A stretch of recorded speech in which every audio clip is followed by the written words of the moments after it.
Title: In the Wilds of Derbyshire. Author: Jan Rowland. In the Wilds of Derbyshire, Jan Rowland. By Jan Rowland. Published by One Good Sonnet Publishing. Pride and Prejudice Variations. Acting on Faith. A Life from the Ashes. Sequel to Acting on Faith. Open Your Eyes. Implacable Resentment. An Unlikely Friendship. Bound by Love. Cassandra. Obsession. Shadows over Longbourn. The Mistress of Longbourn. My Brother's Keeper. Coincidence. The Angel of Longbourn. Chaos Comes to Kent. In the Wilds of Derbyshire. Pride and Prejudice Variations. Co-authored with Lelia I. Waiting for an Echo. Waiting for an Echo, Volume 1. Words in the Darkness. Waiting for an Echo, Volume 2. Echoes at Dawn. Waiting for an Echo, 2-volume set. A Summer in Brighton. A Bevy of Suitors. Love and Laughter. A Pride and Prejudice short stories anthology. The Earth and Sky trilogy. Co-authored with Lelia I. On Wings of Air. On Lonely Paths. On Tides of Fate. Forthcoming. This is a work of fiction, based on the works of Jane Austen. All the characters and events portrayed in this novel are products of Jane Austen's original novel, the author's imagination, or are used fictitiously. In the Wilds of Derbyshire. Copyright 2017 Jan Rowland. Cover designed by Marina Willis. Published by One Good Sonnet Publishing. All rights reserved. ISBN 1987-92966. ISBN 13-987-1986-96. No part of this book may be reproduced or transmitted in any form or by any means, electronic, digital, or mechanical, including photocopying, recording, or by any information storage and retrieval system, without permission in writing from the publisher. To my family, who have, as always, shown their unconditional love and encouragement. Table of Contents.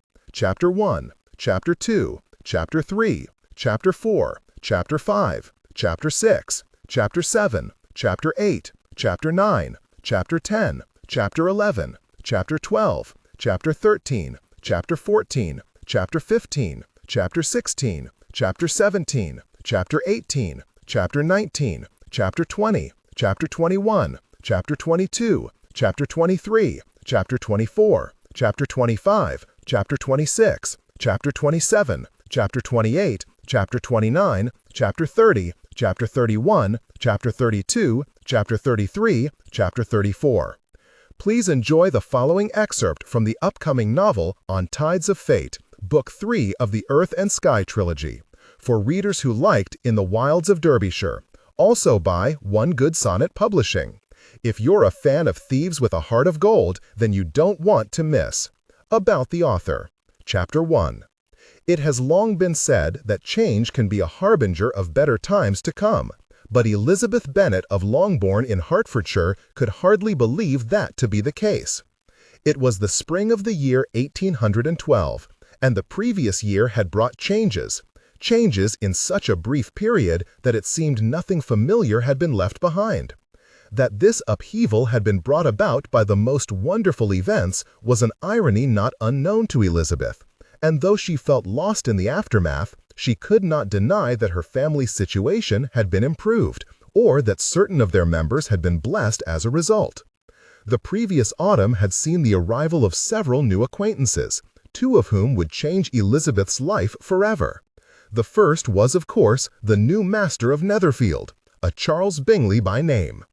Though Mr. Bingley was the son of a tradesman, a man who had worked all his life to allow his son to rise in society, his £5,000 income guaranteed the approbation of the residents of the neighborhood, and the eyes of every young woman in the village were turned to him. His appeal was also enhanced because of his handsome countenance and amiable nature, and in the eyes of society he was in possession of every virtue. Though every young maiden dreamed of drawing Mr. Bingley's attention to herself, it was not a surprise, to Elizabeth at least, that it was her elder sister Jane who immediately captured his attention. And if the other ladies were honest, they must not have been surprised either. The only one who expressed any doubt at all had been Jane herself. "Well, sister dearest," Elizabeth had asked her sister one night after Mr. Bingley had given a spectacular ball in which Jane had been the exclusive focus of his attention. Jane, in her usual modesty, had not understood Elizabeth's question. "Of what confirmation do you refer?" "Why, when he confirms his love for you!" exclaimed Elizabeth, as if it were the most obvious thing in the world. To her, it was. "He has said nothing of the kind, Lizzie," replied Jane, though Elizabeth thought she sensed a hint of pleasure in her sister's manner. "He does not need to say it out loud for me to see it. It is evident in his manners, in the way he looks at you, in the way he defers to you, and listens to everything you say as if they are the most important words ever spoken. I declare, Jane, that if he does not ask for your hand in marriage when he returns from his business in London, I shall think him a simpleton. But I have nothing to offer him. You yourself are more than enough. Anyone admitted to the pleasure of knowing you must know your worth, and I am sure Mr. Bingley knows it better than any other." Though Jane protested Elizabeth's words, they were proven true, as Mr. Bingley had returned to the neighborhood within 5 days, and on the 6th he had requested a private audience with Jane and then her hand. Elizabeth had looked on with no small measure of smugness, not least of which because the man's sister, Miss Caroline Bingley, had looked on with barely concealed anger. Elizabeth was certain that the woman, who had followed her brother to town the day after he departed, had spent the entire time attempting to convince her brother against his inclinations. Elizabeth kept this observation from her dearest sister, knowing that it would serve little purpose to attempt to inform Jane of Miss Bingley's true nature. Jane was an optimist through and through, and though she was more than intelligent enough to understand that not everyone meant well, she chose to attribute the best of motives to everyone she met. Mr. Bingley had shown himself to be constant and true, and would no doubt prove to be an able protector. Elizabeth thought he would not tolerate any foolishness from his sister. At the same time as Mr. Bingley was so assiduously courting Jane, another man arrived at Longbourn, though this man was as repulsive as Mr. Bingley was engaging. Mr. Collins was her father's cousin, several times removed, and, perhaps more importantly, her father's heir to the estate, owing to the births of 5 daughters in succession, with no hint of an heir to protect his wife and children from an unfortunate entail in the event of his untimely death. Mrs. Bennet, Elizabeth's mother, was a nervous woman, frightened by the prospect of losing her home to the unknown man. The Bennet sisters had little in the way of dowry, with nothing more than their mother's £5,000 for their support, should their father pass early. Mrs. Bennet's brother, a Mr. Gardiner, a successful man of business, promised to provide them all with a home, should it become necessary.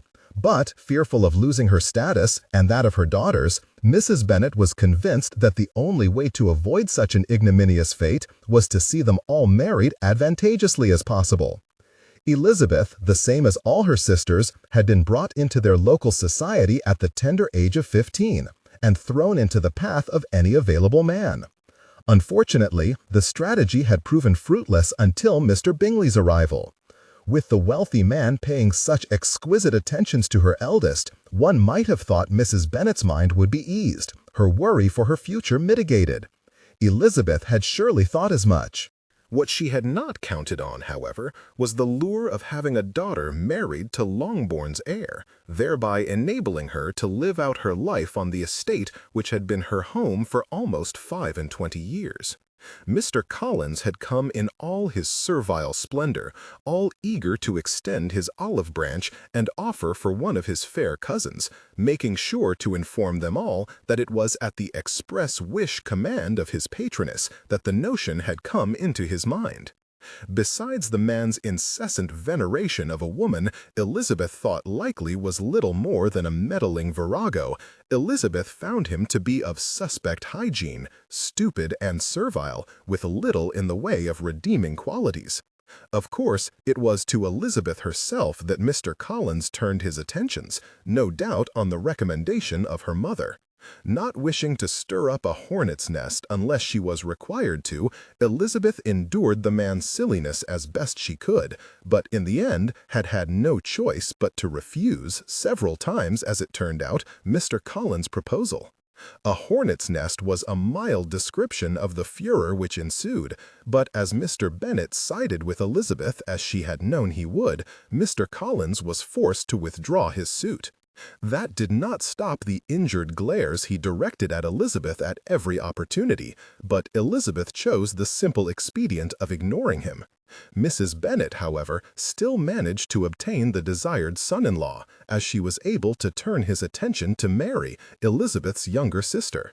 Mary, solemn and moralizing, was the perfect bride of a clergyman, and they were soon engaged, though Mary showed no pleasure that Elizabeth could detect. Elizabeth accepted Mary's choice with philosophy, deciding that her sister had consented to the engagement with her eyes open. If she was making a mistake, then it was hers to make. A little more reflection on the matter, and Elizabeth decided, with a stifled laugh, that they were even better suited than she had previously thought. They were both pompous, full of ponderous statements and little sense, and they likely deserved each other. But Elizabeth learned that Mr. Collins also possessed a vindictive side, though at first the matter did not give her the slightest concern. It was at Mary's wedding breakfast that she made this discovery. Though Jane was acquainted with Mr. Bingley longer than Mary with Mr. Collins, the Collinses were married first, with an almost unseemly haste, which might have suggested a different and more pressing need to Mary had they both not been far too priggish for any such behavior to have taken place. Finding herself standing near to Mr. Collins by chance, Elizabeth, feeling it incumbent upon herself to say something, observed, "I offer my congratulations, Mr. Collins. I am certain Mary will make you an excellent wife." Mr. Collins, who had hardly spoken a word to Elizabeth since his failed proposal, looked away. Then, however, a thought seemed to come to him, and he turned back to Elizabeth. "I am certain she shall," said he, his tone haughty. "Perhaps it is fortunate it all worked out in this manner, for I do not doubt that had other arrangements come to fruition, I would have discovered, to my detriment and eternal dismay, that I was caught in a nightmare from which there was no escape." Though Elizabeth knew he meant his words as an insult, she could not have agreed more, though she would dispute who would be caught in the nightmare. As she had escaped his noose, it was of little matter. "I cannot but agree. I wish you all the happiness in the world, sir." Then Elizabeth turned to depart, having had more than enough of his brand of civility, only to be forestalled by him moving in front of her. "Cousin, if I might impart a little advice." Elizabeth was certain there was nothing her cousin might say that she would wish to hear, but she gave him a curt nod and waited for him to speak. "I would advise you," said he, his customary foolishness replaced by a gravity colored by spite, "that you look carefully for your own companion in life, little likely though you will actually find someone. Remember that I am to inherit all this estate, and after what has passed between us, I doubt we would be comfortable living in this house together." Elizabeth took the man's meaning in every particular. She decided that there was no reason to be angry, though she was amused at a supposed man of the cloth speaking to a family member with such uncharitable words. It was more amusing to reflect on how he had surprised her. It was the second statement he had made in as many minutes which was actually sensible. "You may be assured, Mr. Collins," replied Elizabeth in a frosty tone, "that I agree with you completely. Now, if you would excuse me, I believe we would be better off if we avoided further words. I would not want an argument to mar my sister's wedding breakfast." It was clear that the man was not of mind to remove himself from her path, so Elizabeth chose the simple expedient of stepping around him. She did not look back and did not farewell the Collinses when they departed after the conclusion of the wedding breakfast. But Elizabeth could feel the man's eyes on her as she walked away, and it was only with a supreme force of will that she did not show him her discomfort. Refusing Mr. Collins the way Elizabeth did was not without consequences, though it might be debatable whether these consequences were detrimental to Elizabeth's peace of mind. Quite simply, with Elizabeth's refusal to marry Mr. Collins, her mother stopped attempting to arrange a marriage for her second daughter. "I wash my hands of you, Lizzie," she was told. "I have more important things to do with my time than to attempt to see an ungrateful daughter situated in life. You will shift for yourself." Since Elizabeth did not appreciate her mother's propensity to put forward anyone wearing pants as an eligible husband, the matter caused her little concern.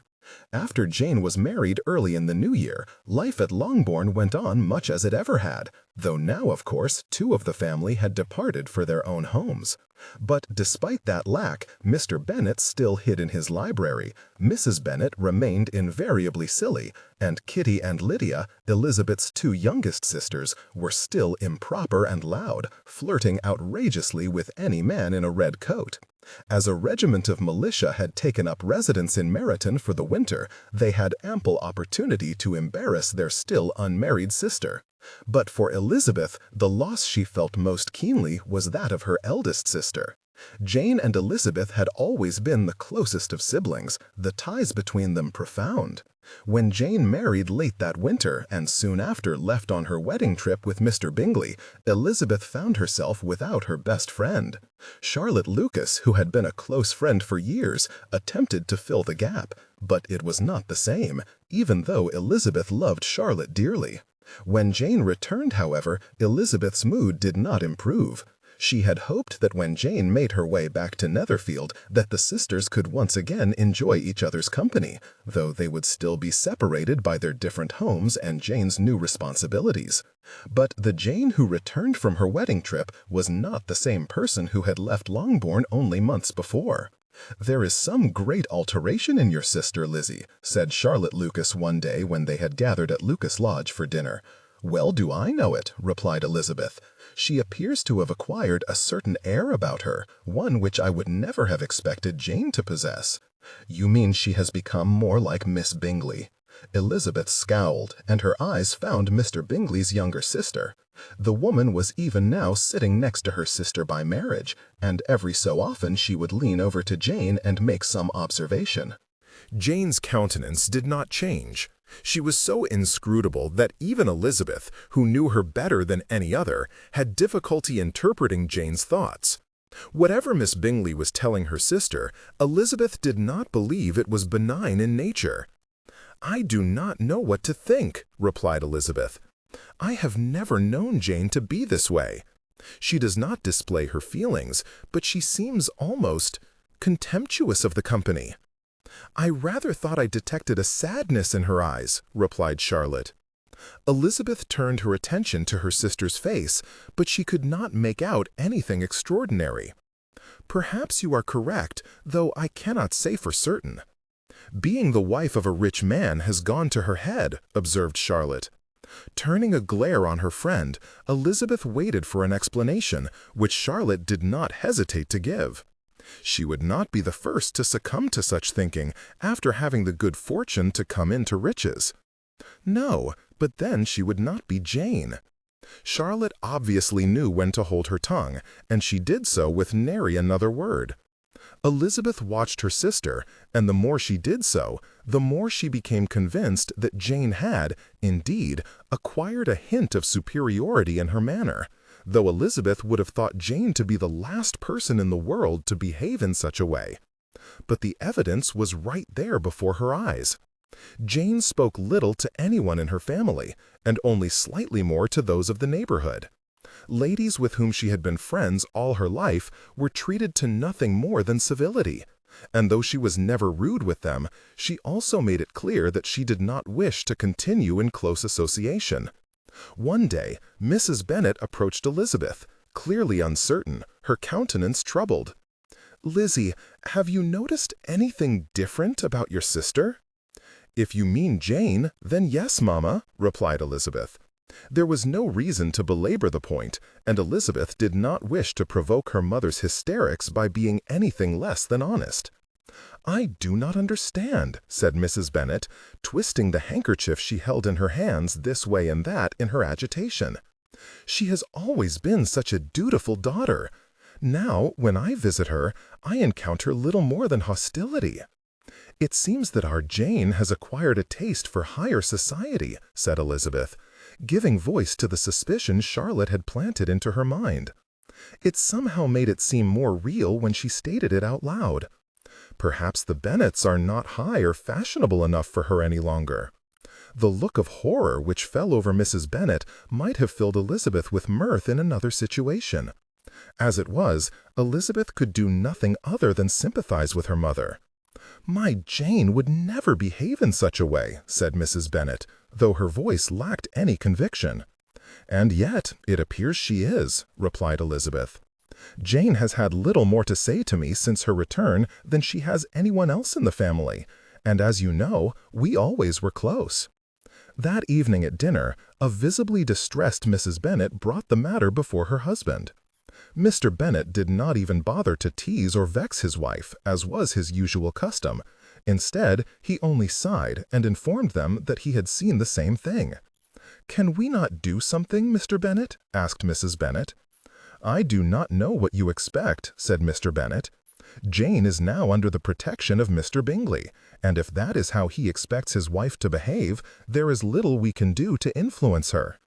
"But surely you do not expect Mr. Bingley, of all people, to instruct his wife to cut us?" exclaimed Elizabeth. "I would not have thought so, no. But he does not seem to have put a stop to it. I am not certain what other interpretation we can put on her behavior." Mrs. Bennet appeared lost, but then she straightened her back and sniffed with disdain. "If that is how she wishes it to be, then I suppose we can do nothing.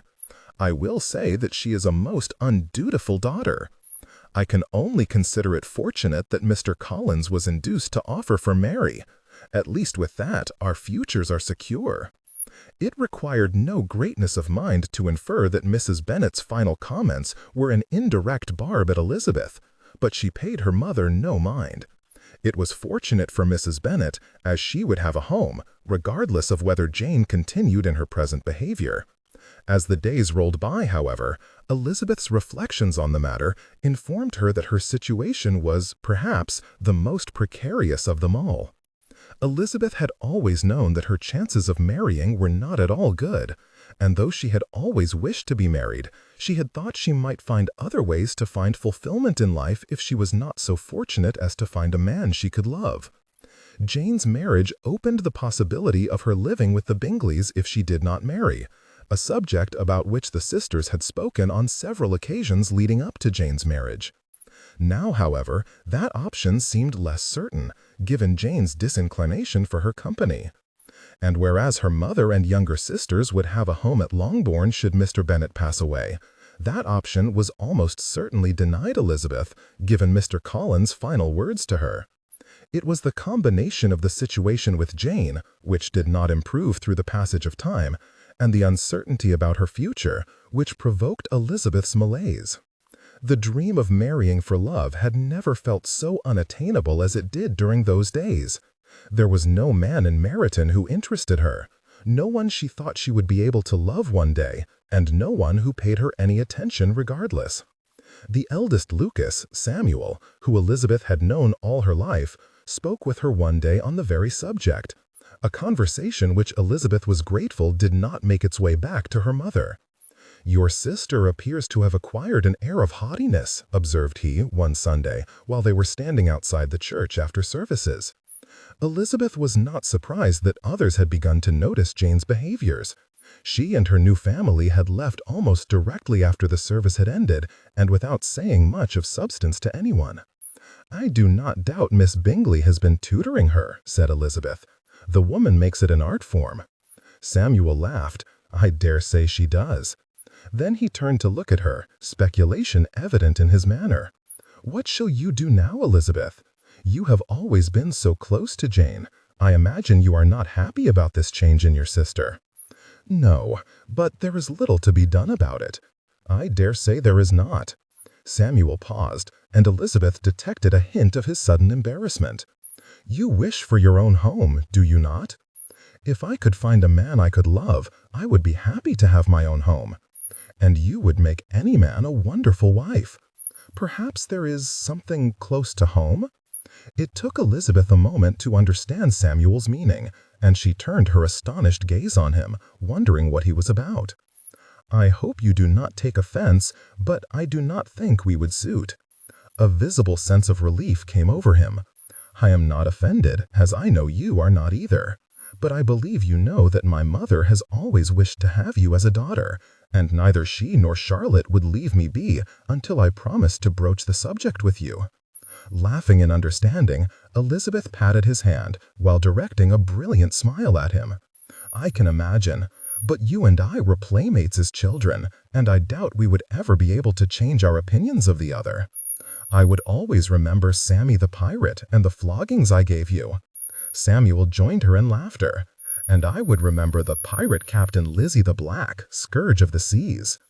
"Perhaps if that did not lay between us, we might suit," replied Elizabeth. "But as it is, I think we had best remain friends." "Agreed," replied Samuel. "I will inform Mother and Charlotte that we have spoken, and the results of our conversation."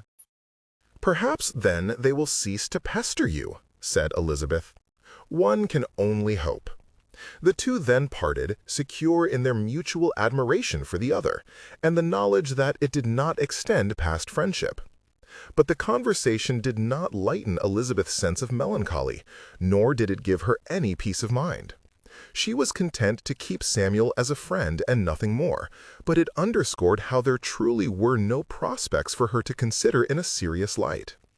Kitty and Lydia might be content to waste their hours chasing after officers, flirting, and all other forms of nonsense, but Elizabeth had no interest in officers, other than as young men with whom to hold a pleasant conversation on occasion.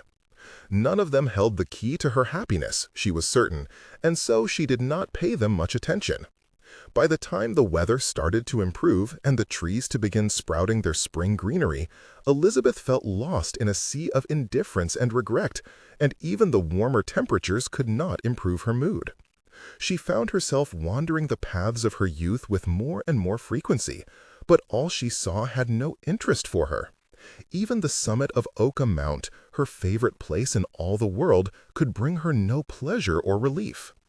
At times, she wondered what her purpose could possibly be, or if it was her fate to live and die this way, unmoved by life, drifting along as a twig in a river, not caring where she went, at the mercy of the flowing water. In late March of that year, a letter arrived for her father from his brother-in-law, who lived in the north with his family.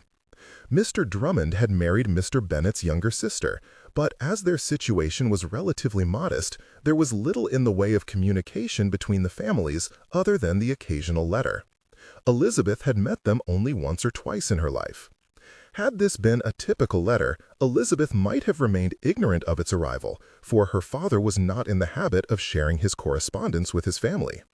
But that day, Elizabeth was summoned into her father's study, and when she entered, he bade her sit, and then regarded her for several long moments. Elizabeth bore it with patience, knowing that her father had noted her poor spirits, and assuming he had called her into his study to discuss them. It was, therefore, a surprise when he spoke on the subject of his letter. "A letter from Uncle Drummond?" asked Elizabeth. "What does he have to say?" In all truth, Elizabeth had no interest in the subject, and she thought her father was aware of that fact. He watched her for several more moments before he spoke again.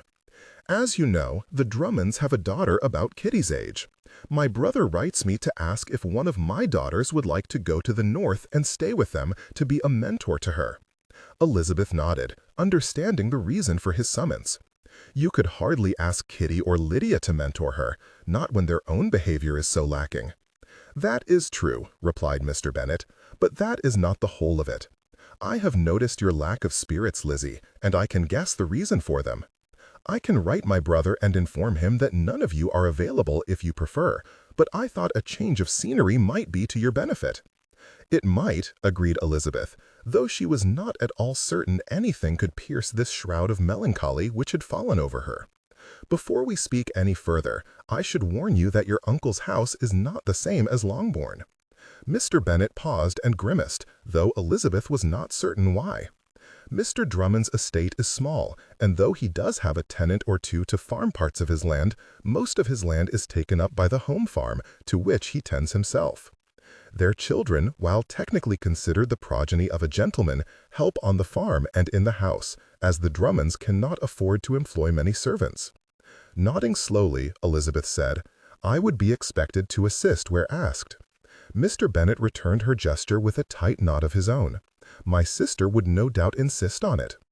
Drummond tells me that his primary motivation is to ensure his daughter is given the best possible opportunity to make a good marriage, and for that she will at least require the proper manners. I do not suppose she will have a large dowry, so she will only have herself on which to rely." "I do not have a large dowry myself, Papa," said Elizabeth, smiling to inform him she was not attempting to be critical of his management. "I imagine I am as well qualified as any to assist her." "That you are, Lizzie," replied Mr. Bennet. "I will not insist on your going, but I believe you may wish to consider it. I have visited Drummond on occasion, and I am familiar with the neighborhood. There are several large estates in the area, and many potentially eligible gentlemen live nearby. You might be able to find a husband there where there is little chance of it here."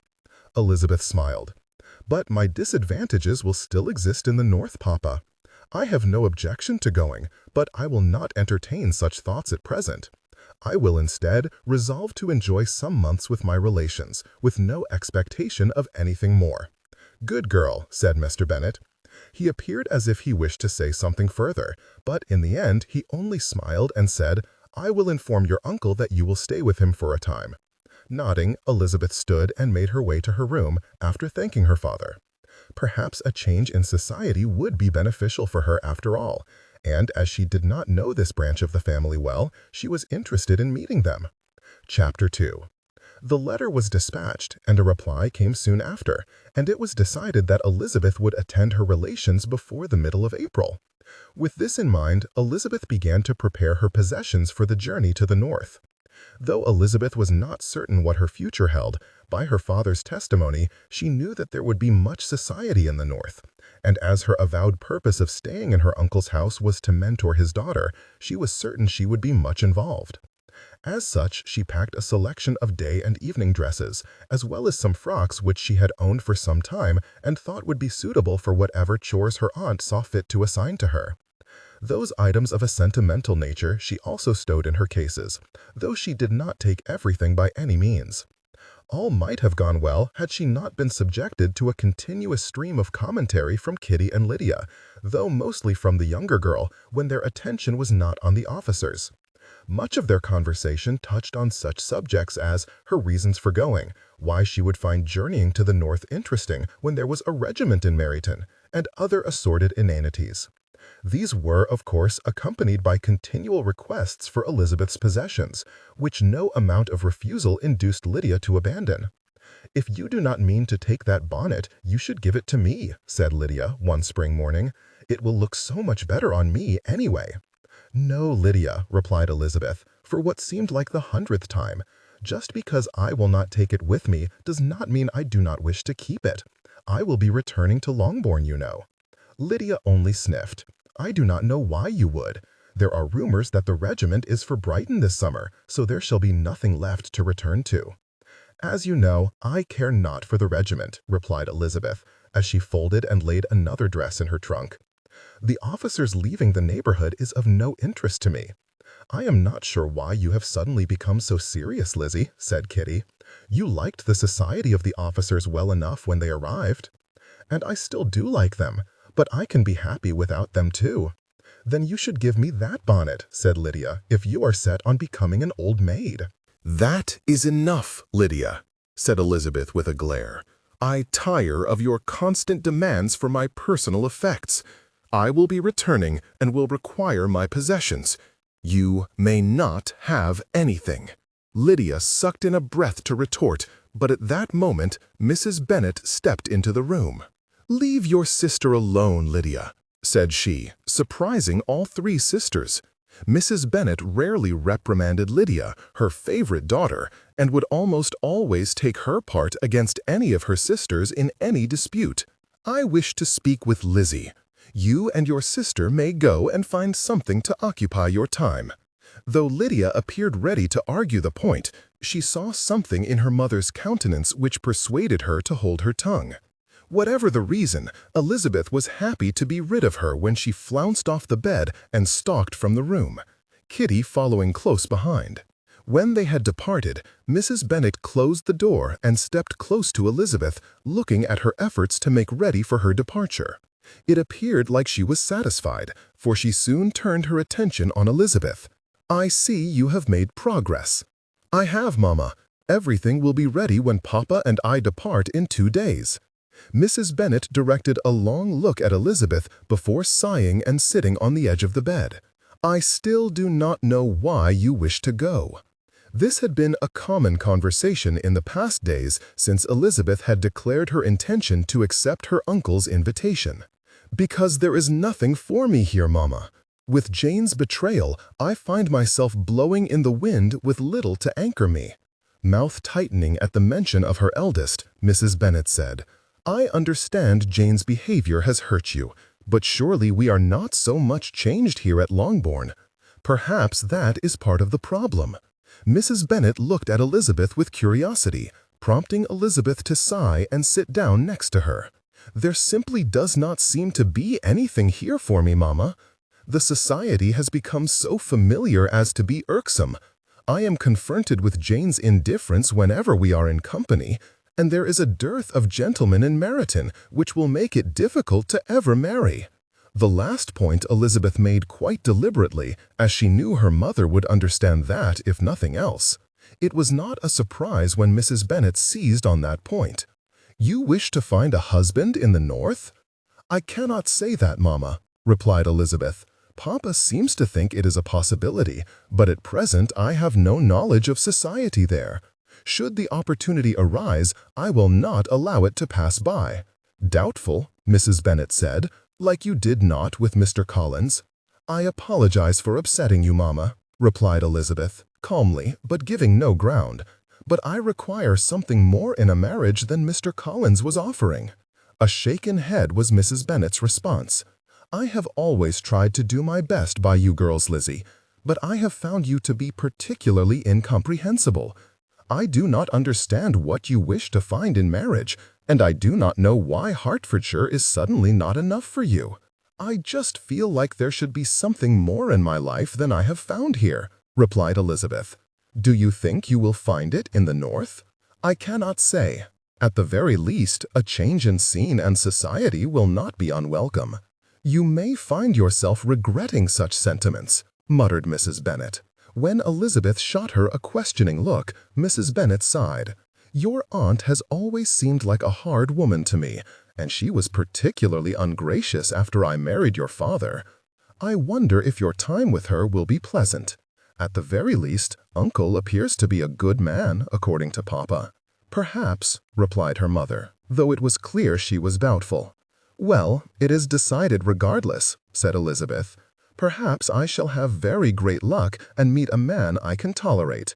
Once Papa passes on, there will be nothing for me here, so I had best try to find a home of my own." "You speak of Mr. Collins' words to you at the wedding breakfast?" Shocked, Elizabeth gaped at her mother. Mrs. Bennet only shook her head. "I overheard what that wretched man said to you, Lizzie, but you need not fear him." "He was very clear, Mama." "Perhaps he was," said Mrs. Bennet, the disdain she felt for the man evident in her tone. "But I dare say that between Mary and myself, we will ensure you will always have a home at Longbourn if you choose." When Elizabeth looked doubtful, Mrs. Bennet grasped her hand and squeezed it. "Can you imagine Mary standing by and allowing one of her sisters to be homeless when she had the power to prevent it?" A giggle escaped Elizabeth's lips, and she shook her head. No, Mary, pious as she was, would never allow such a thing. And now that Elizabeth thought of it, Mr. Collins was a weak-willed man, and would no doubt defer to his wife, little though he might like it. "To tell the truth," said Mrs. Bennet with a laugh of her own, "I did not care for Mr. Collins either. There is something most disconcerting about him. But he is the heir, and he is easily led, which will work to our advantage."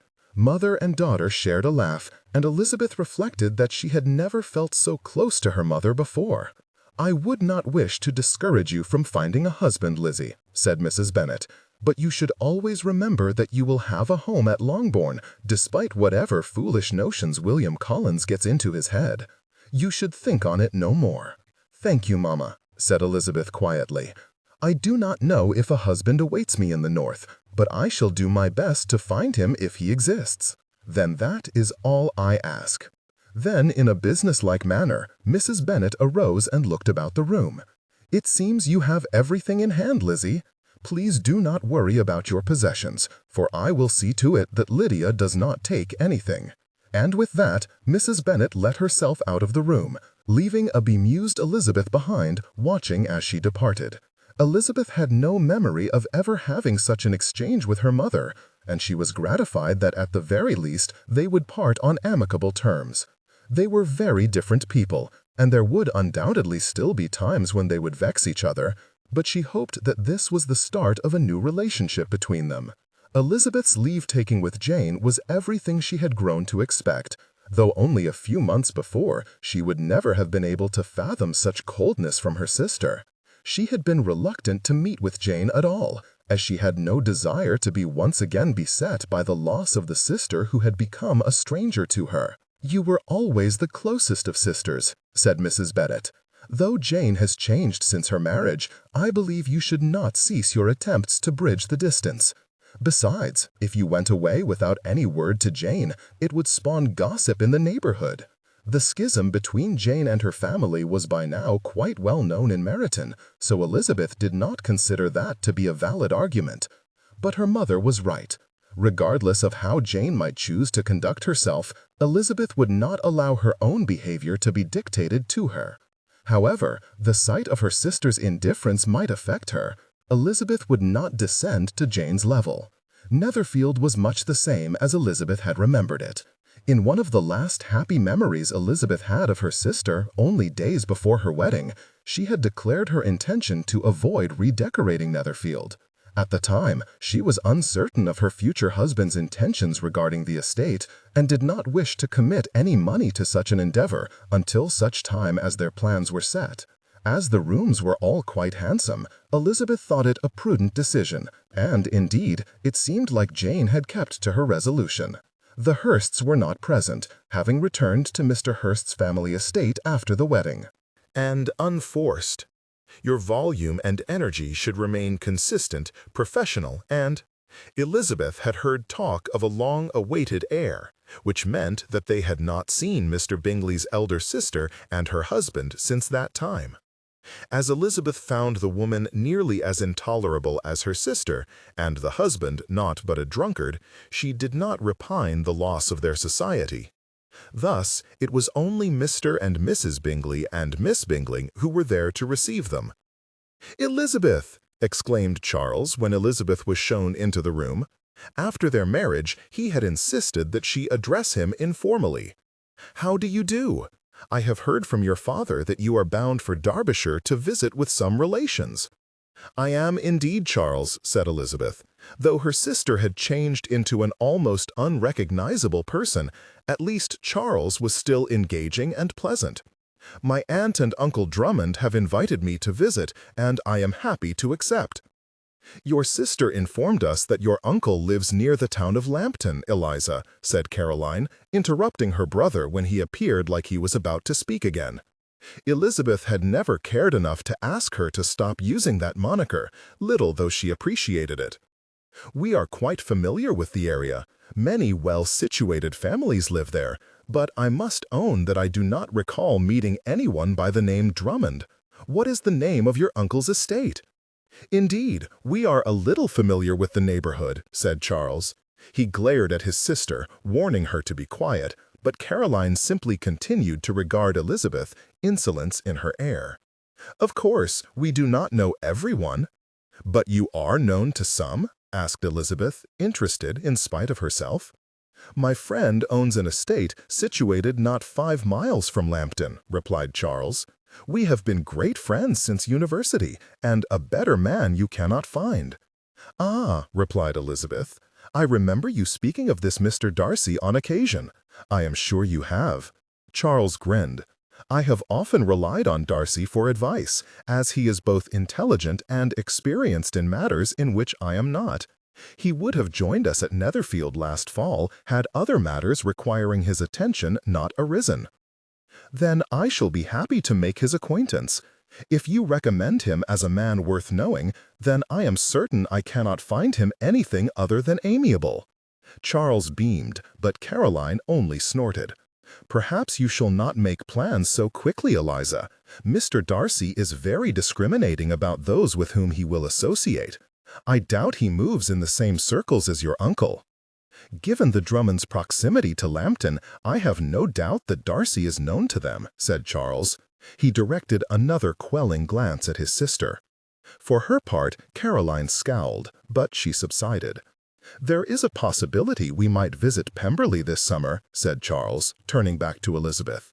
"Then perhaps I shall see you there." She turned to Jane, who had been sitting and watching them all without saying a word. "I shall carry your greetings to Uncle and Aunt Drummond for you, Jane." "Of course," replied Jane. She opened her mouth to say something further, but after a moment's hesitation, she subsided, leaving whatever she had been about to say unsaid.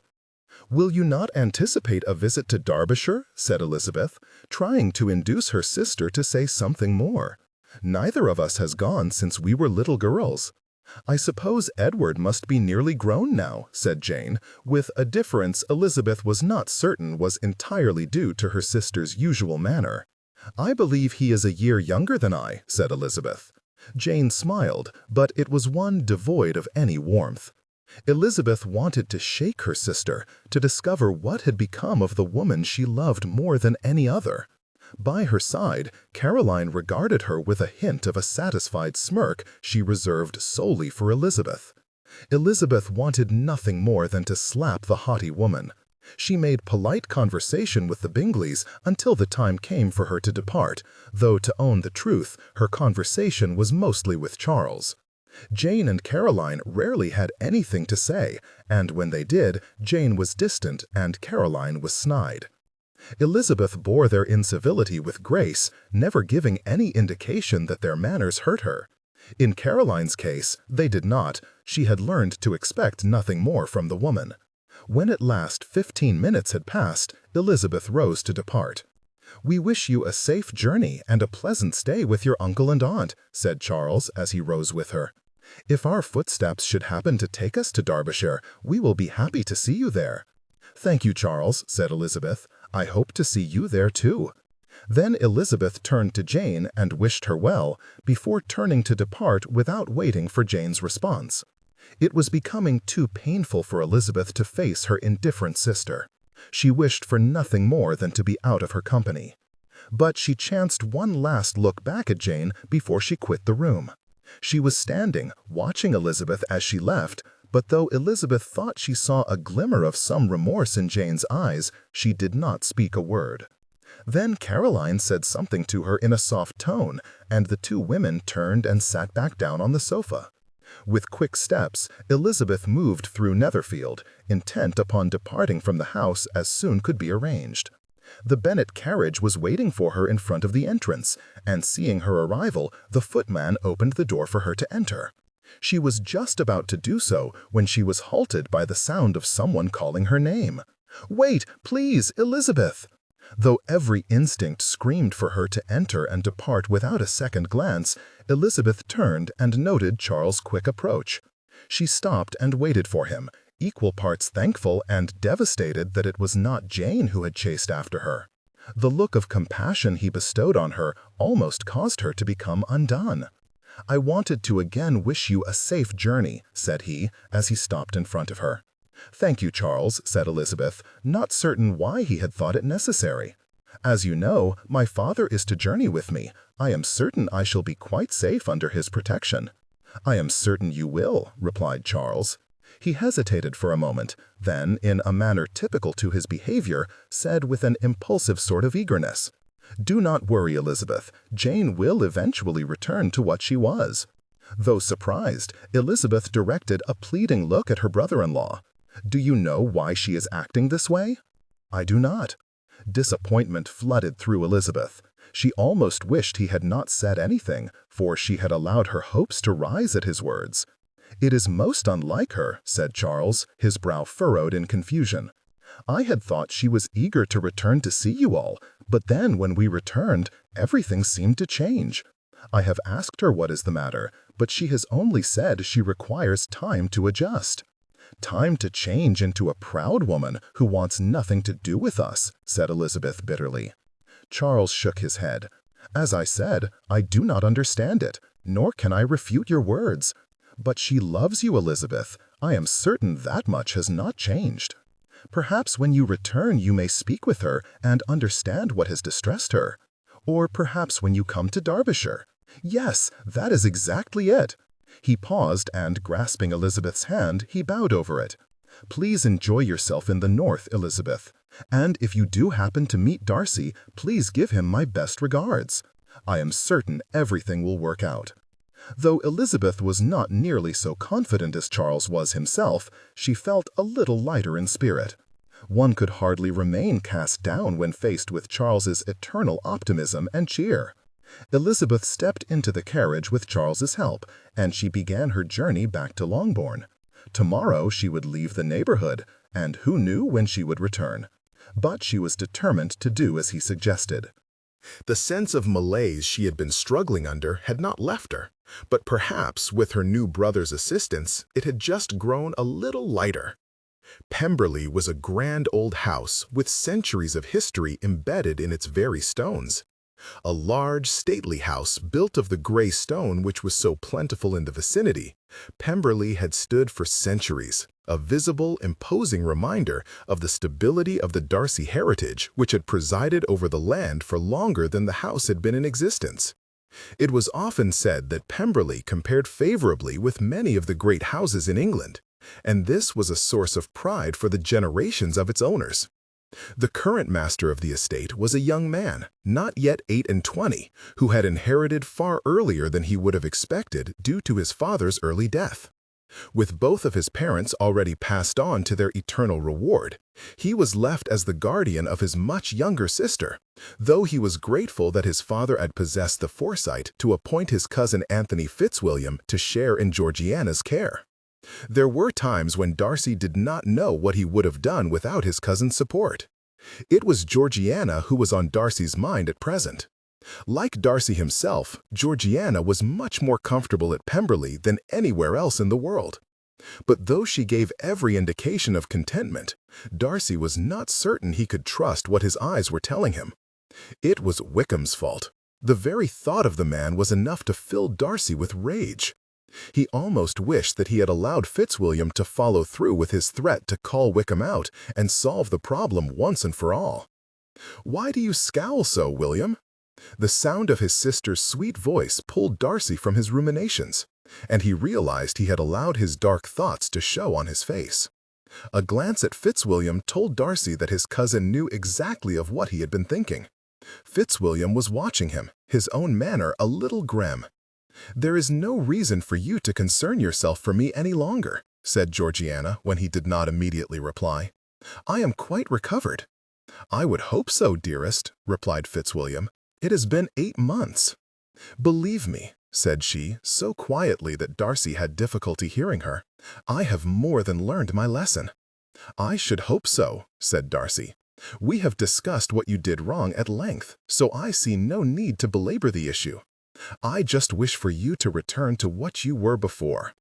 "I will. It will simply take time."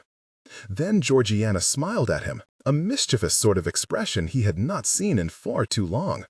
"Truly, you might have accompanied Mr. Bingley to Hertfordshire. But I suppose any excuse to avoid Miss Bingley must be grasped with both hands." Fitzwilliam let loose a hearty guffaw, and Georgiana let out a little giggle at her own quip. Darcy supposed that he should take her to task for saying such a thing, though it was far truer than he would wish to reflect. In the end, however, he did not have the heart to censure her. "I was happy to spend the autumn and winter with you, Georgiana," said Darcy at length. "My feelings for Miss Bingley have nothing to do with the matter." "Neither do hers," interjected Fitzwilliam, "though I caution you to ensure Miss Bingley does not hear you speak of any feelings for her." Fitzwilliam laughed again at the face Darcy made, but in the end he decided that it would be best to simply ignore his cousin. Furthermore, it was nothing less than the truth, for Miss Bingley would take any perceived compliment he gave her and turn it into a reason to purchase her trousseau, I think. Georgiana fell silent, and she appeared to be struggling with some great weight. In the end she sighed, then looked up at Darcy from behind long lashes. "I simply wish I had a friend." "And this you do not find in your brother or me?" asked Fitzwilliam. "Or my sisters, for that matter?" Georgiana colored, but she did not back down. "You are all wonderful, of course, but it is not the same. I had difficulty making friends at school, and there are not a lot of young ladies my age in this district." "That is true," said Darcy. Georgiana suffered from the same affliction as Darcy did himself, though in his case it was simple reticence and a desire to avoid being the focus of attention, rather than Georgiana's sometimes crippling shyness. "A friend with whom to share confidences would be lovely, but I know no one so well as to allow for such intimacy." "Do not lose hope, Poppet," said Fitzwilliam. "You are growing into a young lady, and confidence will come with experience. I have no doubt you will make more friends than you can count." "Thank you, Anthony," replied Georgiana with a slight smile. "Now, if you gentlemen will excuse me, I believe I shall retire." Later, Darcy and his cousin retired to his study, and it was while they were lingering over glasses of port that a subject came up which had been on Darcy's mind for some time. "You know, Darcy, if you were to take a wife, Georgiana would have at least one friend. If I chose the right woman, I sincerely wish it were that easy." "Come now, Darcy," said Fitzwilliam, with that insouciant grin which told Darcy he was about to make sport with him.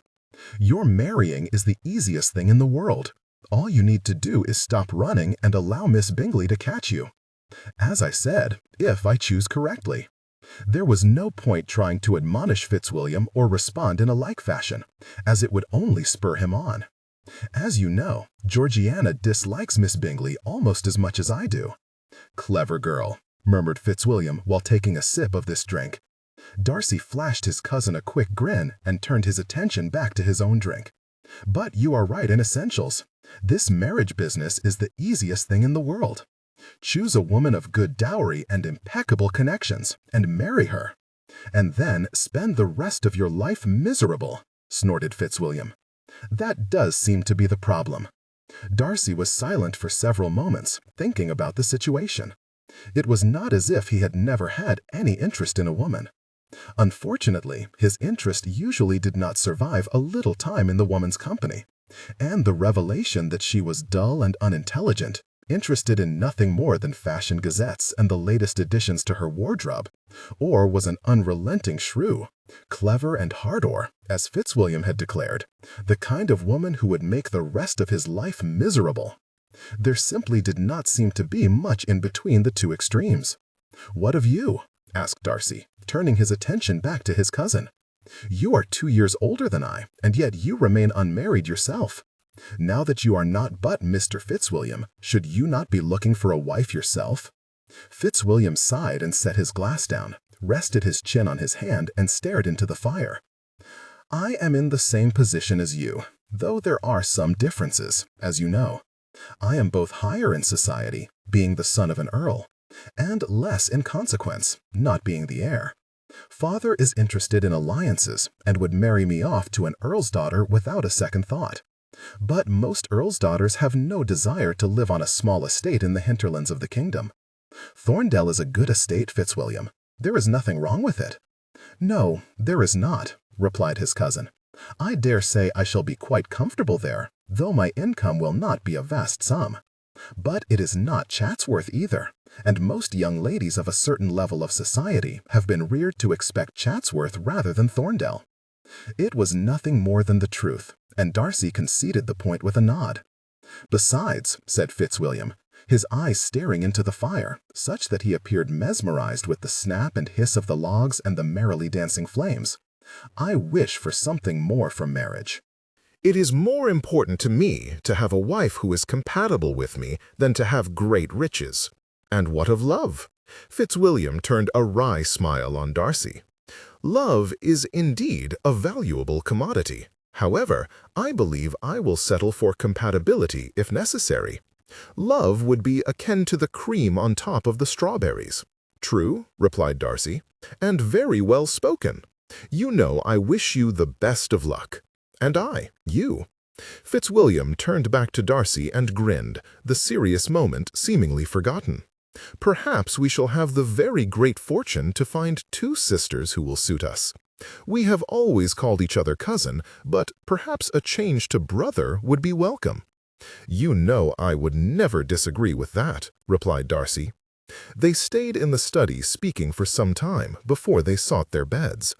Though the subject was not broached between them again, Darcy thought of the matter on several occasions. And he knew that Fitzwilliam thought about it as well, for there was some truth to the maxim of a man in possession of an estate being in want of a wife. Darcy certainly was himself. He simply had no idea where he should look for one. Chapter 3. The journey to Derbyshire was accomplished over the space of more than 2 days. Elizabeth had never journeyed north of Longbourn or further than Stevenage, so she spent much of her time looking out through the window at the passing scenery, noting the rolling hills, fields, and forests of central England with interest. At the beginning of her travels, she did not note much difference between what she was seeing and the beloved scenes of her home. As they continued toward the north, however, she began to notice gradual changes in the land. It was, for the most part, tamed, as much of England was. The fields showed recent signs of planting, and those which were left to such crops as clover were showing the brilliant green she so loved. But though the changes were subtle, she noticed the rolling hills gradually grew more rugged, and the land less tame, and the appearance of rocky outcroppings and wilder forests grew more common. "It almost seems like a different country," murmured Elizabeth late on the second day. They had passed through 2 counties already and were on their way through a third before they would finally reach Derbyshire on the morrow. Her father, who had been engrossed in his book, looked up and said, "You were not unaware of the changes in the terrain. I have found you poring over my atlases many times." "I did know it, Papa, but knowing and seeing are quite different, you must acknowledge. I have not been north of Hertfordshire before." That is true. Elizabeth was grateful for her father's presence. Mr. Bennet's aversion to travel was something of a legend in the family, and Elizabeth had thought he might be content to send her in the Bennet carriage with a maid for company. Instead, he had declared his intention to see her to his sister's house himself. The land gradually continues to become more rugged the further north we go. Your Uncle Drummond, for example, lives not far from the Peak District, and you will be able to see some of the peaks in the distance from his house on a clear day. But for the truly rough country, you would have to travel to Scotland, land of the mountains, valleys, and lochs. "Have you ever been there?" asked Elizabeth, curious about his response. Her parents did not often speak of their personal history, likely, Elizabeth thought, because their marriage was not the happiest. "I have," replied Mr. Bennet. "In fact, your mother and I spent our wedding trip in the north." He paused and seemed to further consider the matter before he changed the subject. "But Derbyshire is a lovely county, or so Aunt Gardner always waxes eloquent." Father and daughter laughed together. "Yes, Mrs. Gardner's affinity for Lambton is well known. You will be staying not far from that town, so you will be able to judge for yourself." Nodding, Elizabeth turned her attention back to the window. She wondered at the reason for her father's reticence on the subject. She was certain he had been about to say more before he decided differently, but what it was she could not guess. "Lizzie," said Mr. Bennet, "I wish for you to enjoy yourself in Derbyshire." "I believe I shall, Papa. I imagine there will be society aplenty, given Mr. Drummond's reason for inviting me." Mr. Bennet nodded, but his countenance remained stern. "You were quite young the last time we met the Drummonds, so you will likely not remember much. Your uncle is an amiable man, and I believe you will like him a great deal. But, my sister, let us just say that Claire's life has not turned out the way she might have expected, and she has become quite bitter as a result." Frowning, Elizabeth looked at her father askance. "Do you refer to some specific event?" "I believe it is best not to be explicit," said Mr. Bennet after a pause. If my sister decides to tell you, then that is her prerogative, but I believe I shall be silent on the matter. What I wished to say is that you should not allow her to disparage you or make condescending remarks about you." "She would do that?" asked Elizabeth with wide eyes. Mr. Bennet shook his head. "Not so openly, I should think. Her opinions, brought about by her disappointments in life, are not precisely hidden. Though I have not seen her in many years, when last I was in her company, she was openly critical of gentle-born ladies in general, especially those who are not aware of their privilege. But that is nonsensical, Papa. She is gently born herself. I am aware of that. Mr. Bennet paused for a moment, seeming to consider his words. Bitterness can do that to a person. Sometimes the change in fortunes can cause a person to become unreasonable, where their opinions take such a radical shift as to be ridiculous. Your aunt has had a harder life than she would have expected as the daughter of a gentleman, as the size of her husband's estate has meant that she is quite low in society. I know that you are well able to fend for yourself, and Drummond has pledged to protect you. It is for his daughter's benefit that you go, after all. But you may expect cutting comments at the very least from your aunt. I receive those at home, replied Elizabeth. I doubt a little vitriol will cause me to dissolve into tears. No, but then again, your aunt possesses more intelligence than your mother, which may make her more difficult to endure. You will be required to help with their chores, I would imagine, though Drummond will likely wish you to be primarily concerned with his daughter's education. Then I shall do what is necessary to promote harmony with her. Elizabeth paused and directed a serious look at her father. I shall be well, Papa. There is no need to worry. Excellent. Now, I will also leave a certain stipend with your uncle in case there is anything you should require, as well as an amount of money which will assist them in feeding another mouth. It is possible Drummond may attempt to refuse it, but I shall leave it with him all the same. That money will be available to you too. I brought everything I require, Papa. The fondness in Mr. Bennet's gaze made Elizabeth feel warm all over. I know you have, but there may be some occasion for you to purchase finer clothes than you now possess, as there are several wealthy families in the neighborhood. The money will also allow Olivia to make some purchases, if required. Knowing her father would not give way, and understanding that he was likely right, Elizabeth thanked him and returned her attention to the passing scenery. They stopped soon after and took their rooms at the inn her father had chosen, before starting once again early the following morning. It was early afternoon on the third day when her uncle's house came into view. They had passed beyond a small strand of trees swaying gently in the breeze when they came over a low hill to see the manor house standing not far distant before them. It was, to Elizabeth's surprise, quite larger than her father's house, though smaller than Netherfield. It was built of stone and featured a large portico which sheltered the front door from the elements, with ivy running up the side of one wall. The driveway through which they drove was packed gravel and appeared well maintained, and the park in which the house was built was neat and clean. Had Elizabeth not had her father's words on the matter, she would have thought the estate was large and prosperous. When the carriage rolled to a stop in front of the portico, Elizabeth saw the family emerge from the door. The carriage door was opened. Mr. Bennet stepped out and helped Elizabeth down, and then they turned and greeted the family. "Bennet," said a tall man, stepping forward to grasp her father's hand. He was strong and lean, possessing a full head of dark, wavy hair, graying a little at the temples. "Welcome to Kingsdown." As her father greeted his brother-in-law, Elizabeth happened to be looking at her aunt, and the woman's look at her husband was no less than a sneer, though Elizabeth could not quite determine what prompted it.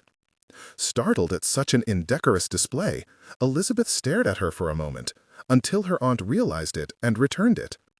A look passed between them, and Elizabeth felt a hint of challenge from the other woman. There would undoubtedly be arguments between them in the future. "This is Elizabeth," said Mr. Bennet, drawing Elizabeth's attention back to the two men, who had completed their greetings and were now proceeding to the introductions. Mr. Drummond stepped forward and grasped Elizabeth's shoulders, regarding her with a wide grin. "Little Lizzie, when I last saw you, you were a little sprite, in braids and a little green dress. I see you have grown into a beautiful young woman." "Thank you," said Elizabeth. "I am very happy to see you." Turning, Mr. Drummond motioned to his family. "You may not remember her, but you have met your aunt, Claire. You also met Edward, my eldest son. The rest of Edward's siblings are Olivia, Thomas, David, and Leah." Elizabeth curtsied and greeted her cousins. Olivia was a girl of about Kitty's age, tall and pretty with long dark hair.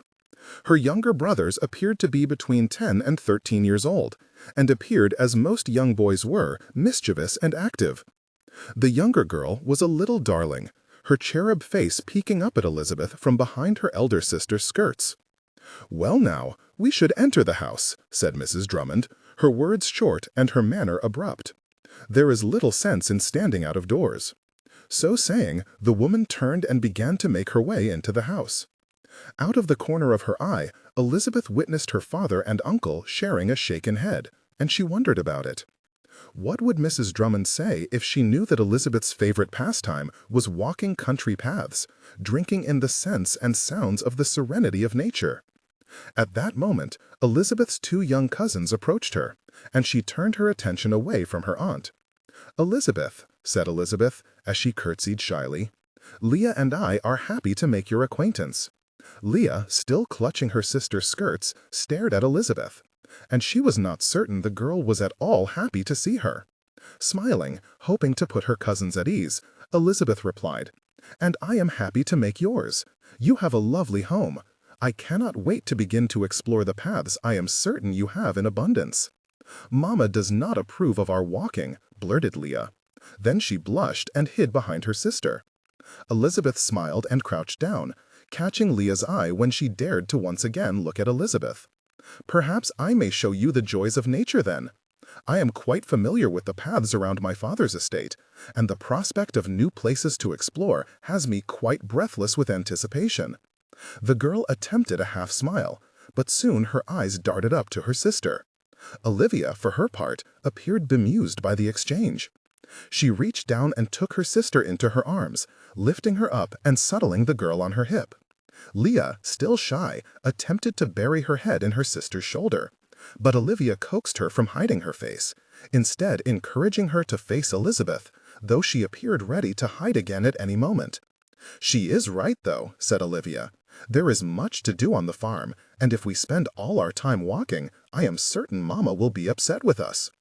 "Of course, I would never suggest that we neglect the tasks which must be completed," replied Elizabeth with a sage nod. "But surely there must be some time for leisure. As I understand, I am here to assist you as you begin to move in society, for you are almost of age to come out. Your father must have other activities in mind than simply working on the farm." For a moment, Elizabeth thought Olivia might say something in response, but she decided not to. Instead, she turned and led Elizabeth into the house, where her pelisse was divested and hung neatly in a closet, and the two girls showed her to her room. It was similar to her room in Longbourn, with a bed along the far wall, a small vanity on the other side, and a corner closet for her clothes. "There is wash water in the basin," said Olivia, pointing to a large bowl on a small table sat beside the bed. "Thank you," said Elizabeth. "I will refresh myself and be down directly." With a nod, the other girl left, taking her sister. Elizabeth sighed, began to divest her clothes for something fresh. Inside, she was already wondering if it had been a good decision to come here. When Elizabeth made her way down to the sitting room before dinner, it was there that she noticed for the first time that the estate was not so prosperous as the outside might suggest.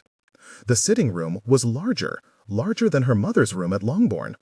But it was also not in the latest fashion, the furniture showing signs of wear, and the wallpaper peeling in places, though she could see evidence of repairs having been completed at times in the past. Elizabeth took a seat close to where Olivia sat with Leah by her side, and she turned, noting that her aunt was scrutinizing her. Mrs. Drummond appeared to possess more than a hint of sardonic amusement, and though Elizabeth wondered what the woman was about, she only nodded and attended her father's conversation with her uncle. "Do you plan to stay with us long?" her uncle was asking her father. "Perhaps a week," replied Mr. Bennet. "I will need to stay long enough to rest the horses, but I cannot be away for long. My youngest are likely to cause untold havoc if I did." "Papa," admonished Elizabeth, but her father just grinned. "Are all your daughters that high-spirited, Henry?" drawled Aunt Claire. "Only my youngest," replied Mr. Bennet, unaffected by his sister's ironic tone. "My Lizzie is a lady through and through, though I will own that she tends towards playful manners. "Excellent," said Mr. Drummond, shooting a quelling glance at his wife. "I am certain the girls will get on famously." "What can you tell me of society in this area, uncle?" asked Elizabeth. A shrug was Mr. Drummond's response. "I am certain it is much like that to which you are accustomed in Meryton. There are young girls and young men aplenty, vying for one another's attention, dancing the complex courtship rituals, not to mention men with their interest in estate matters, shooting, fishing, and matrons with nothing in their heads but gossip. But my father said there are some large estates in the vicinity." "That is true." Mr. Drummond paused and seemed to consider the matter for a few moments. "Though not all of them attend events at Lambton, there are a number of affluent families in the district. The closest to us are our neighbors to the north, the Darcys. At present, the family consists of naught but the master and his much younger sister. They are far too proud to associate with the likes of us," said Mrs. Drummond with a derisive sniff. "I have always found Darcy perfectly unassuming," contradicted Mr. Drummond. Elizabeth did not miss his wife's annoyed glare, but if her uncle did, he ignored it. His father before him was an excellent man, and Lady Anne Darcy was everything genteel and polite. He does, however, possess connections to the nobility, as his mother was the daughter of the old Earl of Matlock. The Fitzwilliams live further to the south, and I have always found them to be excellent people too. "It seems we have a little knowledge of your neighbors, Drummond," said Mr. Bennet. "As you know, our Jane married a Mr. Bingley in January, and Mr. Bingley claims this Mr. Darcy as one of his closest friends. It seems Mr. Darcy was to come to Hertfordshire to assist his friend before a sudden change in plans kept him in Derbyshire." "Then Jane has made a fortunate alliance," replied Mr. Drummond. "Darcy does not bestow his friendship lightly, but when he does, it is immovable. He is highly regarded in London society, from what I understand, and his influence is extensive." Elizabeth shared a glance with her father, and she was certain they both knew what the other was thinking. It may have been a fortunate alliance, but with Jane's unforeseen behavior since her marriage, it was uncertain just how fortunate it was to the rest of the family. "As your father no doubt informed you," continued Mr. Drummond, looking at Elizabeth, "I hope you will take Olivia under your wing and assist her transition into society." Mr. Drummond paused, and she witnessed the first hint of self-consciousness in his manner. "Kingsdown is a small estate, and we must fend for ourselves to a large extent.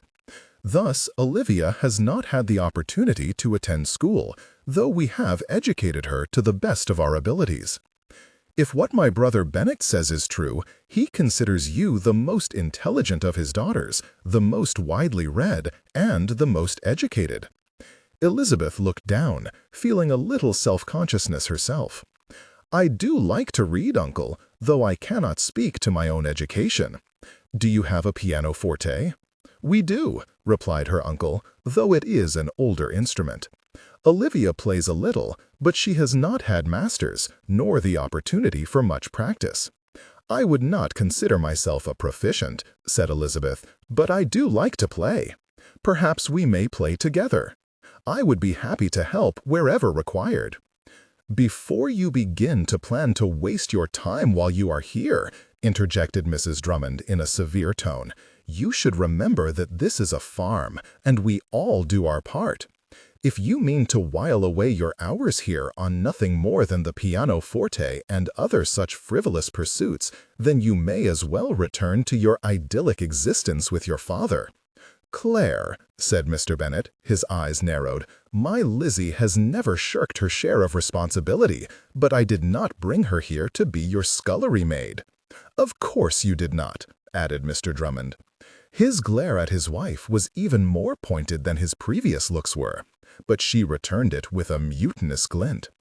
"I apologize, Bennet," said Mr. Drummond, turning to Elizabeth's father. "I did not bring you here under false pretenses.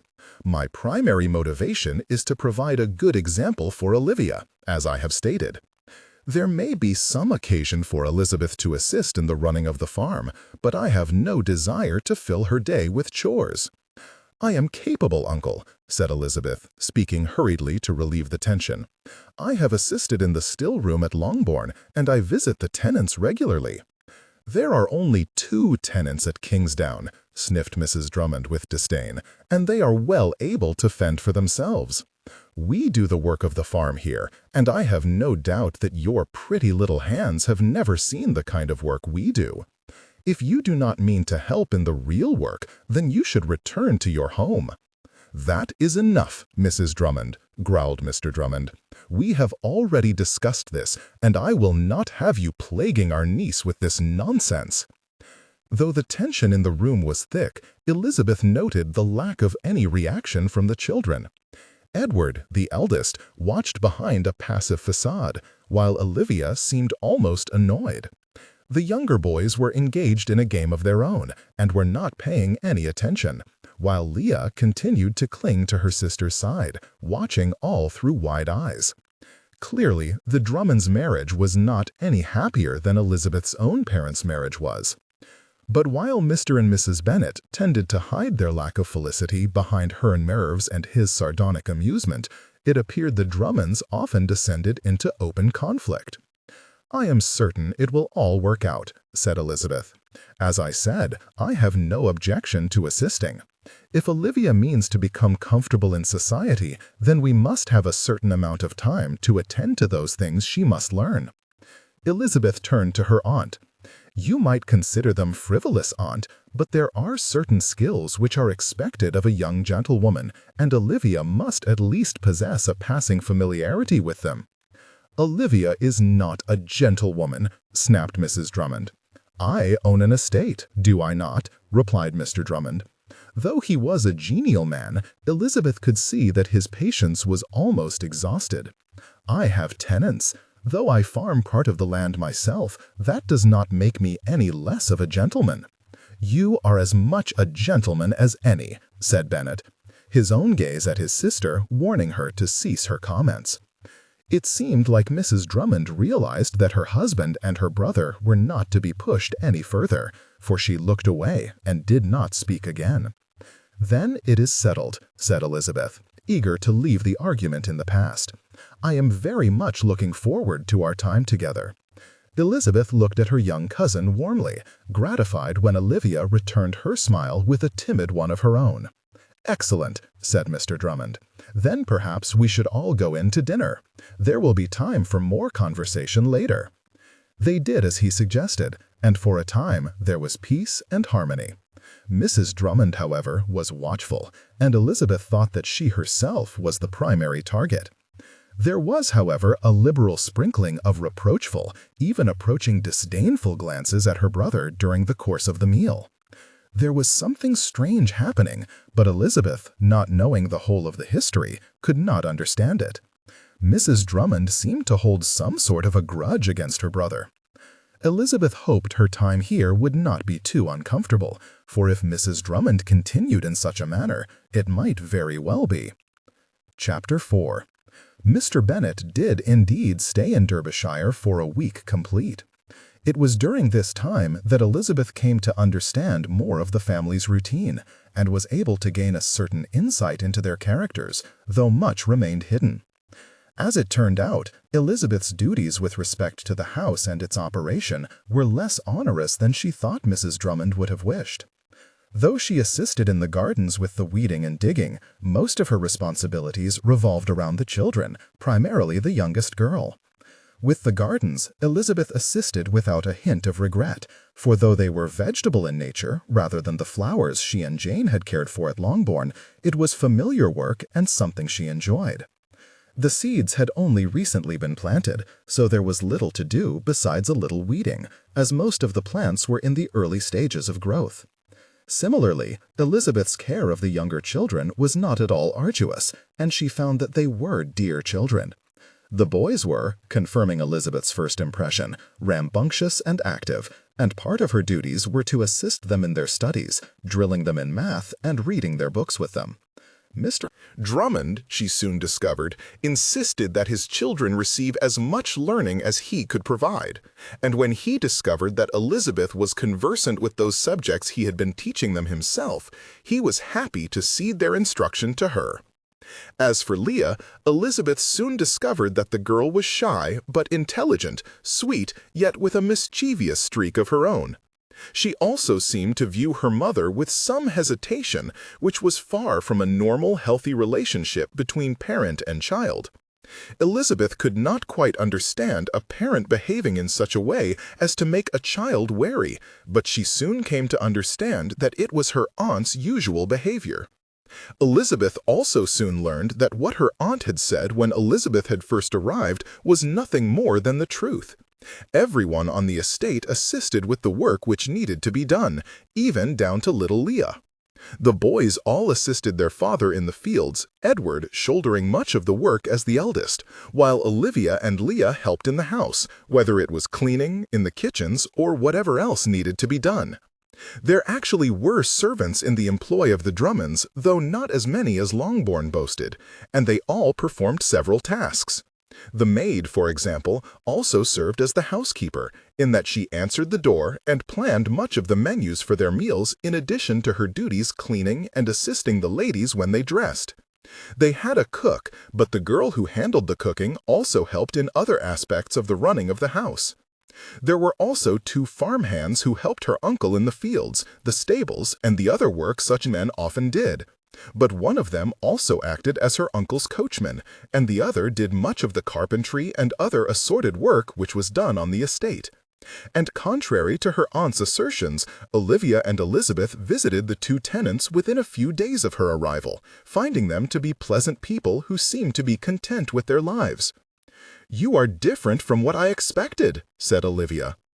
After their visit to the 2 tenants, the 2 girls were walking back toward the manor house. Elizabeth had been thinking of the mystery of her uncle's family when her cousin spoke and interrupted her thoughts. "Oh?" asked Elizabeth. "What did you expect?" The girl seemed a little embarrassed, but she lifted her chin and met Elizabeth's eye. "My mother said that young gentlewomen are insufferably proud and consider themselves to be quite above those beneath them." "You are not beneath me, Olivia," said Elizabeth. "Your father is a gentleman, though his estate is small. You must remember that my father is not a wealthy man either. By the strict interpretation, you and I are both the daughters of gentlemen, which makes us equal." "I can see that now," said Olivia. "I sometimes think—" "Yes?" asked Elizabeth when her cousin trailed off. Olivia ducked her head. "It is just that Mamma is so very angry. She has been as long as I can remember." "But are we not more fortunate than the tenants we just visited?" Elizabeth sighed. She did not wish to speak ill of her aunt to her aunt's daughter, but she did not wish to speak falsehood to Olivia either. "I do not know what has happened in her life to make her so, Olivia," said Elizabeth. "I do not understand it. If it is a matter of her station in life, I cannot see that it is very much lower than it was when she was living at Longbourn with my grandfather." "I shall no longer listen to her about you, Elizabeth," said Elizabeth, with all the confidence a young girl of 17 can muster. "I would like to be your friend as well as your cousin, if you will allow it." "I would like that too," said Elizabeth. "But my friends call me Lizzie. If you are to be my friend, I should like you to do the same." A shyness settled over her young cousin, but she nodded. "I shall, Lizzie. But what shall I call you?" mused Elizabeth, a hint of teasing in her voice. "Livy, perhaps." "Oh, Lizzie," giggled Olivia. "If you do that, then we shall simply confuse each other, as they sound so very much alike." "Then I suppose you shall be bereft of your own nickname. Olivia it shall be." The 2 girls returned to the house in high spirits, and though Elizabeth recognized the pinched look of displeasure from her aunt, she decided it was best to ignore the woman's ill humors. She could hardly be here for months without befriending her cousin. Was that not why she had come in the first place? By contrast, her uncle was delighted. "I see you girls have become good friends." "Yes, Papa," said Olivia. "Elizabeth is so very interesting. I am glad she has come." "So am I, my dear." Mr. Bennet spent most of his time with Mr. Drummond during his stay in Derbyshire. The two men, it seemed, were completely at ease in each other's company, and that led to a camaraderie that Elizabeth did not think she had ever seen between her father and any other man, except perhaps for Mr. Gardiner and maybe even Sir William. They spent time together in the fields, and Elizabeth even saw her father assisting with the work.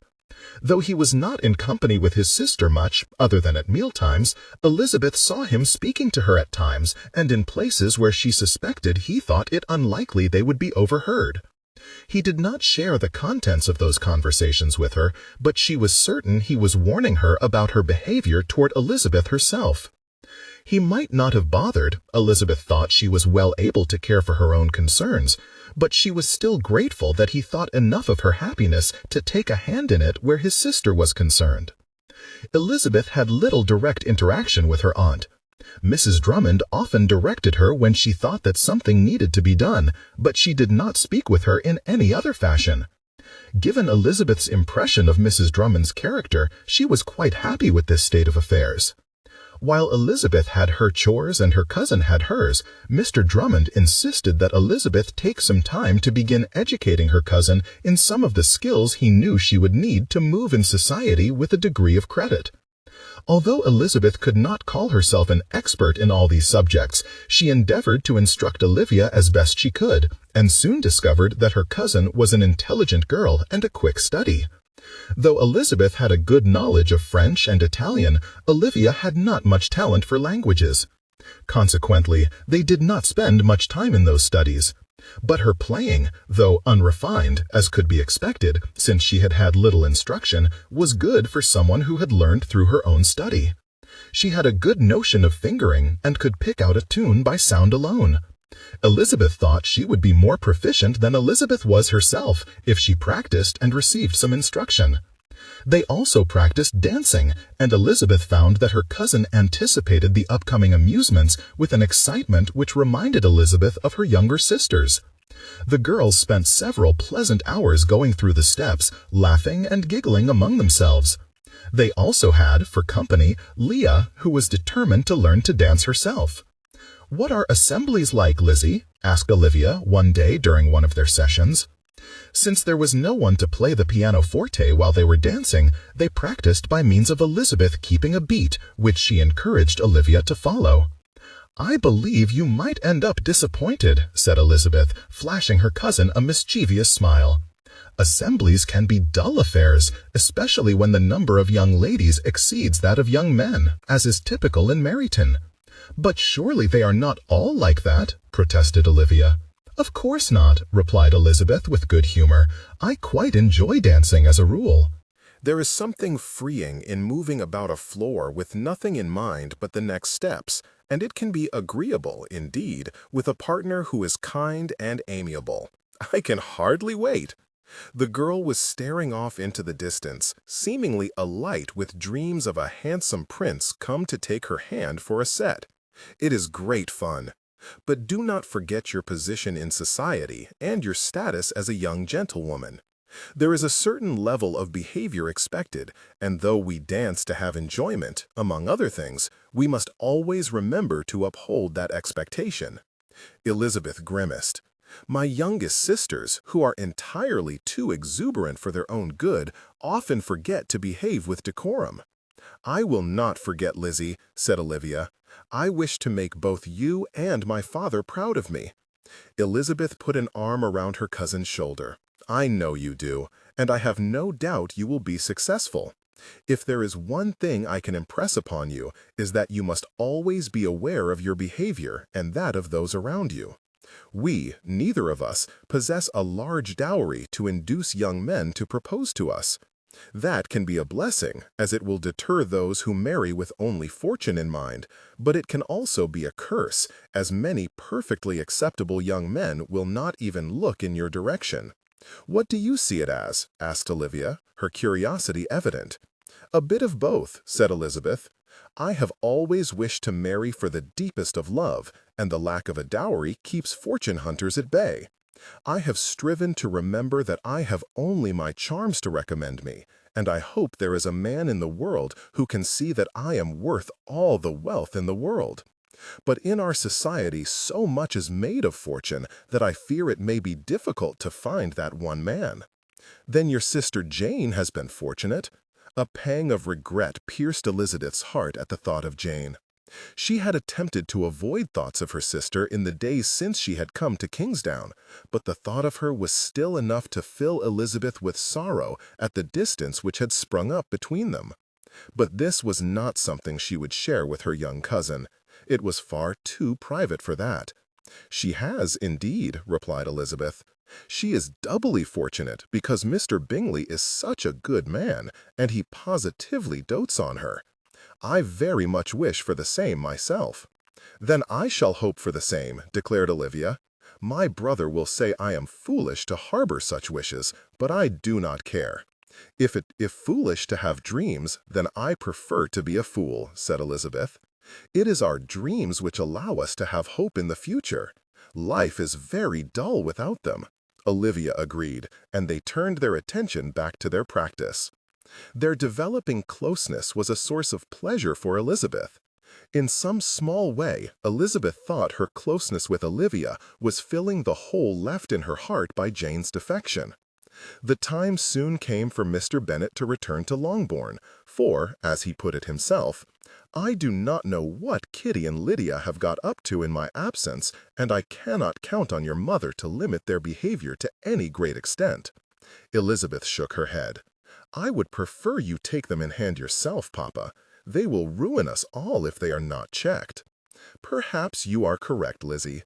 But can you imagine the commotion which would ensue if we were to restrict Lydia's fun?"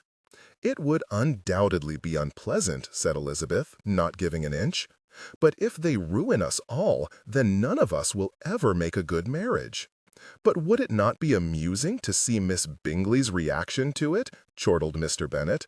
"I imagined Miss High and Mighty would be taken down a notch or two if our family was embroiled in scandal." All Elizabeth could do was shake her head. She knew that Mr. Bennet had no more desire for scandal than Elizabeth did himself, but he loathed noise in his house, and the quickest way to disturb whatever peace he possessed would be to restrict Lydia. He would hear it not only from his two youngest daughters, but also, undoubtedly, from his wife. Given Elizabeth's conversation with her mother before her departure, she wondered if her mother might not be brought to see reason. Either way, there was nothing she could do about it at present. "Regardless, I did not wish to speak of Lydia," said her father. "I wish to discover how you have found your stay in this house, Lizzie." "It is different from Longbourn, to be sure," said Elizabeth. "But I like Olivia very much indeed, and Leah is a dear, sweet girl. The younger boys are prone to mischief, the same as all such boys, but they are good lads, I dare say. My uncle is all that is kind and attentive, and I could not be happier with him." "You do not mention your aunt and her eldest son," observed Mr. Bennet. Elizabeth sighed. "My aunt is difficult, as I am sure you know." "I do. It seems to be best to simply avoid her," said Elizabeth. "As for Edward, I hardly know what to make of him, as he rarely ventures an opinion of his own. Underneath his reticence, however, I sense a hint of the same discontent which rules his mother's life." With a nod, Mr. Bennet said, "I knew you would notice it. Edward has said little to me either, but I have also seen his discontent." It did not signify, so Elizabeth only shrugged. "The rest of the family is delightful, so I confined my attentions to those who wish to be pleased. It is clear that my aunt and eldest cousin do not wish it, so while I will return civility for civility, I believe I will be content with Olivia and those who do wish it." Mr. Bennet watched her for several moments, apparently considering something, before he spoke again. "Lizzie, I do not wish you to be in circumstances you find uncomfortable. If you would prefer not to stay, we will make our excuses and return to Hertfordshire." "I believe I have already committed to staying, Papa," said Elizabeth quietly. "That commitment may be broken," was her father's short reply. He sighed and was silent for a moment before he spoke. "There are many things about your aunt that you do not understand, Lizzie, and I have been loath to inform you of them, as I wished you to form your own opinion of her without my interference." "Then you know why she is so bitter?" A grimace was preceded by Mr. Bennet's softly spoken, "I know of the genesis, yes.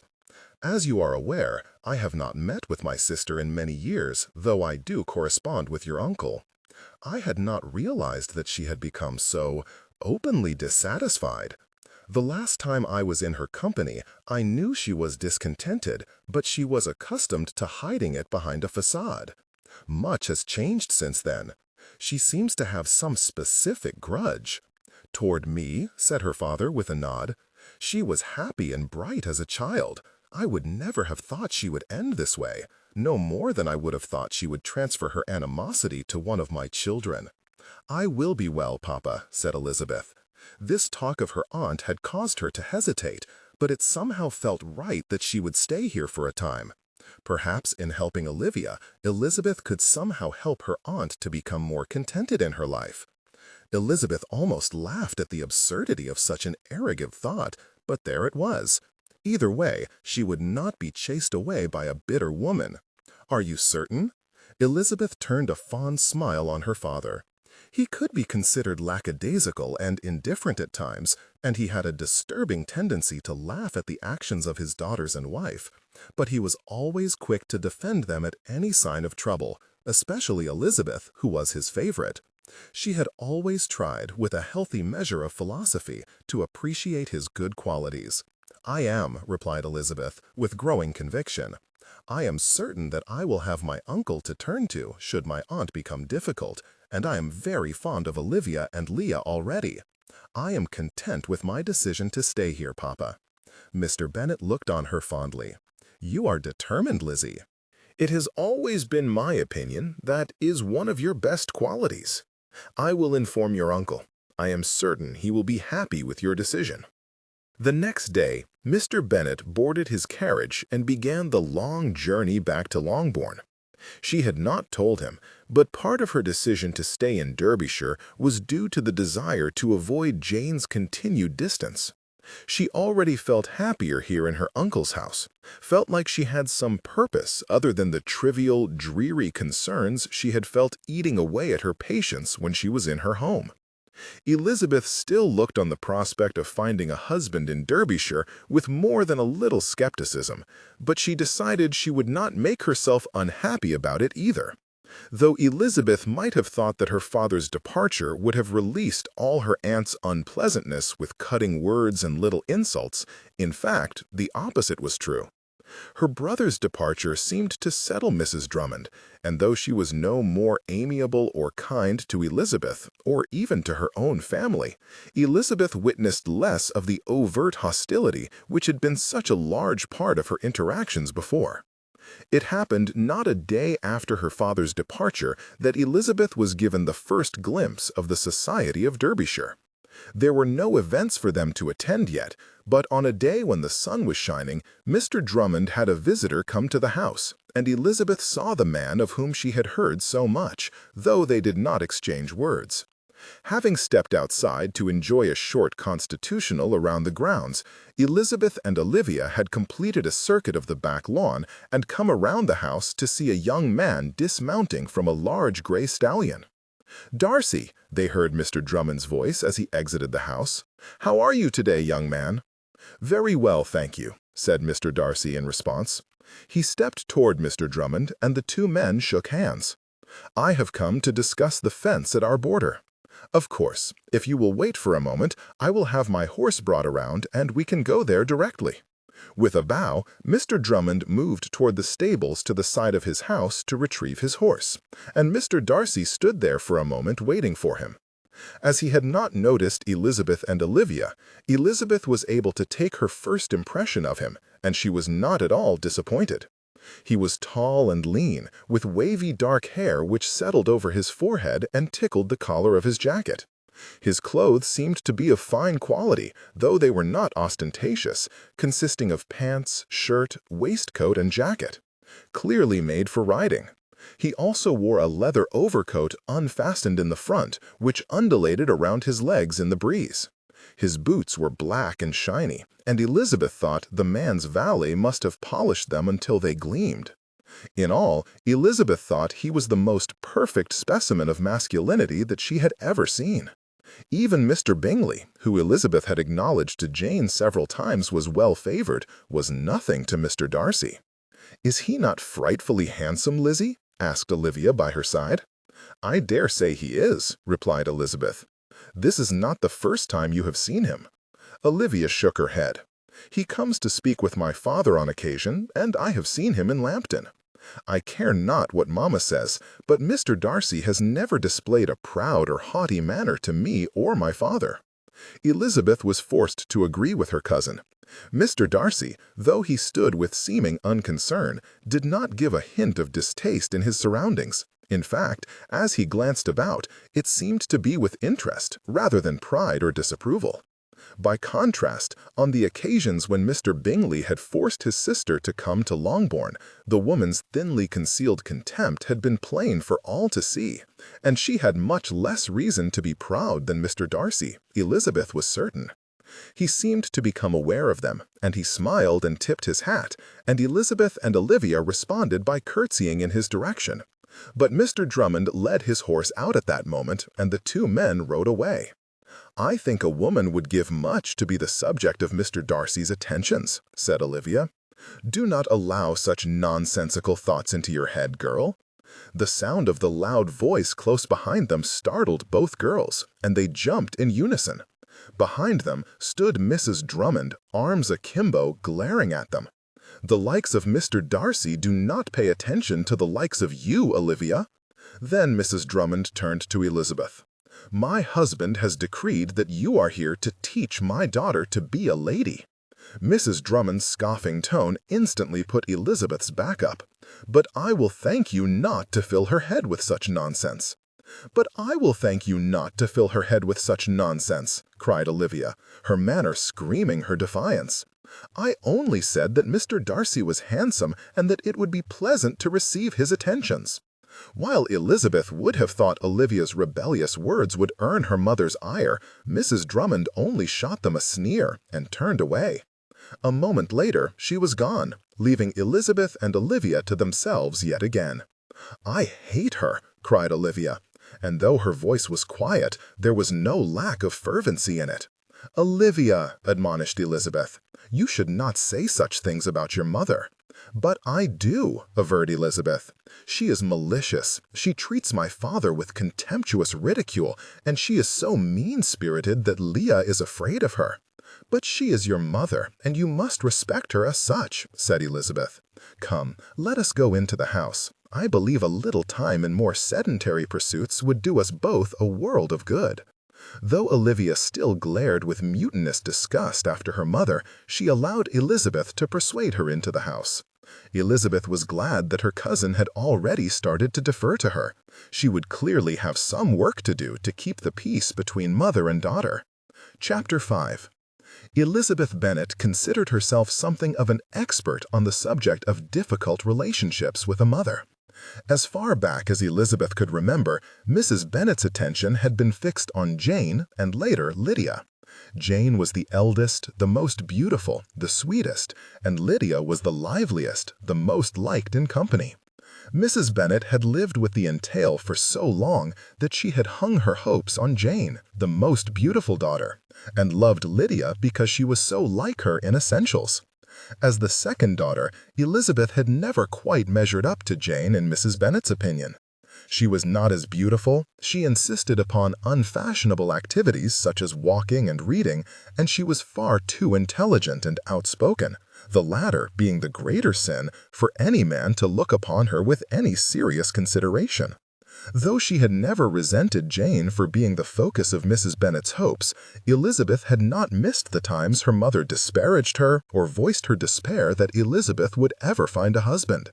At times her mother's words had hurt. At times she had wondered how she could ever measure up to her elder sister. At times she had wondered what she had done to earn her mother's scorn. It was a matter of supreme irony that Mary, a child even more ignored by her mother than Elizabeth, should have been the one to save the family from the entail. And with Jane's defection, it appeared like Mrs. Bennet would be forced to rely on Mary's generosity and sense of duty to keep her house and clothed should her husband pass away first. Elizabeth's improved relationship with her mother in the days before she left was welcome, but she did not forget what it was like when Mrs. Bennet's approbation was withheld. In the days after her father left, Elizabeth observed the Drummond family, and to a large degree, she realized that Olivia had been correct when she had made her comments concerning her mother. Elizabeth had never met such a bitter and sometimes mean-spirited woman as Mrs. Drummond. She largely ignored all the children, and when she did speak to them, it was to snap at them for some perceived wrong, or to berate them for only she knew what.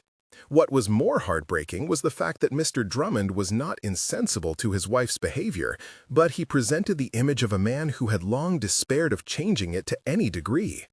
When she spoke to his children in that sharp voice of hers, he would make a comment to her, inducing her to silence, and not a little sullenness, and she would be silent for a time, only for the scene to play out again at a later time.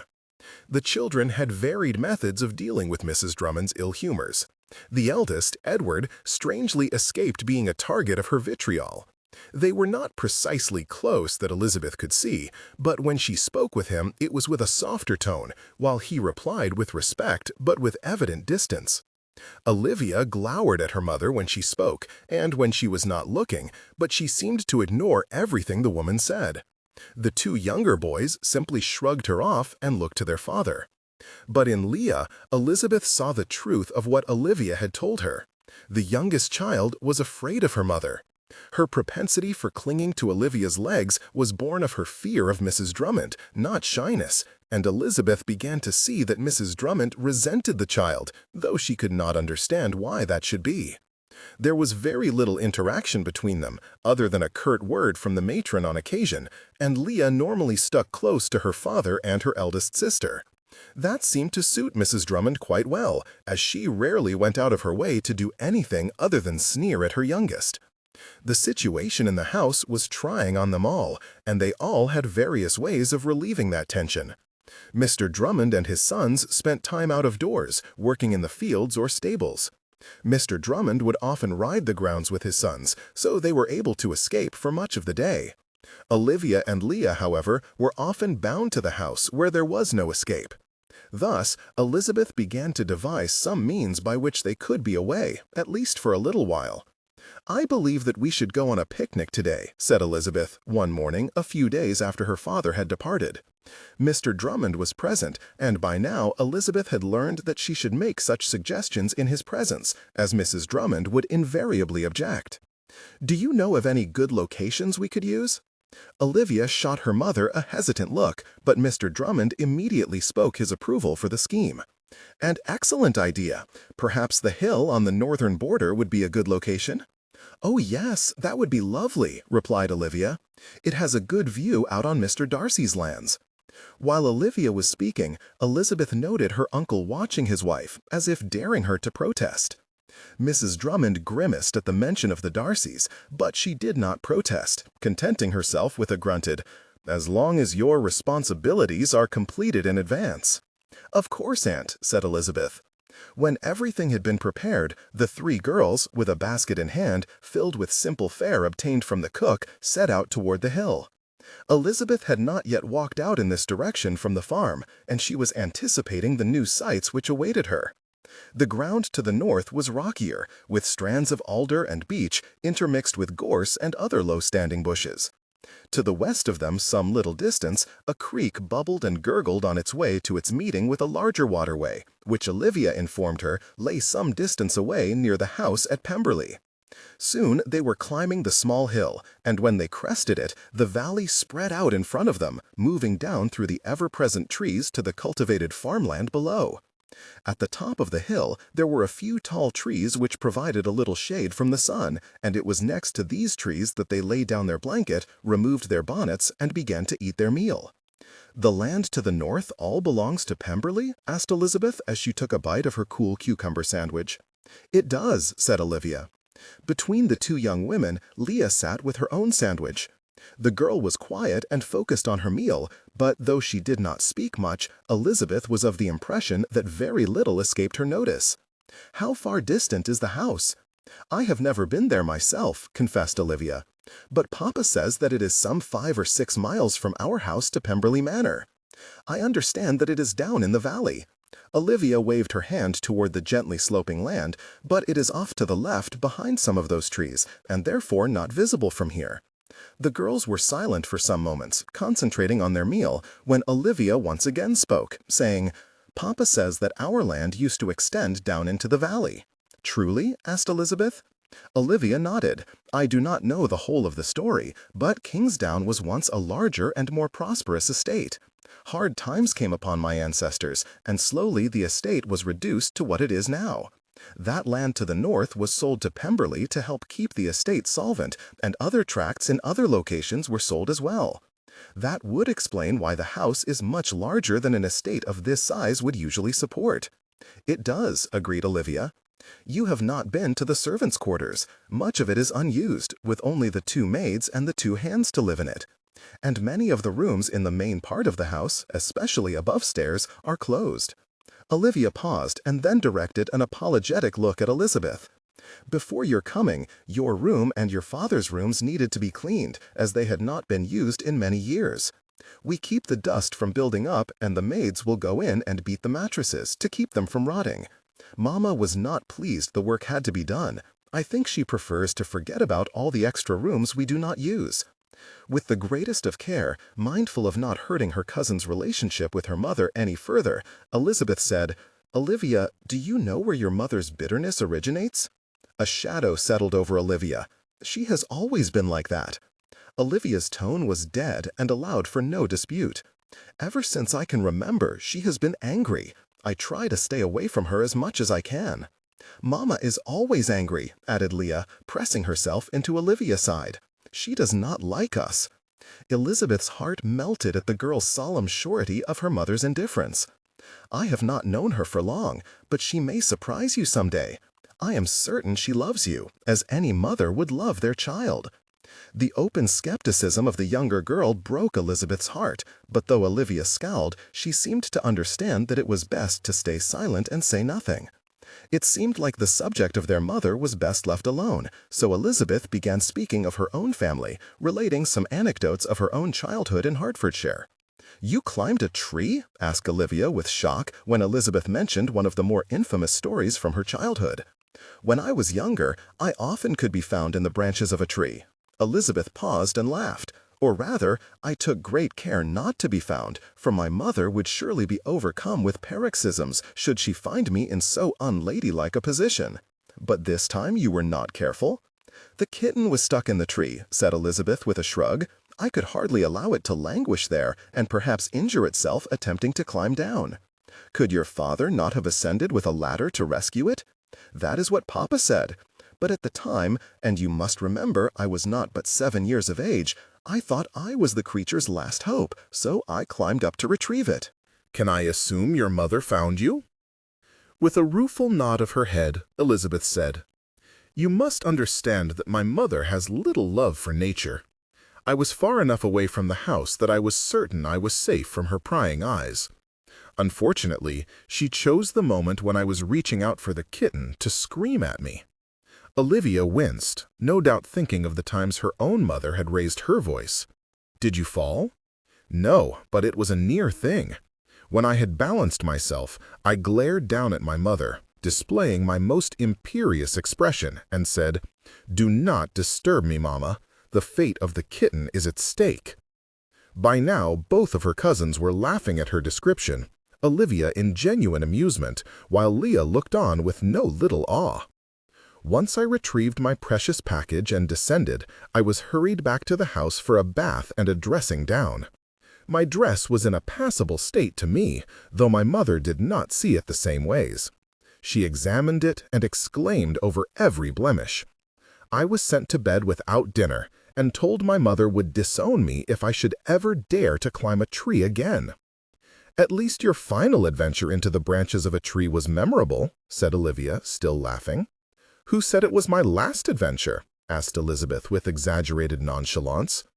"I merely confined my exploits to trees situated further from the house."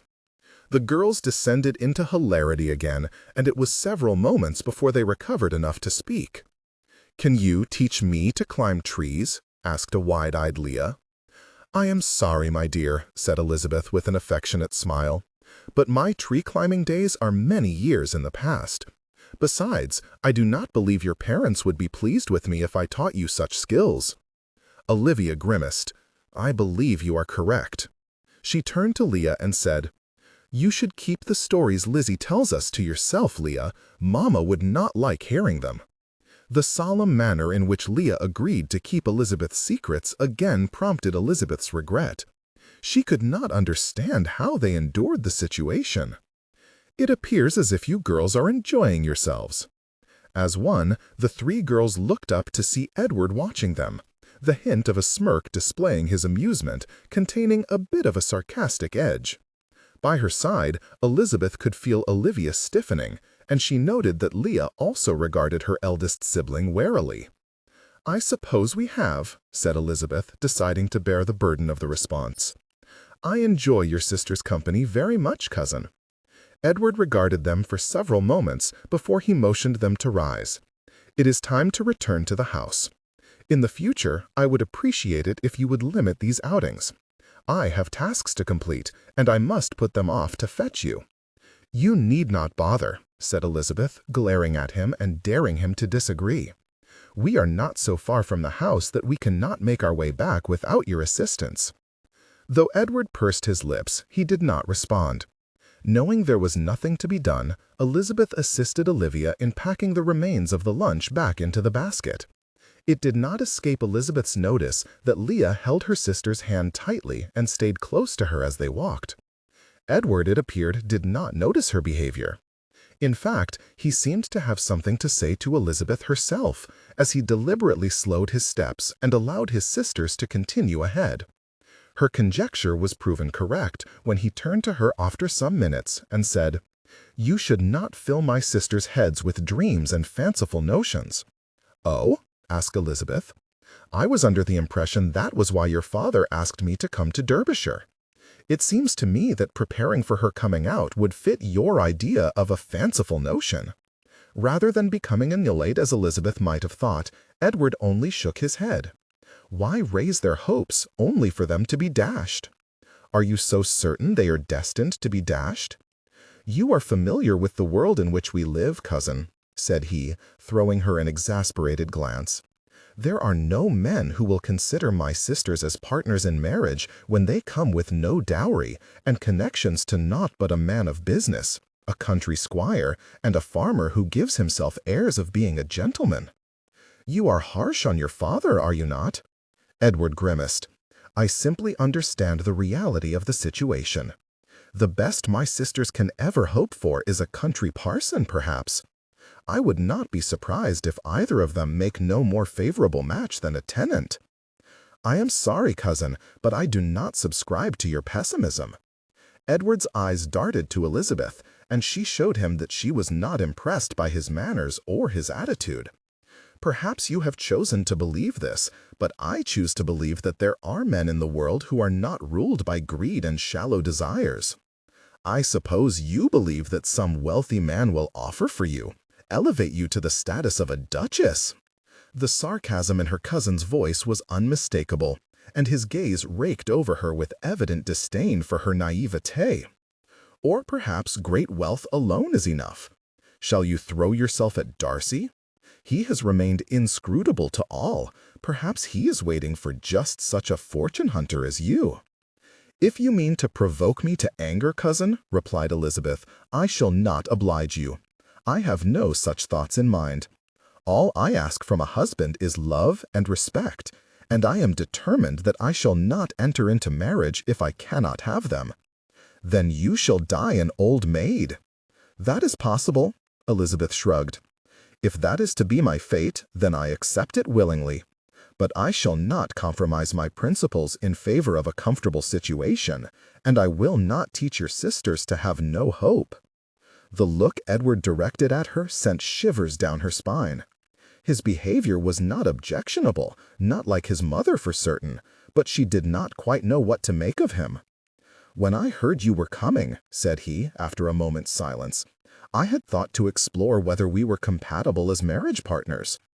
"You may dismiss such a notion completely," said Elizabeth. "I do not think we would suit." "In this I can agree with you. I believe I will require a practical wife. Practicality is something you do not seem to possess." "I do, when the situation is right." Elizabeth turned to her cousin and stopped walking, forcing him to stop if he wished to continue to speak with her. "I have no desire to argue with you, Edward. I can see there are differences in our opinions, and I would not bring more discord into your father's home. I will promise that I will not teach your sisters to hope without reason, nor will I instruct them to reach further above them than is wise. But I will also not teach them to be completely without hope. Can you accept that?" Edward eyed her for a moment before he looked away. "I wish, Elizabeth, that I could give my sisters everything their hearts desire, my brothers too, for that matter, but I cannot. My father is not a wealthy man, and neither will I be wealthy when I inherit. I do not wish to see them disappointed by life." "Disappointment is part of life, Edward," said Elizabeth. "No one, not the wealthiest man in the world, has everything he wishes. But to me, the worst fate is to live, having no faith, no expectation of joy. One can strive for a better life, for better circumstances, or even just for one to love, as I do. Disappointment will inevitably strike us during our lives. It is how we deal with our disappointments that define us, that define our happiness." "Very well, then," said Edward. "A truce it is." He attempted a smile. "Olivia and Leah have been happier since you have come, and I do appreciate that. I will support you however I can." "Thank you," said Elizabeth, appreciating her success in coming to a détente with her cousin. They walked back to the house in silence, eventually overtaking Olivia and Leah, who had stopped, wondering what had become of them. Elizabeth saw the girls looking at her with curiosity and gave a minute shake of her head. There was no need for her to concern herself, it seemed. Perhaps Edward would be an ally after all. "You did not tell me that such beauty could be found in the wilds of Derbyshire, Darcy." Darcy looked away from the retreating forms of the two ladies, the young girl and his neighbor's eldest son, to see Fitzwilliam grinning at him. "Can I assume you are acquainted with these people?" With a shrug, Darcy said, "The young man is my neighbor's son, Mr. Edward Drummond, while the younger girls are his daughters, Miss Olivia Drummond and Miss Leah. The other I do not know." "And she, the jewel of the group, I dare say," replied Fitzwilliam. "The distance makes it difficult, but she was slender, and her hair appeared to be a lovely shade, and I would not be surprised if she was pretty, indeed. Perhaps you should ask for an introduction." Darcy scowled at his cousin. "I know nothing of her." "What better way to learn than to be introduced?" A grunt escaped Darcy's lips, and he turned away from his cousin, heeling his horse to return to Pemberley, sensing Fitzwilliam following him. It had been the merest chance that had led him to this far-flung part of the estate, and he had not expected to see the ladies there, nor the young man who had, it seemed, come to collect them. From his experience, the Drummond children were immersed in assisting their parents' care for the estate, which had dwindled to little more than a farm. Drummond was a good man, though, and Darcy esteemed him for that fact alone. "I have seen her once before," said Darcy, giving voice to his thoughts. "She was at Kingsdown 2 days ago when I visited." "And?" prompted his cousin. Darcy only shrugged. "I know nothing of her. Drummond and I needed to speak of the fence between our properties. The young miss never came up in our conversation." "Do you think she is some relation?" "I do not know. I have never heard of any relations of the Drummonds, but then again, they have not spoken much of themselves the times I have been in their company. Furthermore—" "Yes?" asked Fitzwilliam, when Darcy remained in his thoughts for several moments. "Perhaps I should not speak so," said Darcy, "but Mrs. Drummond has always given the impression of a woman who is not content with her lot. A frown was Fitzwilliam's response. "There may be many reasons if she is discontented." "That is true. I do not mean to cast aspersions on her character, and she has never been anything other than proper in my presence, and I have never had to concern myself with the prospect of her pushing her daughter on me." Fitzwilliam laughed and shook his head. "It always comes to that, does it not? I would be very happy if it did not, but society mothers are relentless." Though he continued to shake his head, Fitzwilliam said nothing further on the subject. "I shall depart on the morrow for Thorndale." Darcy nodded. "You will return, though?" "Of course," said Fitzwilliam with an expansive grin. "The society you keep here is more interesting than any I have experienced at Thorndale. I have a few details to see to. When they are complete, I will return directly. I should be gone no more than 2 or 3 days." "Then Godspeed, cousin. Georgiana and I will anticipate your return." Chapter 6. 2 days after their picnic, Mr. Drummond asked Elizabeth and Olivia if they would like to accompany him to Lambton. "I have some business in town, and I believe there are some items for you young ladies to purchase." They were sitting at breakfast, and Elizabeth had been contemplating what she planned to do that day. The invitation to go to Lambton had taken her by surprise. "I would like to go, Papa," said Olivia, "but to what items do you refer?" "A visit to the dressmaker would be in order, for one," replied her father.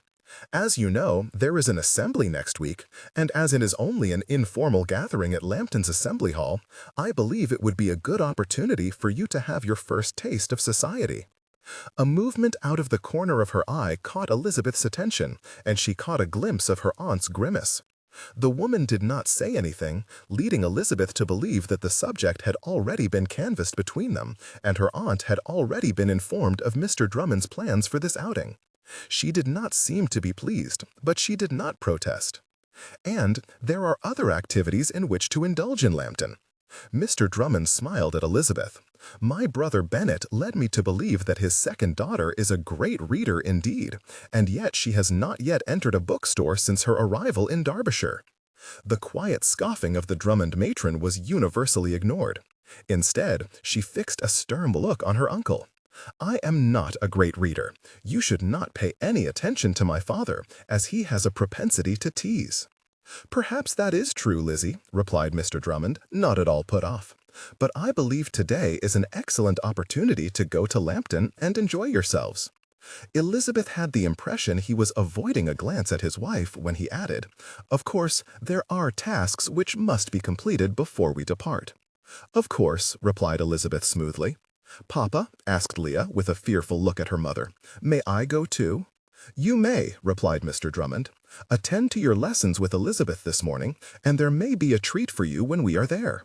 The vigorous nod from the girl prompted a laugh from Mr. Drummond, and he held his youngest child to his side. Elizabeth was struck by the contrast between them. Her uncle obviously loved his children and wanted the best for them. Elizabeth could not quite determine what her aunt wanted for her children, but she seemed to have little affinity for them. Not for the first time, Elizabeth wondered at her behavior, wondered what could have happened to have turned her into the woman she was.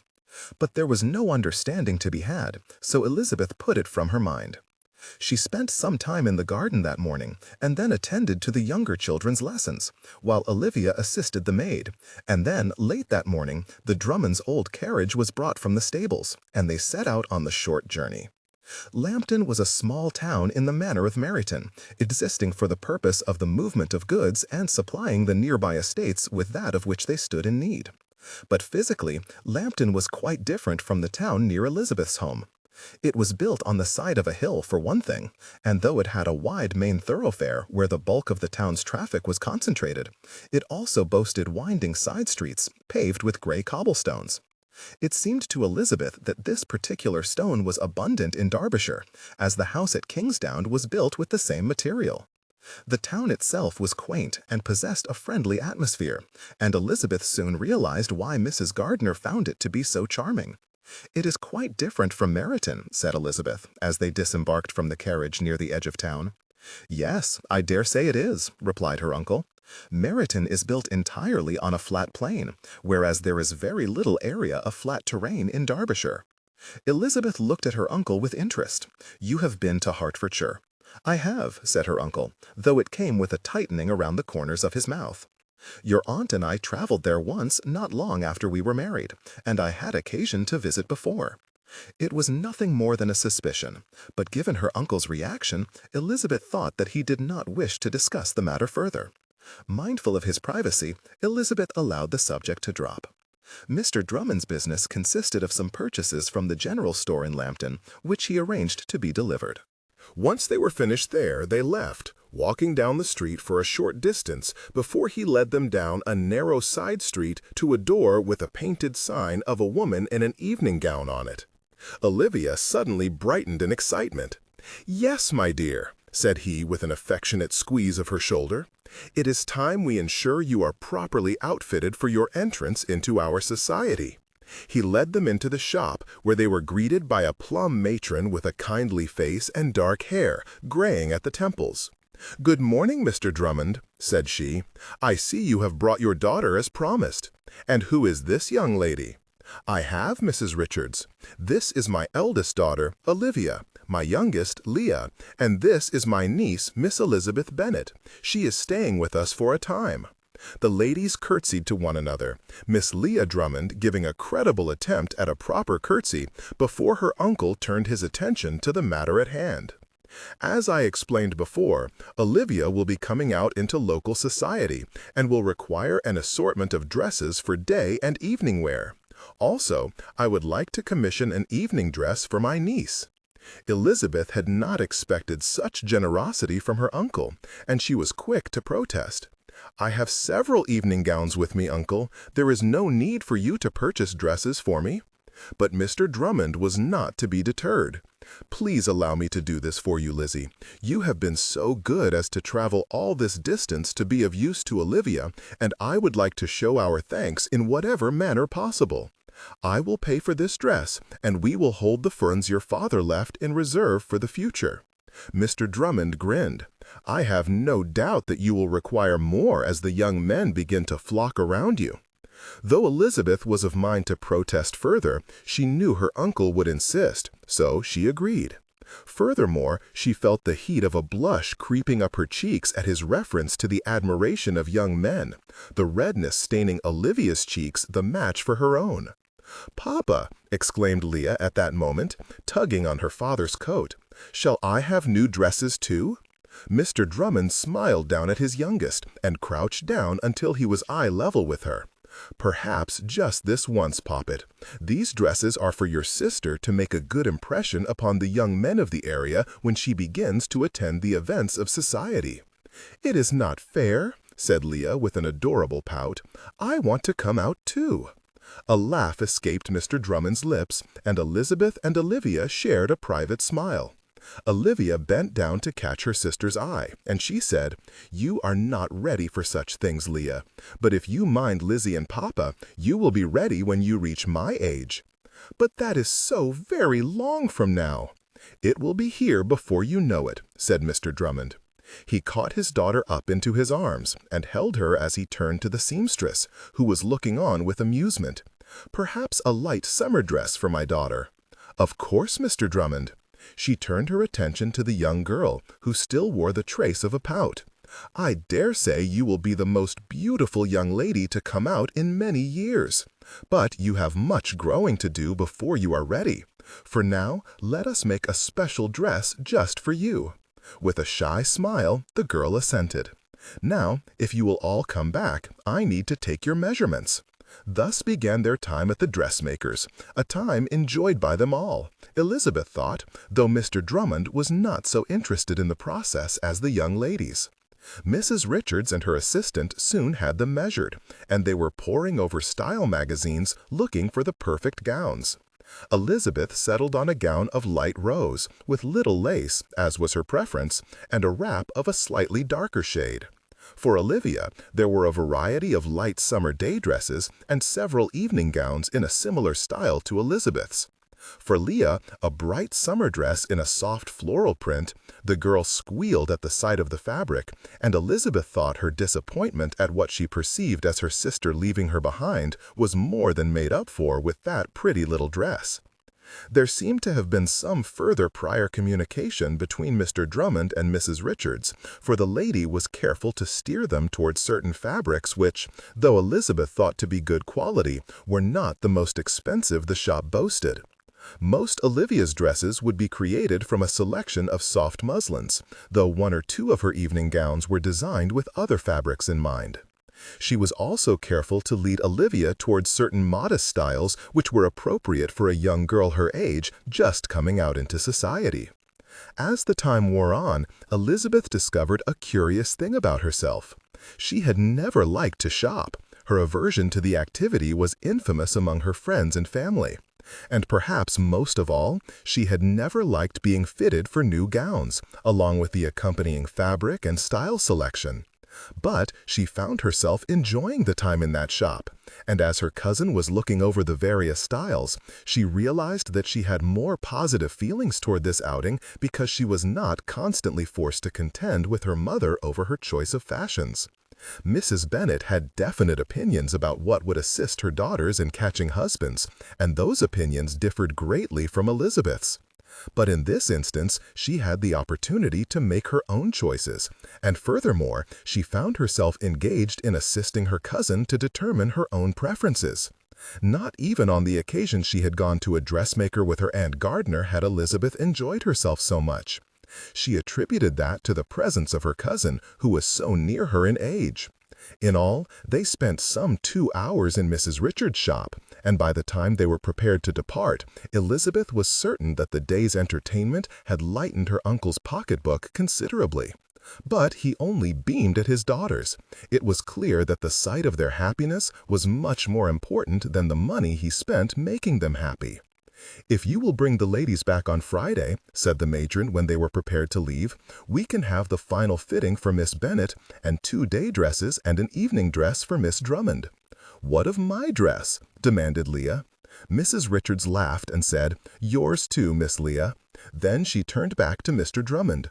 "The rest of Miss Drummond's dresses will be ready within 2 weeks." "Excellent!" He turned a sly grin on his eldest daughter. "Your evening gown will be ready just in time for the upcoming assembly."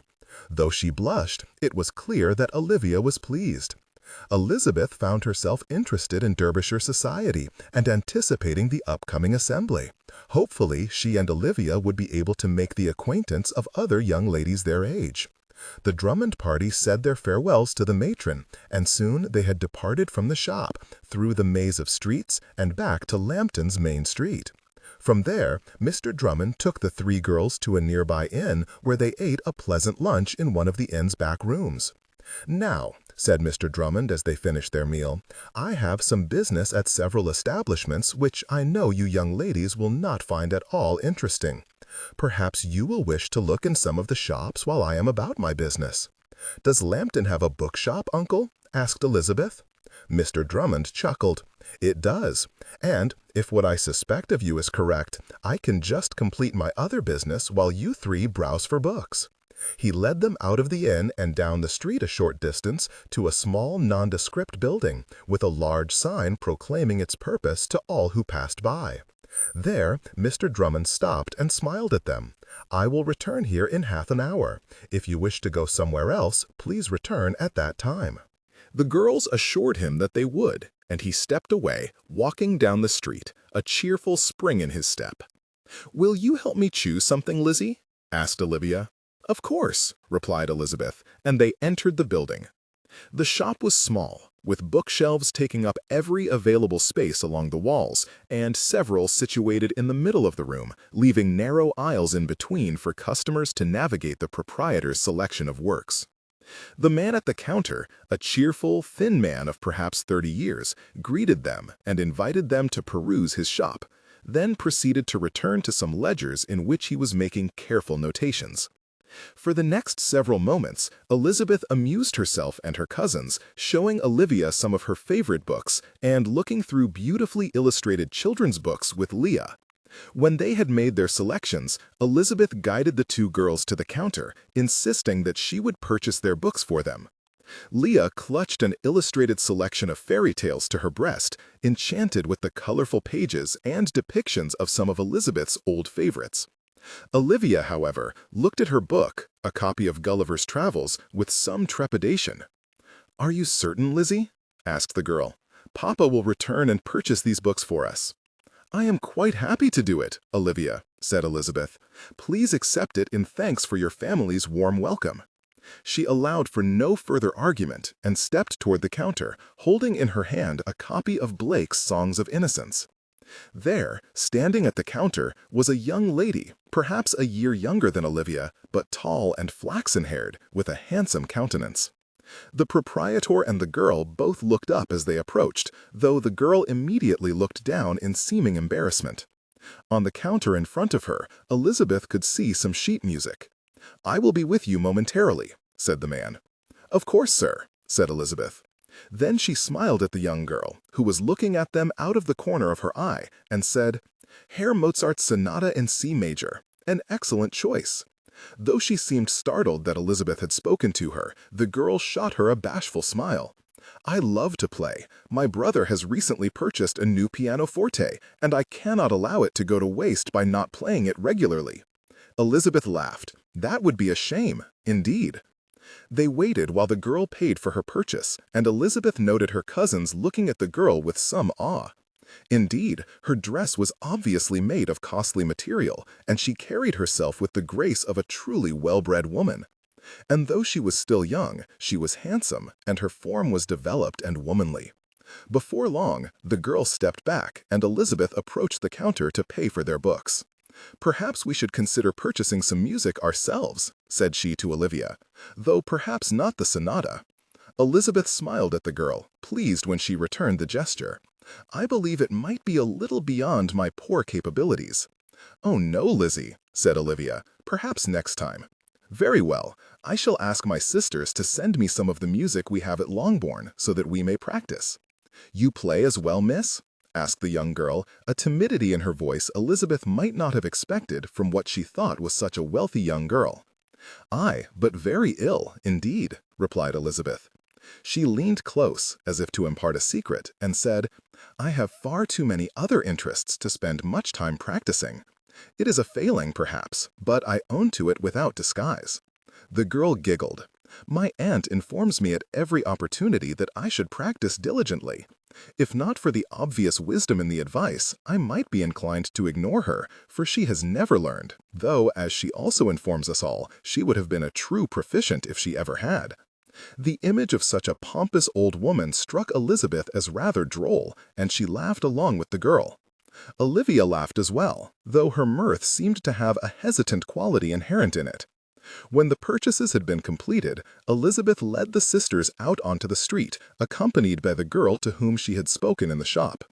It seemed like the girl, once they were outside, realized that she had been speaking to someone with whom she was not at all acquainted, as her timidity returned in full force. To put her at ease, Elizabeth smiled and introduced herself, saying, "It seems we have made one another's acquaintance, and yet there is no one to properly introduce us, so I fear we shall have to introduce one another. I am Elizabeth Bennet, from Longbourn Estate in Hertfordshire. These are my cousins, Miss Olivia Drummond and Miss Leah Drummond, from Kingsdown Estate, not far from here." Though the girl appeared a little shocked, she soon recovered and curtsied. "Miss Bennet, Miss Drummond, Miss Leah, I am Georgiana Darcy, from Pemberley, also quite close by." Olivia gasped, but Elizabeth looked on the young girl with interest. She had not thought to come across Miss Darcy, of whom she had heard so much, in a bookshop in Lambton. "We are happy to make your acquaintance, Miss Darcy," said Elizabeth, "but I at least have the advantage of you, for I have heard much of you." Startled, the girl looked at Elizabeth, her eyes suddenly shuttered and wary. "Oh?" asked she. "Yes," said Elizabeth, hastening to put Miss Darcy's mind at ease. "For you see, I have some neighbors in Hertfordshire who claim an acquaintance with you. A Mr. Bingley, along with his two sisters, took up residence at an estate close by my father's last October. Earlier this year, Mr. Bingley married my eldest sister, Jane." "Oh," repeated the girl, eyes widened, "but Mr. Bingley is my brother's closest friend." "So I have understood," agreed Elizabeth. "In fact, Mr. Bingley had much to say of you. Given how enthusiastic he was concerning your brother's merits, I almost wondered if such a perfect man could possibly exist. The girl giggled in response to Elizabeth's sally. "I have no doubt of it. Mr. Bingley looks up to him, for William is experienced in society and in the running of his estate. I dare say that is correct. But why would Mr. Bingley speak of me?" Elizabeth smiled and winked. "It was not Mr. Bingley who spoke of you, but rather his younger sister." A roll of Elizabeth's eyes told the girl exactly what she thought of Miss Bingley, and as she expected, Miss Darcy commiserated with a similar response. "According to Miss Bingley, you are the closest of friends, and she has never met anyone so accomplished, so talented, and at such a young age. She could not speak enough of you, or of her connection to your family." The girl shook her head with rueful exasperation. "Miss Bingley's imagination concerning our relationship in no way matches the reality. I have met her only a handful of times, and I found her." Miss Darcy's cheeks suddenly flooded red, and she ducked her head, only daring a bashful look at Elizabeth from behind long lashes. "She is quite determined, you see, to become my sister." "Believe me, Miss Darcy," said Elizabeth with a laugh, "I understood that within a few minutes of hearing her speak of you." They shared a laugh, and then Miss Darcy, seeming to regain her confidence, turned to Olivia, who had been watching them with a faint sense of astonishment. "You are Mr. Drummond's eldest daughter." When Olivia replied in the affirmative, Miss Darcy said, "I have seen your father, though I have never made his acquaintance. William, I believe, has a high opinion of him." "Thank you," replied Olivia. "I believe Papa returns the sentiment." "Do you often come to Lambton, Miss Darcy?" "Yes. It is the closest town to my home, and there are shops here which are quite charming indeed." Miss Darcy paused. "There is another town on the other side of Pemberley called Kimpton, but it is a smaller town, with not so much of interest." Unaccountably, Elizabeth experienced the vague notion that she had heard of Kimpton in the past, but she could not remember exactly where. It was of little matter, so she shook it off, focusing her attention back on her new acquaintance. They stood in the street speaking for some moments, and Elizabeth's initial impression of the girl as one possessing little experience with others not of her family circle and an excess of shyness was confirmed. Still, the longer they spoke and the more they shared of themselves, the more at ease she became, until she was speaking with calmness and composure, though perhaps not with the same animation Elizabeth or even her cousin possessed. When they had been speaking for some 5 or 10 minutes, Elizabeth noted the approach of a gentleman, and she looked up, seeing Mr. Darcy striding toward them. And it was at that moment that she was forced to concede that he looked even better than he had only a few days before. "Brother!" called Georgiana as soon as she caught sight of Darcy approaching. "Georgiana," replied Darcy, favoring her with affection. "Miss Drummond," added he, bowing a little to the girl's curtsy. "And Miss Leah, of course." The youngest Drummond giggled and imitated her sister's curtsy, though with little of the grace her elder sister had displayed. Then Darcy turned to the other young lady of the group, noting that she had been watching his interactions with her relations, not to mention her look of amusement, which displayed not a hint of embarrassment. "Perhaps one of you ladies will do me the honor of introducing your companion." "Of course," said Miss Drummond. "This is my cousin, Miss Elizabeth Bennet, who is visiting us from Hertfordshire." Interested by the information, Darcy turned to Miss Bennet.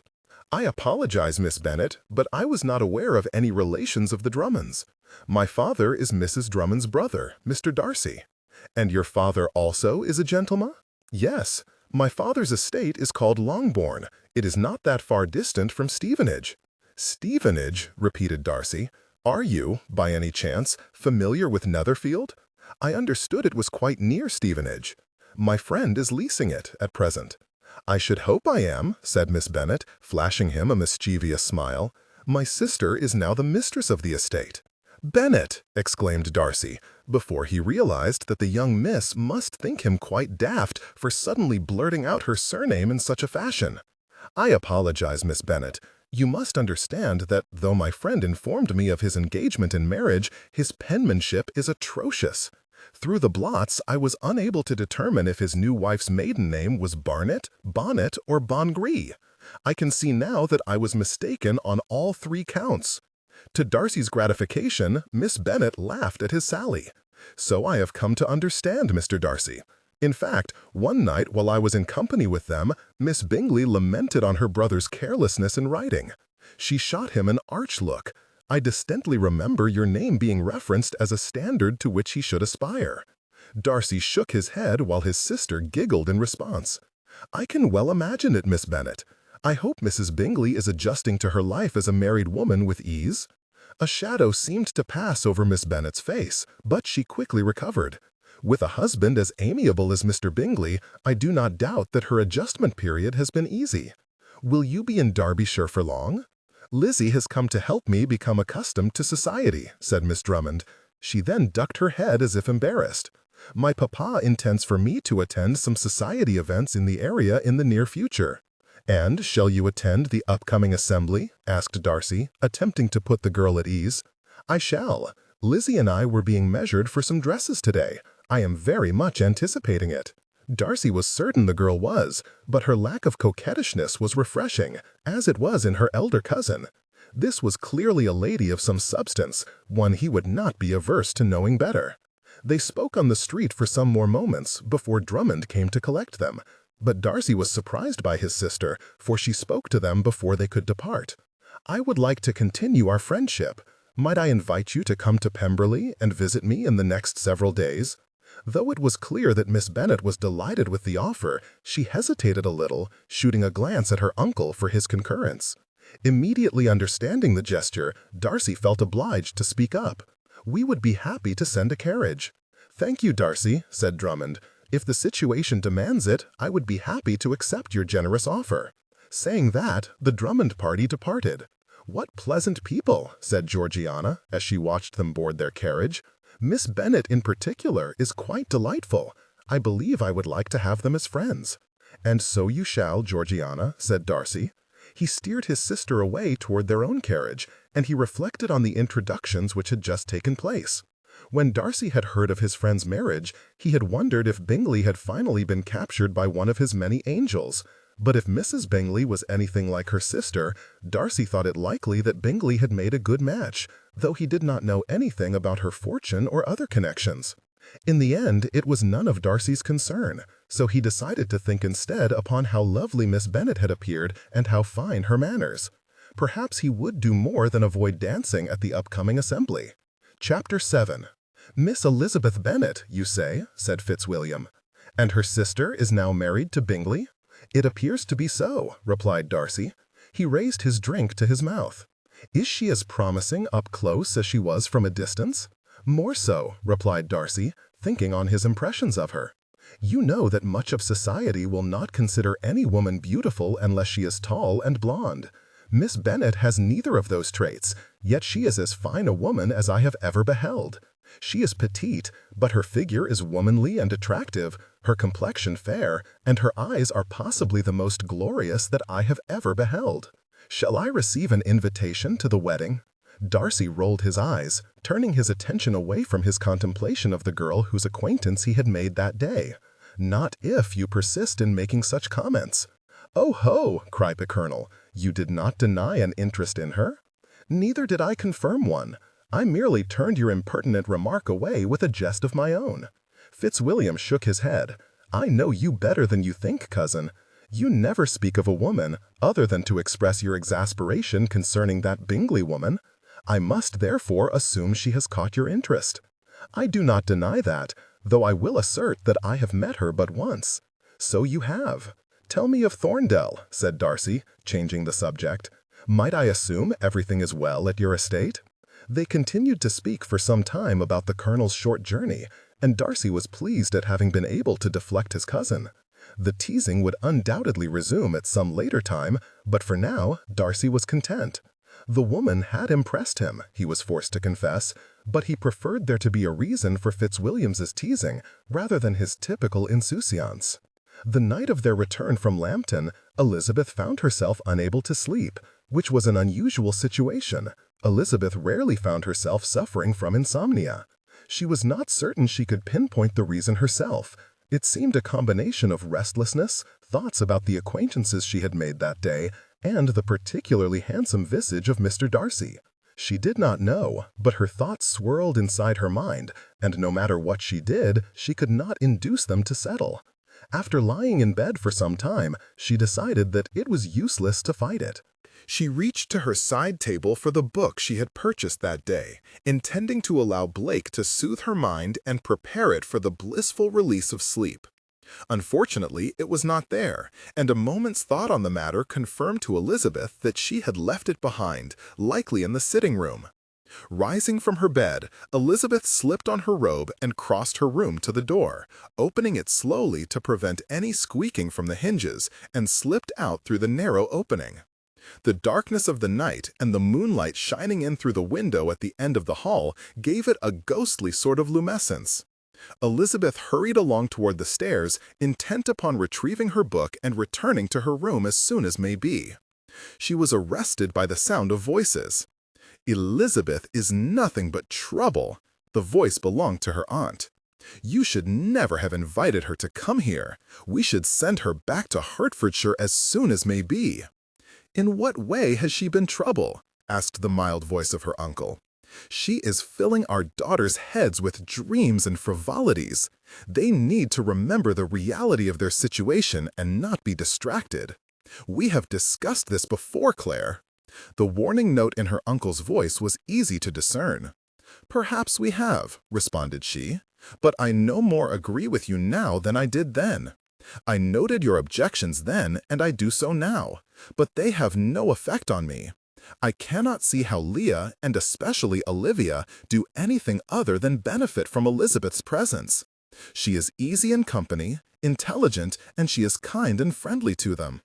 Elizabeth is a true lady by any measure, and I would ask you to remember that. You should not have taken them to Lambton, and you should not have spent so much of our money on clothes which will make no difference in the end. Again, your objections are noted, wife. Is there anything else?" Elizabeth heard footsteps, and for a moment she thought to flee when she realized that her aunt had started stalking the floor. Her tone was ever more exasperated, and Elizabeth was certain that she flailed her hands about in the air, attempting to make her points. "You are being foolish. Our girls have nothing with which to recommend themselves, and your idea of bringing my brother's offspring here to teach them manners is laughable, considering the woman he married.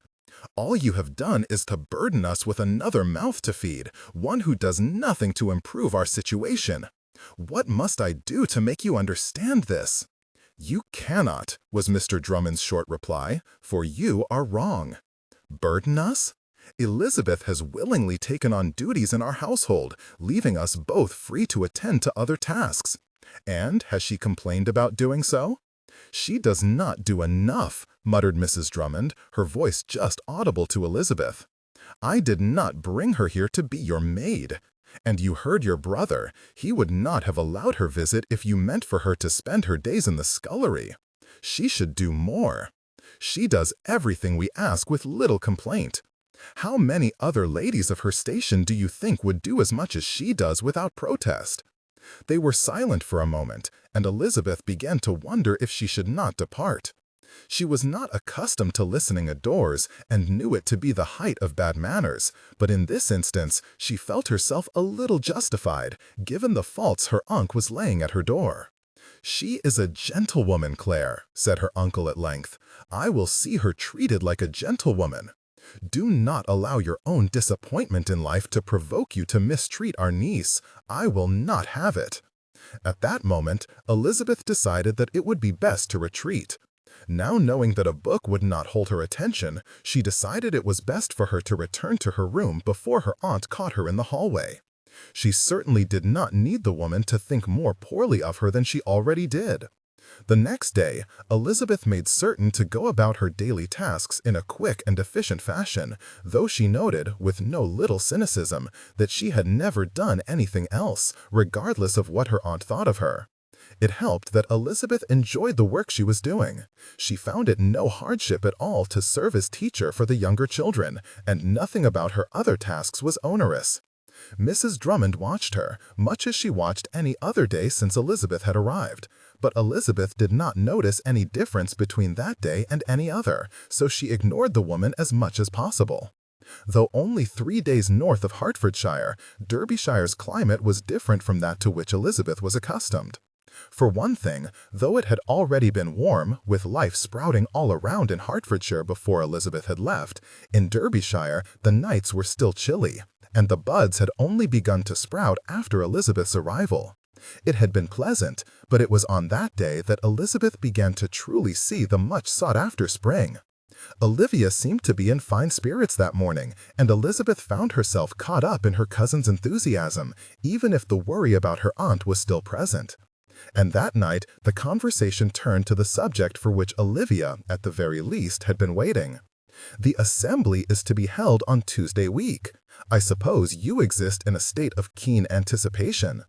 Olivia, to whom her father's words had been directed, returned his smile, though she attempted a demure calmness. "Indeed, Papa, it will be my first assembly after all." "Indeed it will. It will be your first taste of local society." "Shall you be the belle of the ball?" asked Edward. "Shall you dance all night until dawn? Or perhaps you will instead leave at midnight with the prince chasing after you?" "Edward," said Olivia in a warning tone, but Edward only grinned at her, completely unrepentant. "I shall merely emulate Lizzie," replied she with airy unconcern.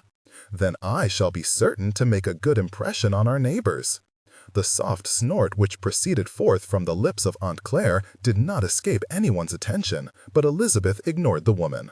Her uncle shot her a glance and said, "Excellent idea, my dear. I am certain your cousin will not lead you astray." "Perhaps I shall stay at home with the younger children," said Aunt Claire. "They will be very well with Marie and Betty," said Mr. Drummond of their two maids. "This is Olivia's first assembly. It would not do for you to be absent." The admonition was spoken in such a way as to refuse any possibility of disagreement, and her aunt subsided, though with evident ill grace. Elizabeth considered her aunt. It was clear she was not happy in her life, and she made no attempt to assume even the veneer of complacency. Her aunt's discussion with her uncle gave some tantalizing hints of the woman's character and the reasons for her disillusionment, but the truth of the matter was still out of reach. It was the day after their discussion regarding the upcoming assembly that the promised note arrived from Georgiana, inviting Elizabeth and Olivia to Pemberley for the afternoon. Given Mrs. Drummond's seeming intent to deny her daughter and niece any ability for activities which might have brought them pleasure, Elizabeth would have thought the woman would protest their going, but instead she only shook her head and allowed her husband to approve of the outing without comment. At the appointed time, a carriage pulled in front of Kingsdown, and a liveried footman descended to open the door for them. Olivia gazed at the carriage with awe, and Elizabeth was forced to concede how impressed she was by its elegance. Even Mr. Bingley, whose fortune was greater than her father's, had not possessed a conveyance to match what she saw before her. "Enjoy yourselves, girls," said Mr. Drummond. "Thank you, Papa," said Olivia, throwing her arms impulsively around her father's neck. "Miss Darcy is so kind. I am sure we shall become great friends. I know you will." Then he helped them both in the carriage and took up his youngest daughter in his arms, comforting her and drying her tears with loving care. Leah had protested her own desire to accompany them, but Mr. Drummond had promised her part of his time that afternoon to make up for her inability to go. Then the carriage lurched into motion and the estate faded away behind them. The outward beauty of the vehicle was further supported by the comfort of the seats and the smoothness of the ride. It was the most relaxing experience Elizabeth had ever had in a coach. "Now, I seem to remember your informing me that you have never visited Pemberley," said Elizabeth, turning to her cousin.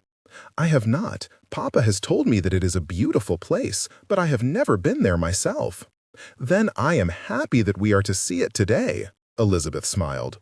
"I do not know if you are aware of it, but my aunt, Mrs. Gardiner, who is my uncle's wife, is from Lambton, and she has seen the estate herself many times. She declares it the finest she has ever seen. I have heard my father speak of your aunt, but I was very small when she left Lambton for London, and I do not know her." "I hope you will have occasion to meet her someday," said Elizabeth. "Aunt Gardiner is a wonderful woman, and I am excessively fond of her." The girls passed the carriage ride in this attitude, alternating playful conversation with watching the scenery as it rolled by. The road to Pemberley was well maintained and had obviously been traveled extensively.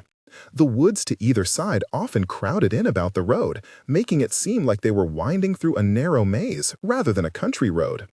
When they had climbed a hill of some natural prominence, the woods to the left side of the road fell away, opening out into a little valley. There, in the center, like a large jewel set into a pendant, stood a large, handsome building, overlooking a lake and a winding stream gleaming in the distance.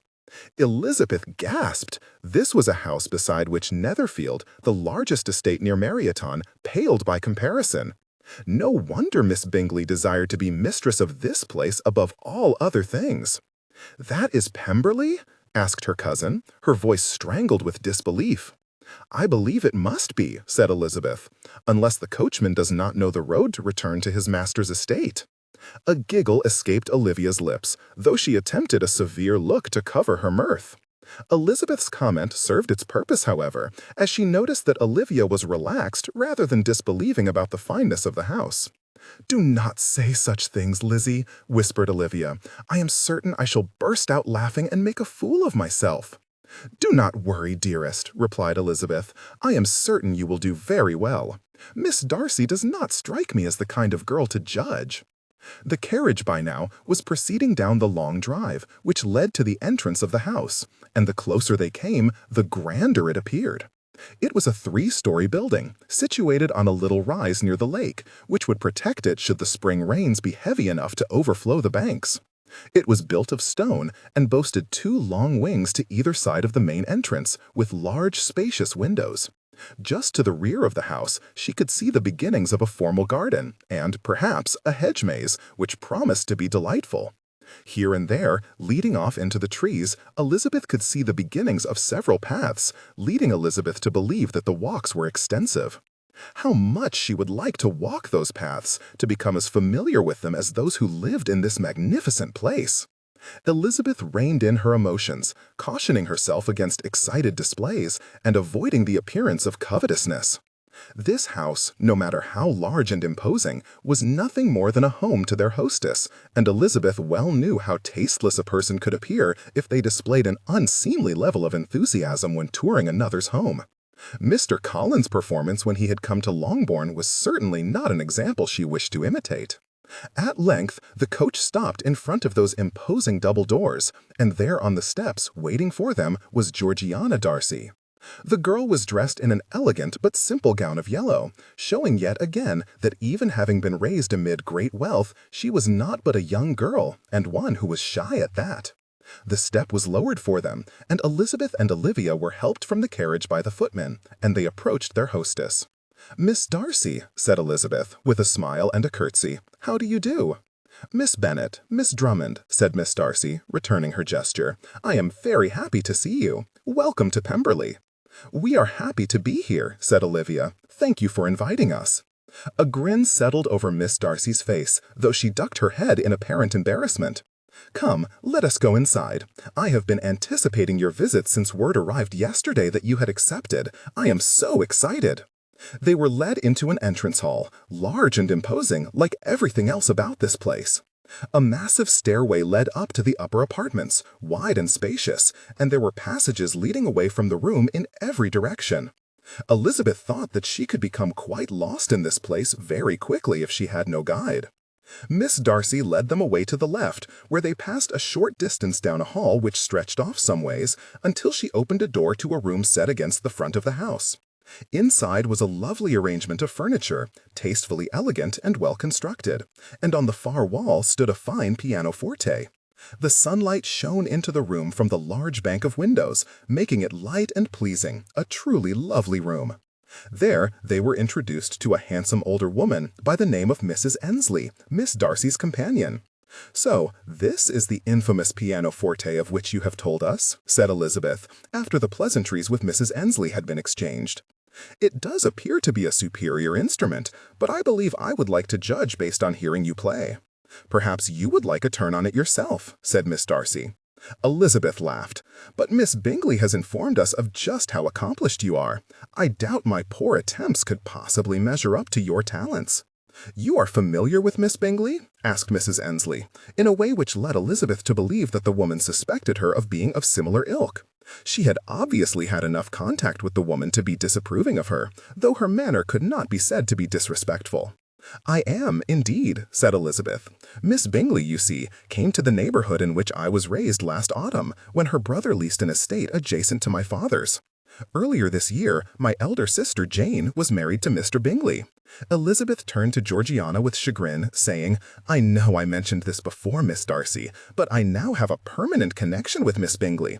If you do not wish to associate with me any longer, I understand." Olivia gasped, but Miss Darcy burst out laughing at Elizabeth's jest, and even Mrs. Ensley, who appeared to be somewhat less amused than her charge, still nodded at Elizabeth. "You are very droll, Miss Bennet," said Miss Darcy. "But, though a connection with Miss Bingley is indeed a serious drawback, I believe I will maintain your acquaintance." "Miss Darcy," said Mrs. Ensley in a warning tone. "I apologize for making such a jest, Mrs. Ensley," interjected Elizabeth. "I understand and applaud your desire to teach your charge proper manners. But since you are obviously aware of the want of subtlety in Miss Bingle's behavior, I wish to assure you that I do not behave in a similar way. I will not praise Mr. Darcy." And unforced. Your volume and energy should remain consistent with his sister to promote myself to him. "Very well, Miss Bennet," said Mrs. Annesley. "Let us leave the subject, then." "I have heard from my brother," said Georgiana, eagerly grasping at Mrs. Annesley's suggestion, "that it is possible that Mr. Bingley and his new wife will visit Pemberley this summer. Perhaps your visit will coincide with your sister's." "Mr. Bingley mentioned the possibility to me as well," said Elizabeth, avoiding the thought of her sister. "I hope they do come, for I will be happy to see them. Now, since we are in the music room, what say you of music? Do you have a favorite composer?" It turned out that Elizabeth's choice of subject was an inspired one, for Miss Georgiana's Darcy was a music enthusiast, and was more than happy to speak of her great love for it, forgetting all about the thorny subject of Elizabeth's elder sister. And it was clear that the girl was knowledgeable too, and her opinions were near enough to Elizabeth's that there was something of which to discuss. "Bach, without a doubt," said Miss Darcy. "His harmonies are sublime, and his music is a joy to play. I have been practicing his toccata and fugue in D minor recently, though I will own that I still require practice." "I am not much familiar with Bach," said Elizabeth, "though I have heard the toccata and fugue. You have just revealed the disparity in our levels of ability. I would hesitate to even attempt the fugue. The prelude in C major is much more gratifying, for I can actually play it." "Lizzie has been teaching me to play," said Olivia in a quiet voice. "I still have much to learn, but I find that I am enjoying it very much." "Then your talents must not be nearly as modest as you would have us believe," said Miss Darcy to Elizabeth. "To take on a student is no small matter." Elizabeth laughed. "I do not think I would refer to it in such a grandiose manner as having taken on a student. But I do have some small ability, and I am happy to share it." "And who is your favorite composer, Miss Bennet, Miss Drummond?" asked Miss Darcy. "I am partial to Mozart and Beethoven," said Elizabeth. "I very much like what I have heard of Herr Mozart," said Olivia. Elizabeth smiled at her cousin. There had not been much use or time for music in the Drummond residence, and as such, Olivia had relatively little experience. "That is an odd duo, is it not, Miss Bennet?" asked Miss Darcy. "Mozart's style is light and airy, and some might even suggest unserious. No one could ever consider Beethoven unserious." "On the surface, yes," said Elizabeth with good humor, "but underneath Mozart's soaring, airy melodies, I fancy I can hear his love of music, though his style is for the most part light. But when Mozart's style gets a little too much, it is lovely to turn to Beethoven and enjoy his grander and more serious style." "Well said, Miss Bennet," murmured Mrs. Annesley. Elizabeth exchanged a look with the other woman, and had the sense that she had stated the companion's opinion on the matter with succinctness. The conversation wound on from there, touching on different aspects of music and performance, and she was happy to listen to Miss Darcy, though she did so with an air of self-consciousness. In fact, Miss Darcy was quite talented, in Elizabeth's opinion, much more than she was herself. If the girl made any mistakes in her playing, Elizabeth was not able to hear them. Furthermore, she played with feeling and verve, displaying a love for the music which could not be feigned. By contrast, when Elizabeth played, she felt even more awkward, knowing that her own performance could not measure up to the younger girls. And yet, Miss Darcy complimented her so sincerely, assuring her that her playing brought much pleasure. When Elizabeth stepped away from the pianoforte, she realized that another had entered the room and was watching them as they interacted around the pianoforte. He was tall and broad-shouldered, a truly large and imposing man, though his countenance shone with good humor. He greeted them all pleasantly and requested an introduction. When Georgiana did the honors, he was revealed to be a cousin, Colonel Anthony Fitzwilliam. In truth, my cousin is no longer a member of the army, for he retired several months ago, said Miss Darcy with more than a measure of pride. She turned to him and said, "It is well that the custom is to continue to refer to you by your former title, cousin, for I am so accustomed to thinking of you as a colonel." "I am accustomed to thinking of myself as a colonel," replied Colonel Fitzwilliam with evident good humor. "Oh, it is unfortunate you are not in the army any longer," said Elizabeth, directing a mischievous grin at him. "My younger sisters admire a man in the scarlet uniform. They would have been pleased to make your acquaintance." "But now," said Colonel Fitzwilliam, "given I am not but Mr. Fitzwilliam, I assume I would not be worth their time?" Elizabeth laughed. "I see you have seen their like before, sir." "Indeed I have," replied he, "far more often than I would like to confess. My experience tells me there is naught of harm in such girls, but the squeals of delight often grate on the nerves." The tea service Miss Darcy had ordered moments before arrived then, and Colonel Fitzwilliam sat down to tea with them, entertaining them with stories of his time in the regulars. Elizabeth listened with interest and laughed at his words, but she was certain that many of his stories were, at the very least, embellished upon, though she would not accuse him of making them up out of whole cloth. Elizabeth did, however, watch Olivia, who appeared to be entranced by Colonel Fitzwilliam's genial manners and interesting discourse. Olivia seemed to have taken an instant fancy to the man, and though Elizabeth was not affected herself, she could understand why her young and inexperienced cousin would feel so intrigued. She thought of speaking to Olivia on their way home, but she soon decided there was no reason to do so. Girlish infatuation was an affliction, often experienced by young girls, and it would almost certainly fade away with time. For her part, Miss Darcy laughed at her cousin's tales as much as Elizabeth did, though she had obviously heard some of them before. Underneath it, Elizabeth thought she sensed a hint of exasperation for him. The girl, though she had been brought up by doting guardians intent upon seeing to her every need, was more than a little lonely, Elizabeth realized. She likely had interacted with few girls her own age and had formed few friendships as a result. Elizabeth had no frame of reference, not having a brother, but though her sisters exasperated her at times, it would be much more difficult to try to share confidences with a much older brother. At length, the time for their return arrived, and Elizabeth and Olivia rose to take their leave. "Thank you for inviting us, Miss Darcy," said Elizabeth. "I believe I may speak for us both when I say that we have been happy to make your acquaintance." "I certainly am," added Olivia. "We live so close together that it is strange we have never met." "I must apologize for my brother," said Miss Darcy. "He had intended to be here to greet you, but an unexpected situation arose among the tenants to which he was obliged to attend. We understand. Needs of the estate must take precedence." "And my cousin is nothing if not dutiful," added Colonel Fitzwilliam. "You will see him at the assembly anyway, as he and my cousin will attend." "You will not be attending yourself?" asked Olivia. "I am still not out, Miss Drummond. My brother has told me that I might begin to attend some small events next year, but for the present I do not." "This assembly is to be Olivia's first," said Elizabeth. "Oh," said Miss Darcy, clapping her hands, "then you must tell me of your experience." "I would be happy to," replied Olivia.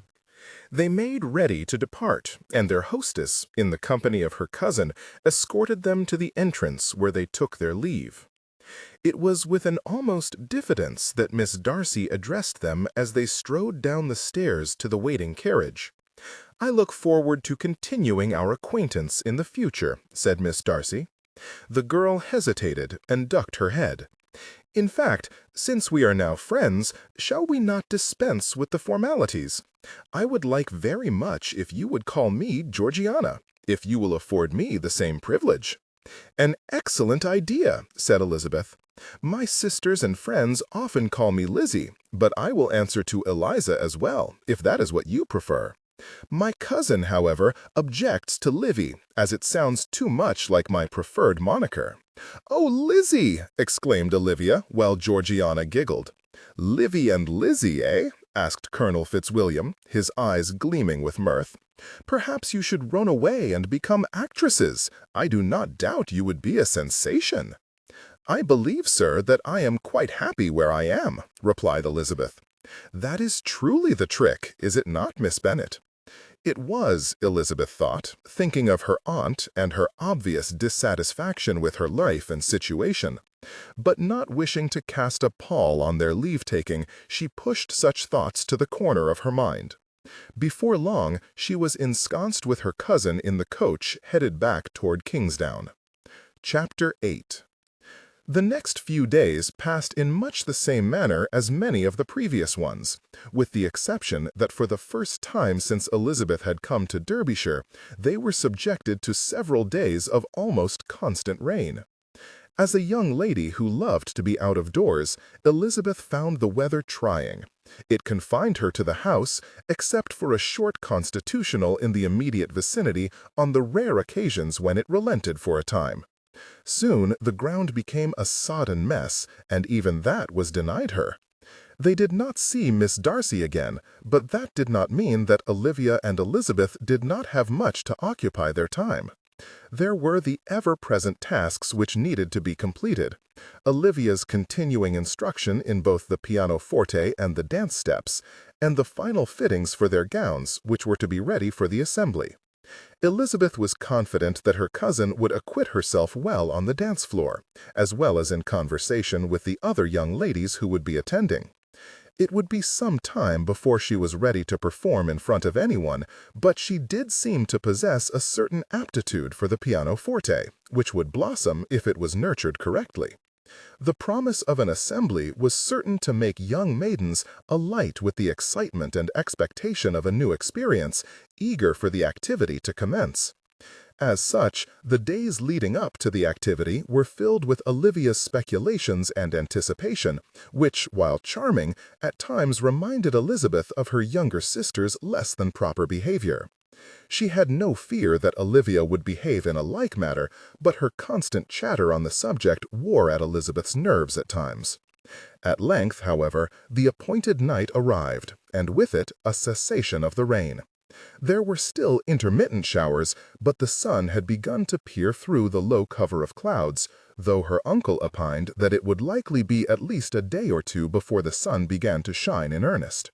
That evening, the 4 eldest Drummonds, with Elizabeth in tow, made their way to the carriage for the short journey to Lambton's Assembly Hall.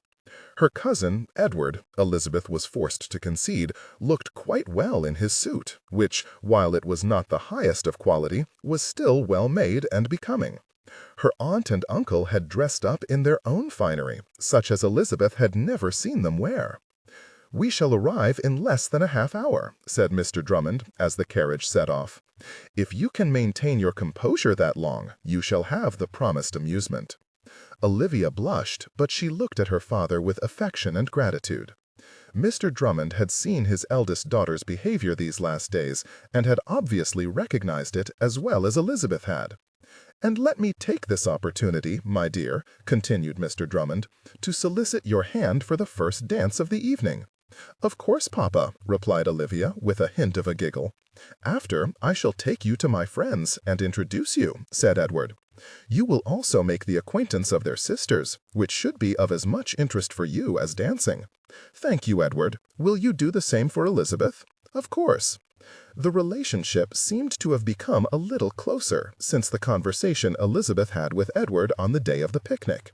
She could not claim to be the instigator of such better relations, but Elizabeth wondered if Edward had begun to see his sister as the woman she was becoming. Either way, she could not help but rejoice. Would that Elizabeth had an elder brother and protector. "Elizabeth, will you dance the first with me?" With a smile at her cousin, Elizabeth indicated that she was happy to do so. Indeed, knowing no other man who would be in attendance, other than Mr. Darcy and Colonel Fitzwilliam, Elizabeth thought dance partners might be a little scarcer than she usually expected. The carriage moved along rather slowly, as the horses strained to pull it over the soaked road, which, though Elizabeth had thought was well maintained, appeared to allow the carriage passage only with the greatest reluctance. There were ruts which jostled the occupants about, and more than once Elizabeth thought she heard a sucking sound as the wheels were pulled free from the mud which held it in its grip. The first sign of trouble was when the carriage lurched violently to one side, throwing Elizabeth and Olivia against her brother. It seemed to rock in place for a moment, and then came to a sudden stop, though by this time it had been going so slowly that the girls did not fall to the floor. Outside, Elizabeth could hear the driver urging the horses forward, but though the horses whinnied and strained, the carriage shuddered and did not move. "Wait here," instructed Mr. Drummond, before he opened the door and pushed his upper body out, and for a moment Elizabeth could hear a murmur of conversation with the driver. "The carriage has become stuck in the mud," said Mr. Drummond when he re-entered. "Can the horses not pull us out?" asked his wife. "The carriage is too heavy. We will have to step out to lighten the load." Though Elizabeth could easily see that her aunt was not impressed with her husband's words, she seemed to sense that there was little reason to argue. Elizabeth's uncle stepped down from the conveyance, and after him Edward alighted, and they turned to help the ladies.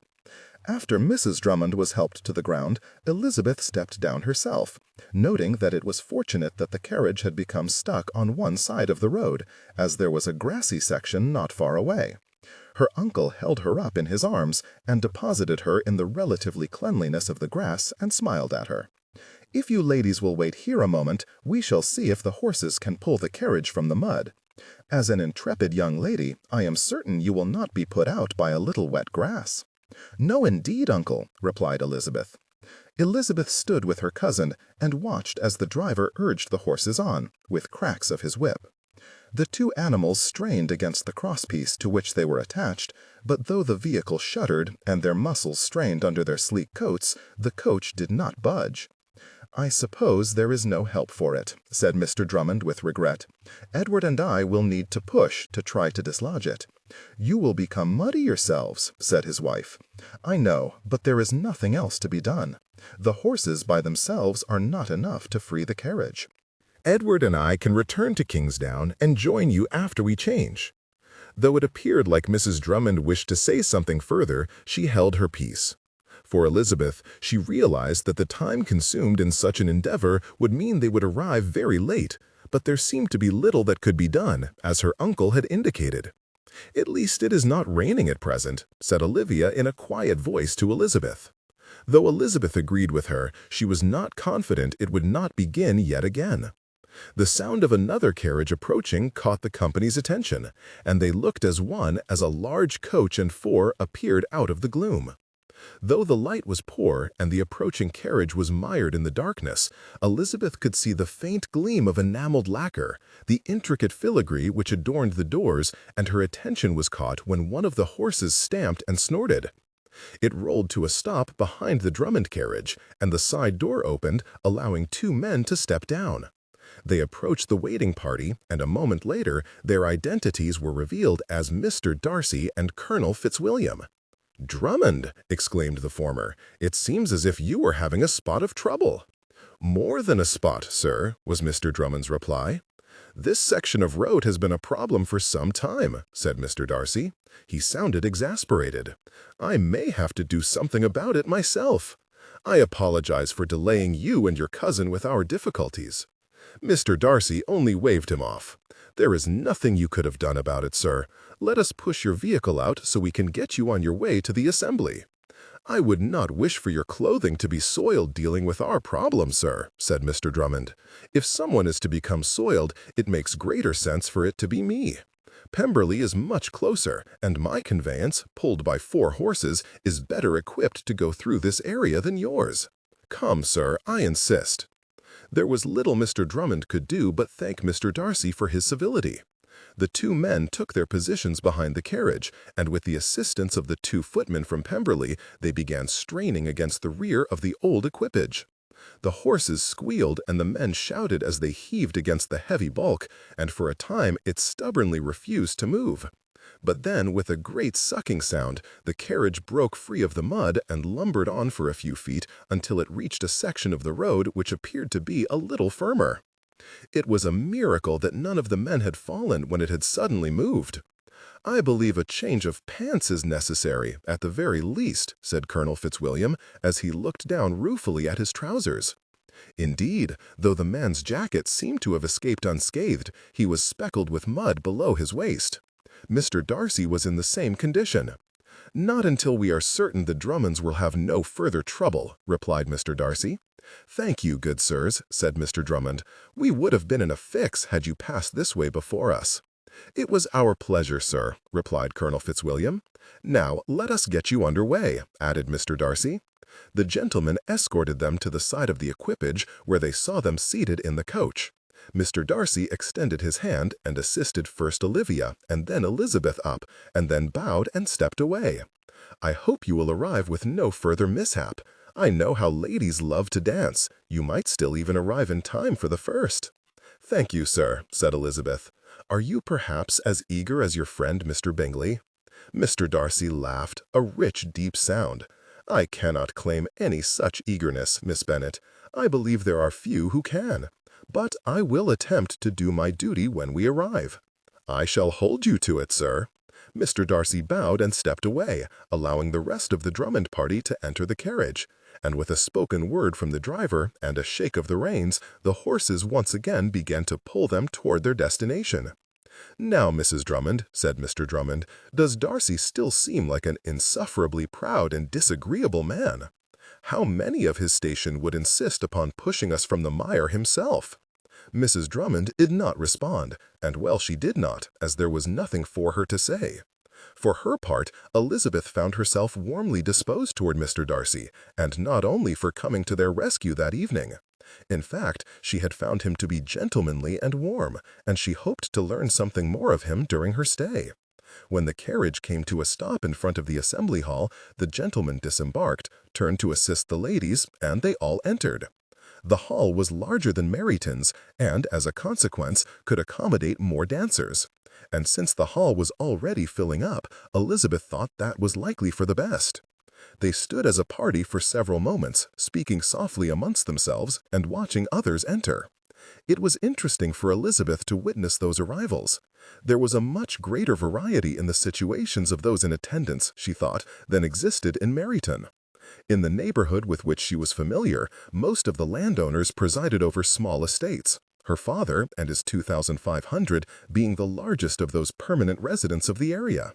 The one larger estate, Netherfield Park, had not been occupied since Elizabeth was a girl, and the man who finally leased it was certainly wealthy, but descended from a stock of tradesmen, though that fact did not make him any less worthy in Elizabeth's eyes.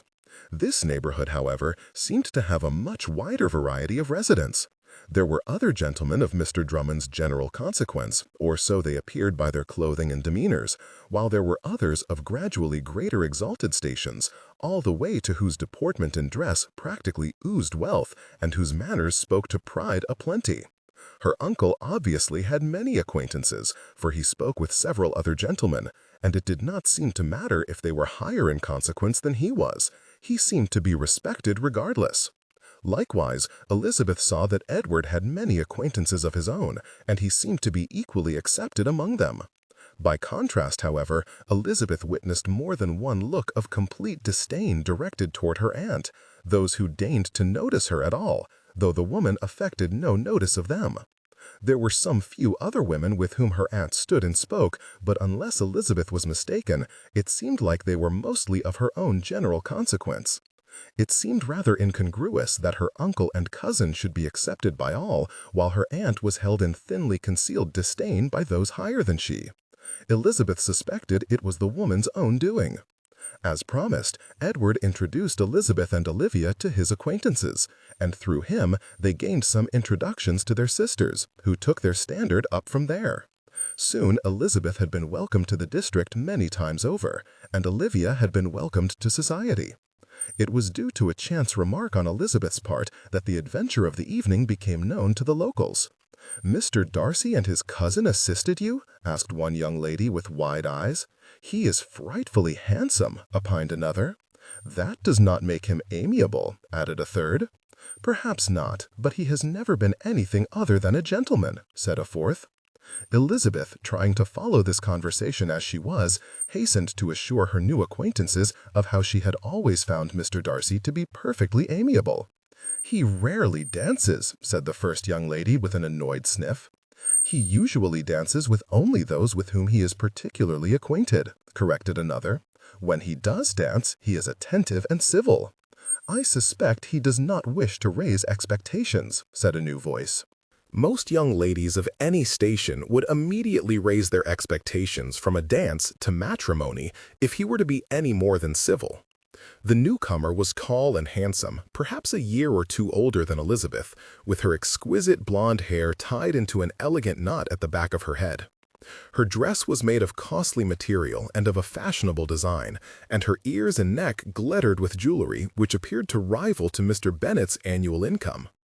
Elizabeth did not miss how the other young ladies, even those who gave themselves airs, deferred to her. "Why should he need to avoid raising expectations?" asked a persistent young lady, a Miss Burbage by name. "I have heard that his aunt claims him for her daughter and that there is an engagement in place." "All the more reason for him to avoid being entrapped by one of you," replied the regal lady. "But I have it on good authority that this engagement of which you speak is nothing more than the wish of his aunt. Furthermore, this cousin of his is a woman who is already 25. Do you not think they would already be married had he intended to offer for her?" The looks of hope that appeared on several faces almost caused Elizabeth to laugh, and she was certain the newcomer had not missed them either. But she ignored them, instead fixing her attention on Elizabeth. "Will you ladies do me the honor of introducing your new companion to my acquaintance?" The introductions were readily taken up by Miss Burbage, and the woman was introduced as Lady Emily Teasdale, the daughter of the Earl of Chesterfield. Elizabeth curtsied to the lady and received a smile in return. "Welcome to our society, Miss Bennet, Miss Drummond. I hope your presence will enliven the society we keep. As for the rest of you, though I doubt Mr. Darcy will marry his cousin, you would do well to remember that though he is a gentleman, he also possesses connections to the peerage, and his lineage is ancient and respected. He can expect nothing less than a wife of society, one with a splendid fortune and lineage herself. The daughter of a duke is not beyond his reach." And with that, Lady Emily directed a pleasant nod to Elizabeth, and she turned away, leaving the ladies chastened behind her. "Who does she think she is to speak for Mr. Darcy in such a way?" demanded Miss Burbage, though Elizabeth noted the woman had kept her voice quiet. "She is the daughter of an earl," said another woman, a Miss MacDonald. "I dare say she may speak however she wishes." "Perhaps she is, but I do not care for her. Too high and mighty by far." As the young ladies stood and spoke amongst themselves, Elizabeth watched as Lady Emily walked to some other ladies of her acquaintance and began speaking to them. Whatever her new acquaintances said, Elizabeth did not find the lady's manner to be overly proud or disagreeable. Indeed, she had less overt conceit than Miss Bingley and Mrs. Hurst, with much more reason. The result of Elizabeth's comment about Mr. Darcy was that before long the news flew through the halls on the wings of gossip. It seemed like it was not long before the story was on everyone's lips, with such a speed as to lead Elizabeth to believe that her uncle and cousin must also have shared the story. It seemed like many waited for the arrival of Mr. Darcy with bated breath, though she was certain that it would be some time yet before he would arrive. At length, the musicians began playing the overture for the first dance, and Elizabeth took her place with her cousin. But when Elizabeth made her observation to Edward, he disavowed any culpability in the matter. "Mr. Darcy is well known as a man who demands his privacy, and he does not appreciate those who intrude upon it. I do not know the man well enough to speak of the matter, knowing that word of it will make its way back to him. And I am certain my father would not have spoken of it either." "Perhaps I should have held my tongue," said Elizabeth. "I had no intent to gossip." Her cousin only shrugged. I have not much experience with Mr. Darcy, so I cannot tell you how he will react, but I would not expect him to think ill of you for nothing more than a casual comment. Elizabeth hoped that to be the case. For the present, however, she put the matter from her mind and concentrated on the dance and the rest of the company. Other than the words exchanged at the outset of the dance, Edward did not seem eager to speak, and so Elizabeth's attention was free to wander about the room. Nearby, Olivia danced with her father, and if her laughter was any indication, it seemed the girl was enjoying her first taste of society. Elsewhere, it appeared like those in attendance were eager to take to the dance floor. The attendance was much greater than what Elizabeth would have seen in Meryton, with couples spread across the length of a floor which was at least a third longer than the assembly hall near her home. Furthermore, there was no Kitty or Lydia to run amok, drawing attention to themselves and embarrassing Elizabeth. Once the first dance was complete, Elizabeth lined up for the second with her uncle, while Olivia lined up with her brother. Thus began a whirlwind night for Elizabeth. Contrary to what she might have believed, she had no shortage of dance partners that evening, and she rarely had to sit out a dance. There was something intangible about the evening, something she could not quite put her finger on. The gentlemen were interesting, and the ladies, though it was true that some were gossipy and even silly, were amiable and welcoming. It was possible that the simple fact of associating with people with whom she had not previously been acquainted was the reason. But Elizabeth found herself enjoying herself more than she had at an assembly for many months. The evening was perhaps half gone when Elizabeth was approached from an entirely unexpected quarter and solicited for a dance. When she thought on the matter, she could not even remember noticing when the gentleman arrived, but the seriousness with which he approached her when she did notice him was unmistakable. "Miss Bennet," said he as he bowed to her, "might I solicit your hand for the next dance, if you are not already engaged?" Something in Elizabeth trembled at this man's earnest entreaty for her hand. "I am engaged for the next, sir," said Elizabeth, wishing with sudden irrationality that the young man who had requested it had found someone else instead. "But my next dance after that is still free." "Then I shall await it, with much anticipation." Then, bowing, Mr. Darcy stepped away from her to allow her next partner to approach. It was fortunate Elizabeth was so familiar with the steps of the dance, for she had not a hint of attention to spare to her feet. Her partner fared little better, as though he appeared to be an amiable man, and he spoke to her with congenial interest. Elizabeth could not keep her focus on him. She must have responded in an appropriate manner to his words, for he seemed content, at the very least, with their interactions. Soon the set was complete, and Mr. Darcy approached to claim Elizabeth's hand. She bestowed it willingly, attempting not to give in to the embarrassment which spread over her, its source nothing that Elizabeth could define. The man himself was graceful on the dance floor, moving through the forms with precision and flair. Elizabeth had never danced with such a fine dancer as Mr. Darcy. In the first few moments, nothing was said between them. Elizabeth was feeling unaccountably bashful in his company, not a comfortable feeling for a normally self-assured woman. For Mr. Darcy's part, he was either cognizant of Elizabeth's feelings and determined to allow her the opportunity to collect herself, or taking the opportunity to inspect her. The very thought that the man was scrutinizing her with such intensity ultimately caused Elizabeth to break the silence between them. "I can see that Miss Bingley was indeed correct about you, Mr. Darcy." It seemed like Mr. Darcy caught Elizabeth's playful tone, for he raised an eyebrow and said, "That is interesting, Miss Bennet, for, to be honest, I am not at all well acquainted with the lady." Elizabeth feigned astonishment. "Truly, she spoke of you and your sister as if you were the most intimate of acquaintances."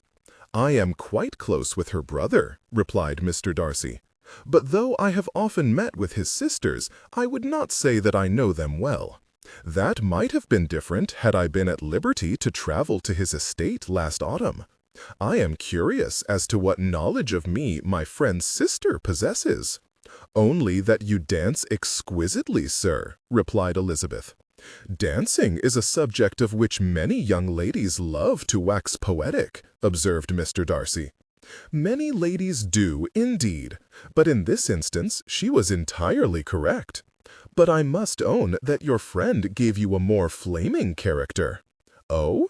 Elizabeth could not determine if Mr. Darcy was amused or offended at this observation, but her impression of him as a reserved yet amiable man gave her the courage to continue speaking. "He claimed that you almost never dance, sir, and yet your civility in requesting my hand suggests that Mr. Bingley exaggerated." A fleeting smile passed over Mr. Darcy's countenance. "How well Bingley knows me." "So you own to it?" asked Elizabeth. "I do, but not to the extent that Bingley insinuated. I will confess that I rarely dance twice with a young lady at one event, and I often prefer to converse with friends rather than attending young ladies on the dance floor." "That is shocking, sir," exclaimed Elizabeth. "Should I feel offended for the sake of young ladies everywhere? I think not. In fact, it is simply because I do not feel comfortable in company I do not know, and wish to refrain from raising the hopes of young ladies. I am much more at ease when I am particularly acquainted with my partner." "Ah, then I suppose you are not at ease with me. We are not well acquainted." "No, we are not. But I find that I am quite comfortable, Miss Bennet." "Is that so?" "Yes. Perhaps it is because you have spoken of my friend with such familiarity." "Perhaps that is it," replied Elizabeth. Their conversation, carried on in fits and starts due to the demands of the dance, was interrupted by a long interlude in which the steps took them away from each other. Mr. Darcy was nothing like Elizabeth would have expected, and given Miss Bingley's description of him, Elizabeth might have been prepared to dislike him. But Elizabeth had long known that Miss Bingley was not to be trusted, and her professions of intimacy with the Darcys had been disproven with her meeting with Georgiana. Furthermore, Elizabeth had long known of Miss Bingley's pretensions and ambitions toward high society, and the woman's words had rung with the faint tones of desperation. Either way, Elizabeth would not judge the man by the brushstrokes Miss Bingley had used to paint his likeness.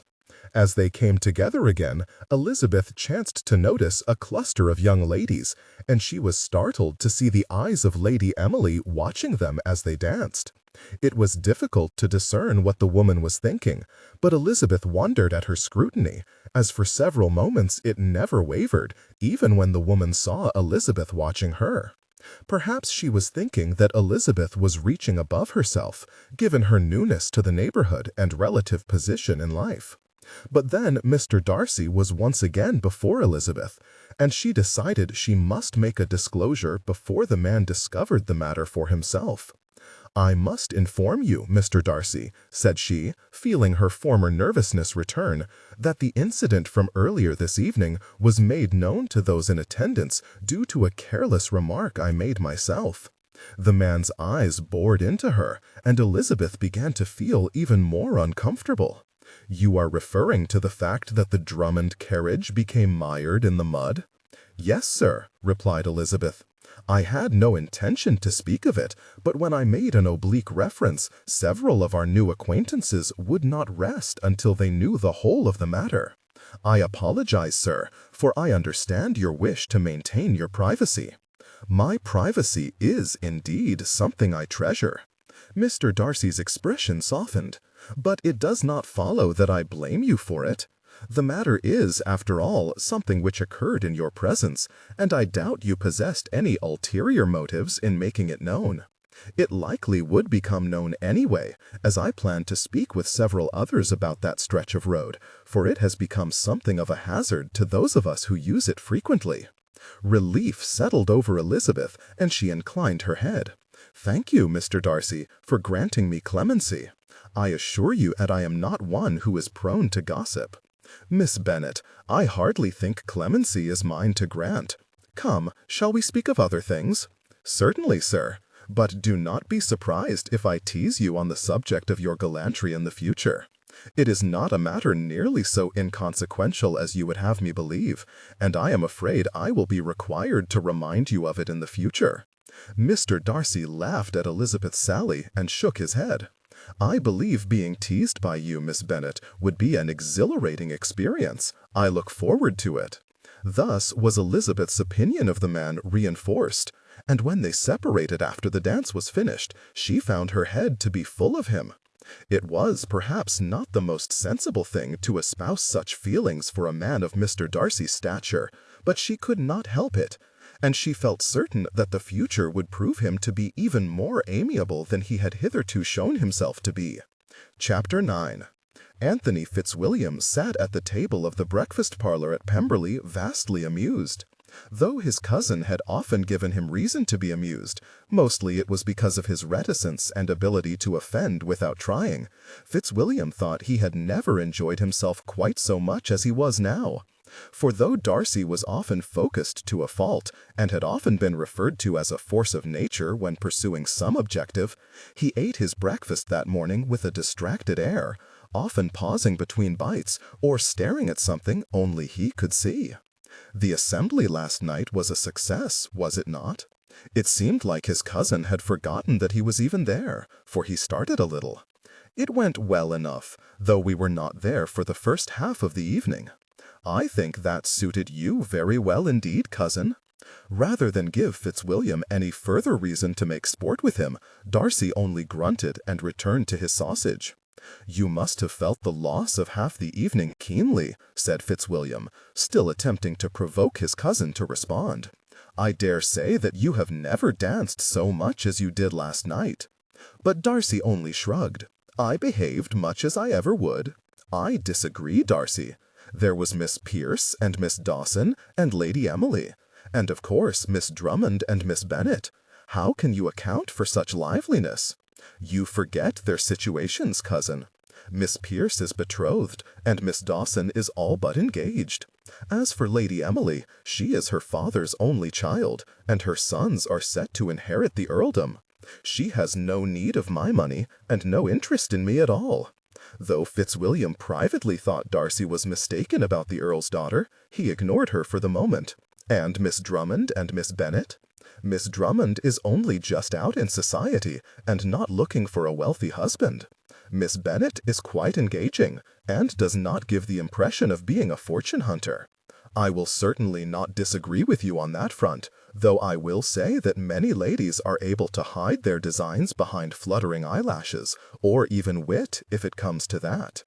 Many ladies do, indeed, but in this instance she was entirely correct. But I must own that your friend gave you a more flaming character. Oh? Elizabeth could not determine if Mr. Darcy was amused or offended at this observation, but her impression of him as a reserved yet amiable man gave her the courage to continue speaking. He claimed that you almost never dance, sir, and yet your civility in requesting my hand suggests that Mr. Bingley exaggerated. A fleeting smile passed over Mr. Darcy's countenance. How well Bingley knows me. So you own to it? Asked Elizabeth. I do, but not to the extent that Bingley insinuated. I will confess that I rarely dance twice with a young lady at one event, and I often prefer to converse with friends rather than attending young ladies on the dance floor. That is shocking, sir, exclaimed Elizabeth. Should I feel offended for the sake of young ladies everywhere? I think not. In fact, it is simply because I do not feel comfortable in company I do not know, and wish to refrain from raising the hopes of young ladies. I am much more at ease when I am particularly acquainted with my partner. Ah, then I suppose you are not at ease with me. We are not well acquainted. No, we are not. But I find that I am quite comfortable, Miss Bennet. Is that so? Yes. Perhaps it is because you have spoken of my friend with such familiarity. Perhaps that is it, replied Elizabeth. Their conversation, carried on in fits and starts due to the demands of the dance, was interrupted by a long interlude in which the steps took them away from each other. Mr. Darcy was nothing like Elizabeth would have expected, and given Miss Bingley's description of him, Elizabeth might have been prepared to dislike him. But Elizabeth had long known that Miss Bingley was not to be trusted, and her professions of intimacy with the Darcys had been disproven with her meeting with Georgiana. Furthermore, Elizabeth had long known of Miss Bingley's pretension. But I will do you the favor of agreeing with you. I also found Miss Bennet to be quite delightful, so I will not say anything against her. That prompted a response, as Fitzwilliam had known it would. Darcy turned a level gaze on him, his eyes questioning, quite obviously trying to ferret out Fitzwilliam's own level of interest in Miss Bennet, interest that Fitzwilliam was convinced that his cousin possessed in large measure. Fitzwilliam decided to twist the knife just a little. In fact, I am quite certain that she would make an excellent wife, and as you know, I am quite independent. You have only met the woman twice, Fitzwilliam. There was the infamous Darcy displeasure. Fitzwilliam was delighted. Twice is more than enough. Do not mistake me, cousin. I know she would make a good wife. I do not know if she would make a good wife for me. Then you mean to court her? That is premature. Fitzwilliam paused, looking at his cousin. With this inquisition, I might have thought you have some interest in the lady yourself. Darcy scowled and turned his menacing glare on Fitzwilliam. Had he not already had many years to become used to his cousin's humors, Fitzwilliam thought that he might be intimidated. You do not need to say anything, Darcy, for your response betrays you. I have no particular interest in Miss Bennet, other than as a pleasant young lady with whom it is a pleasure to converse. Then why do you speak in such a manner? To see if I can provoke a response, old man, and you have not disappointed. Perhaps you should keep your clever remarks to yourself. Perhaps I should. If you do decide to pursue the lovely Miss Bennet, you will have no competition from me. But what of Lady Emily? Nonplussed, Darcy stared back at Fitzwilliam. What of her? She would be an excellent match, the kind of match not even Aunt Catherine could speak against. She has beauty, accomplishments, dowry, and your firstborn would be an earl. Have you considered her? Darcy shrugged. I have not. She is an intelligent woman, but she does not have that spark which intrigues me. Furthermore, I do not think she considers me in such a light. He turned back to his breakfast, indicating the conversation was over, and Fitzwilliam regarded him for several moments. Perhaps Darcy did not think Lady Emily considered him in such a fashion, but Fitzwilliam was certain his cousin was wrong. The trouble with Darcy, mused he, was that he was adept at spotting a fortune hunter, but when it came to a predatory woman who was not motivated by social advancement or fortune, it seemed he was blind. From what Fitzwilliam had seen the previous evening, he was certain that Lady Emily had been anything but indifferent to Darcy as a potential mate, and, given the way her gaze had stayed on Miss Bennet, he did not think the lady was inclined to be defeated by a young woman of little standing. Thus, it was up to Fitzwilliam to see to his cousin's interest. Contrary to others in his family, and Aunt Catherine in particular, the only hope he had with respect to Darcy's future was to see his cousin happy. Happiness had often been in short supply in Fitzwilliam Darcy's life. But the right companion would change that, and if Miss Bennet held the key to Darcy's happiness, Fitzwilliam would do everything in his power to see that his suit was successful. The morning after the assembly was an opportunity for young ladies to discuss the night before, speak of the gowns of the ladies attending, the handsome countenances of the gentlemen, the dances and the conversations, and to relive once again the magic to which they had been introduced. Elizabeth had often engaged in such conversations with her sisters, but primarily with Jane and Charlotte, her two closest friends. Had Olivia not been full of vigor, eager to speak of what she had seen and done, Elizabeth might have found herself quite lonely for Meryton. As it had been her first time in society, Olivia more than made up for the lack of Elizabeth's dearest friends, for from the time they arose and began their daily tasks until that evening, her mind was full of nothing but the assembly, a never-ending stream of words falling from her mouth. Elizabeth thought that she might have been rather fatigued by it all, were she not so amused. "It seemed to me that you were the author of many conquests, Lizzie," said Olivia, after they had sat for some time at the pianoforte. Ostensibly they had been practicing, but in reality there had been little practice, as Olivia's tongue had not stilled for 2 minutes together. "I know nothing about conquests, Olivia," said Elizabeth. "I welcomed the amusement, especially since it is quite different from the assemblies in Meryton." Olivia was taken aback by the statement. "Surely it resembles them. They cannot be much different." "Of course," replied Elizabeth, "but there are differences. For one, there were many more people in attendance than one would see in Meryton. Also, Meryton does not have a vast array of situations, as I saw last night." "Situations?" asked Olivia, cocking her head to the side. "A disparity of wealth," said Elizabeth. "Near Meryton, the only large estate does not begin to compare with Pemberley, and almost all the rest are smaller than Longbourn, my father's estate." "Oh, so there are no earl's daughters or ladies of Miss Darcy's station?" "No. The Bennets are one of the foremost families in the district, though we are not but minor gentry. In this neighborhood, there are several families of like circumstances, but there are also many of much more wealth." "Foremost families!" The words, spoken with such force and contempt as to leave those hearing them with no doubt as to their meaning, startled both girls, and they turned as one to see Mrs. Drummond standing in the doorway, arms akimbo, glaring at them.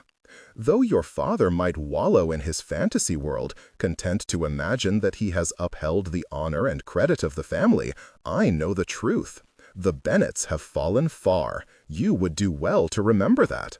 "Considering how you have not visited Longbourn in my memory, I cannot imagine to what you refer," said Elizabeth, her offense overriding her desire to refrain from being at odds with her aunt. "I hardly believe you are in any position to judge the state of my family's respectability." "You may believe that, if you wish," was Mrs. Drummond's frosty reply. "But however you wish to think of your family, it is not that which has prompted me to speak to you today. It is your own conduct, behavior which provides proof of my assertions, of which I wish to speak today." "My conduct?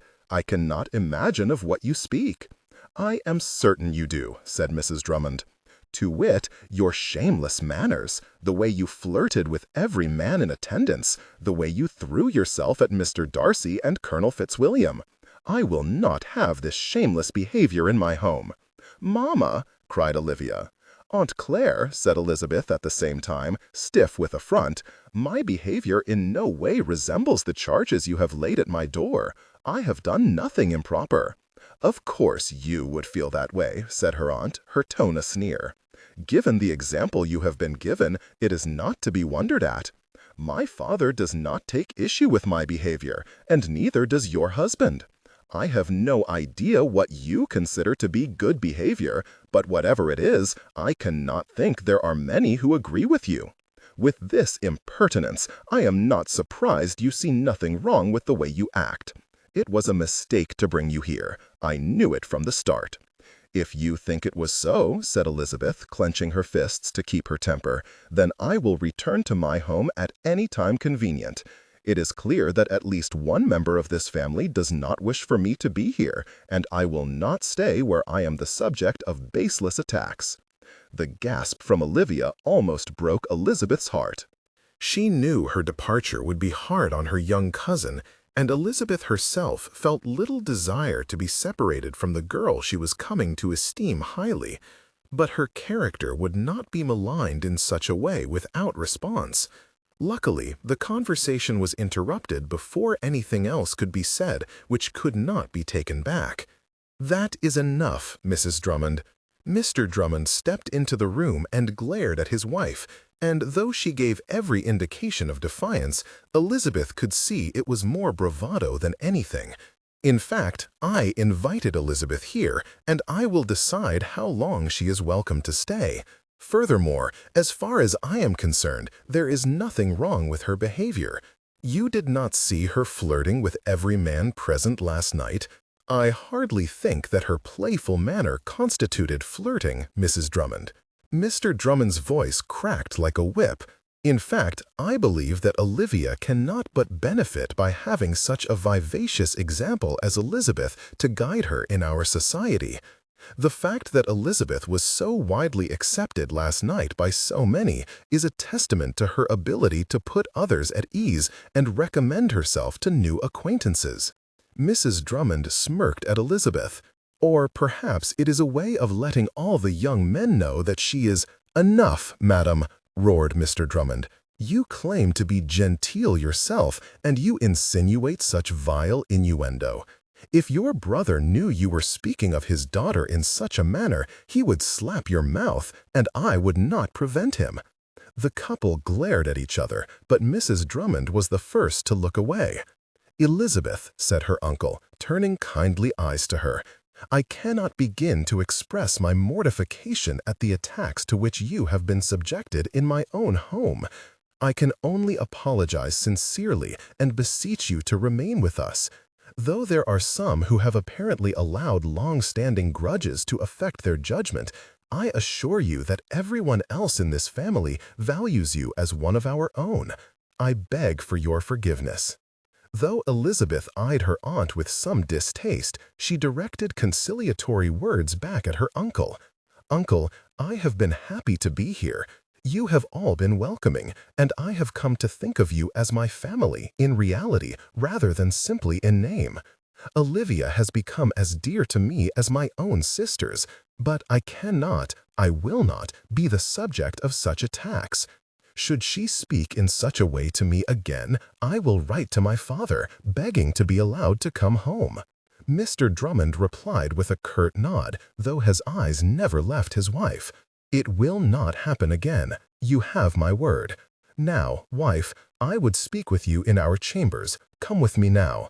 The look Mrs. Drummond directed at Elizabeth was pure poison, but she did not gainsay her husband.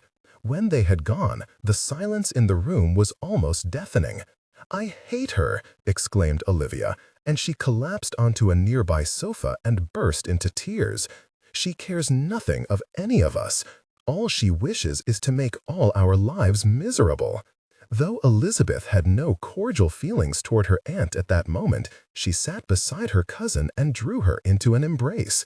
"Though I will own to having no knowledge of what motivates your mother, I cannot think her completely without feeling. Her disappointments in life have made her bitter, it seems. She should be happy with what she has. She makes my father miserable, and I cannot bear to see it." There was nothing Elizabeth could say to Olivia's words, as she knew it was nothing more than the truth. As Elizabeth thought back on the confrontation, she realized that Mrs. Drummond had almost certainly attempted to offend Elizabeth enough to make her wish to return to her home. The reason for such an attack eluded Elizabeth at that moment, but she was almost certain that she was correct. Further consideration told Elizabeth that she herself was almost incidental to the woman's enmity. She did not dislike Elizabeth particularly. Rather, her antagonism was directed more at Elizabeth's father than Elizabeth herself. She was incidental, nothing more than the target of Mrs. Drummond's ire because of the simple fact of her presence. But she would not allow Mrs. Drummond to hurl such vile insults as the one she had been about to say when her husband had stopped her.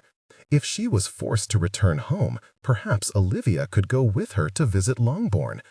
Even with the situation with Jane, her mother's nerves, and Kitty and Lydia's silliness, it would almost certainly be more comfortable for them both than to be constantly on their guards against a bitter woman. Later the day of the unpleasantness with Mrs. Drummond, Elizabeth had taken some time to herself to reflect on all that had happened since her arrival in Derbyshire. By now, Elizabeth adored Olivia and Leah. She respected and esteemed her uncle. She was coming to appreciate Edward as well, and had nothing but fondness for his younger brothers. The countryside was beautiful, and though she could not walk as much as she would in Hertfordshire, still she appreciated what she could see. As for Mrs. Drummond herself, whatever threats her husband had used to force her good behavior seemed to be efficacious, at least at present. Elizabeth could not state with any degree of certainty that the woman's good behavior would last, but other than a few dark looks in her direction, Mrs. Drummond appeared intent upon ignoring her. Elizabeth found that she could bear the woman's indifference quite cheerfully. "I understand you and my mother had a disagreement today," Edward had said the previous evening. Aunt Claire had not descended the stairs for dinner, allowing for a peaceful meal and a momentary cessation of her attacks. "We did," replied Elizabeth, though she truly did not wish to speak of the matter. Edward sighed and shook his head. "If it is any consolation, I do not believe her ire is directed at you in particular. I believe I have already apprehended that fact. "And you did not take offense?" "On the contrary, I took great offense. Your mother was about to accuse me of vile actions before your father put a stop to it. But as the matter has already been dealt with, I do not consider it useful to dwell on it." "That is wise," was Edward's quiet reply. When Elizabeth returned to the house after her constitutional, she found that Olivia and Leah were together reading, and as she did not wish to disturb them, and more importantly, wished to continue her privacy for a time, Elizabeth climbed the stairs to go to her room. But before she could enter, she was stopped in the hall by her uncle, who beckoned her into a nearby sitting room, one which was all but unused. "Elizabeth," said he, as he turned to face her, "I wish to take this opportunity to again apologize to you for your aunt's conduct. I have known since the time of our marriage that she was not happy, and did not consider me enough of a gentleman for her tastes. But she has never mortified me to the extent that she did yesterday. As I said before, uncle, I do not hold you to blame for her words. You have been nothing but welcoming since I came to Derbyshire. It is a credit to you, Elizabeth." Mr. Drummond sighed and sat down on a nearby chair, motioning for Elizabeth to do the same. The thought was incongruous at the moment, but Elizabeth noted that the furniture in the room was old, though it did not show overt signs of the wear she would have anticipated in pieces which were greatly aged. It seemed clear that the family had simply ceased using this room at some point in the past, either when the furniture had fallen out of fashion and could not be replaced, or because of diminishing circumstances.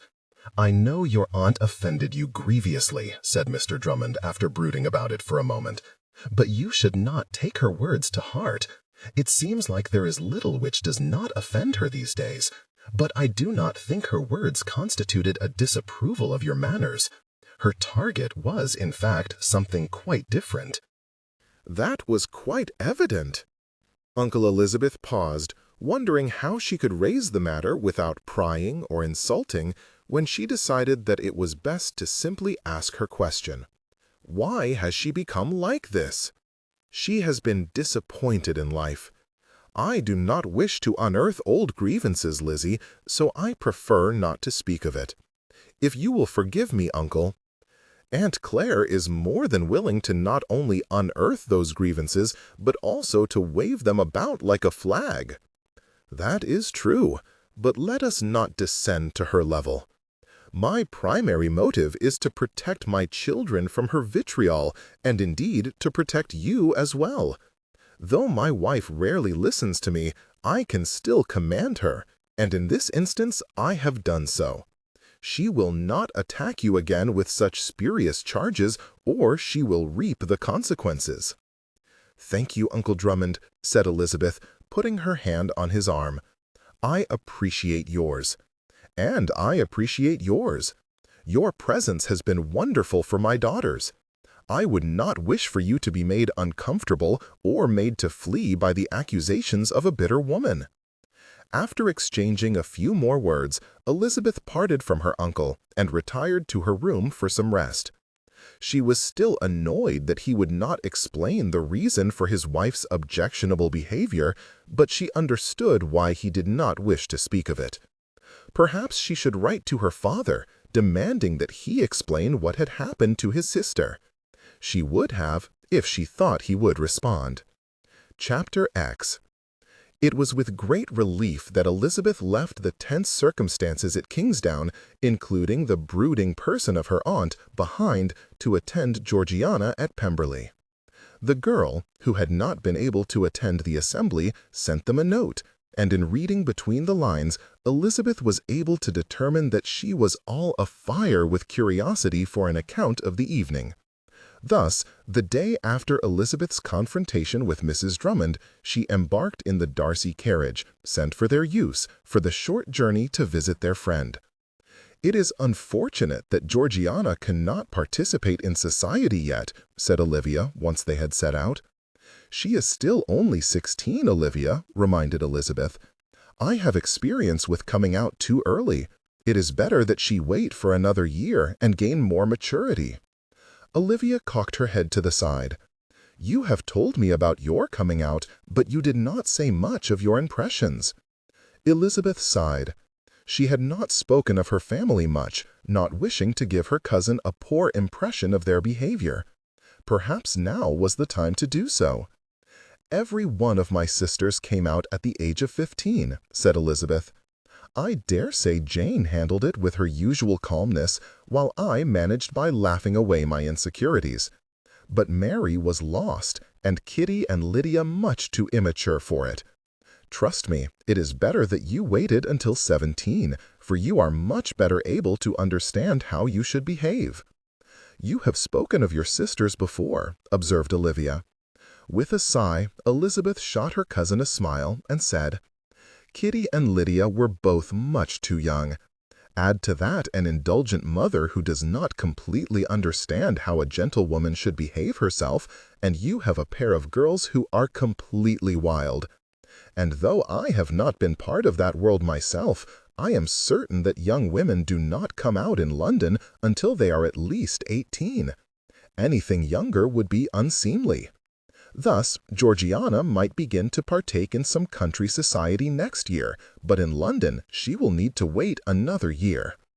I suppose I will not have to concern myself with such things." Olivia shot Elizabeth a smile. "Papa is not wealthy enough to give me a London season." "From what I have heard, my dear Olivia, I do not think that is much of a loss.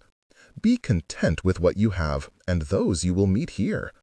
Regardless of what your mother says, I think there is a good chance you will find someone to love and to live in a state of bliss for the rest of your life." The girls laughed together, and Olivia grasped Elizabeth's hand with fervent affection. "I am so glad you have come, Lizzie. I have never had so much confidence as I have now.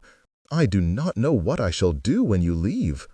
"Then I shall simply have to stay," replied Elizabeth. "I believe I would be happy to live the rest of my life in Derbyshire." The carriage soon stopped in front of their destination, and Elizabeth and Olivia were treated to the sight of shy, reticent Miss Georgiana Darcy hopping from foot to foot in her excitement. They laughed as they stepped from the conveyance, greeting her exuberance with fortitude and not a little amusement. Only the presence of Mrs. Annesley by her side kept Miss Darcy from demanding an immediate account of their experiences, Elizabeth thought, though it did not take long after they were seated before they were inundated with questions. "Were you not informed of the events of the evening by your brother?" asked Elizabeth. Georgiana only rolled her eyes. "My brother does not enjoy society and cannot be bothered to pay attention to anything that is of any interest to me. He would not even tell me with whom he danced." "He danced with Lizzie," said Olivia, turning a sly eye on Elizabeth. "I have it on good authority that he enjoyed it very much indeed." A joyful clap of her hands accompanied Georgiana's exclaimed, "Oh, I knew he admired you." Elizabeth felt her jaw drop at such a pronouncement, and by her side Olivia was in much the same straits. She was about to reprimand her friend when she saw a mischievous gleam in Georgiana's eyes and the twitching of her lips. And then her friend could not hold it in any longer, and she laughed out loud, drawing Elizabeth, though much more restrained, into her mirth. "You should have seen your countenance, Elizabeth," said Georgiana between gasps of laughter. "I thought you were about to expire from mortification." "I will own to being surprised," said Elizabeth. Georgiana eyed her sternly, though underneath Elizabeth could see the same playfulness. "Should I be offended for my brother that you do not see him in such a way?" "Oh, Georgiana," said Elizabeth, shaking her head. In truth, Elizabeth was not enjoying her new friend's mirth. Mr. Darcy was an amiable man, and Elizabeth thought she could esteem him quite easily. But she would not allow herself to be lost in dreams of a future with this man when, in truth, he was far above her, both in consequence and birth. "Miss Darcy," interjected Mrs. Annesley. Her frown of disapproval spoke volumes as to what she felt about her charge's jest. "I believe you owe Miss Bennet an apology." "I am not offended, Mrs. Annesley," said Elizabeth quickly.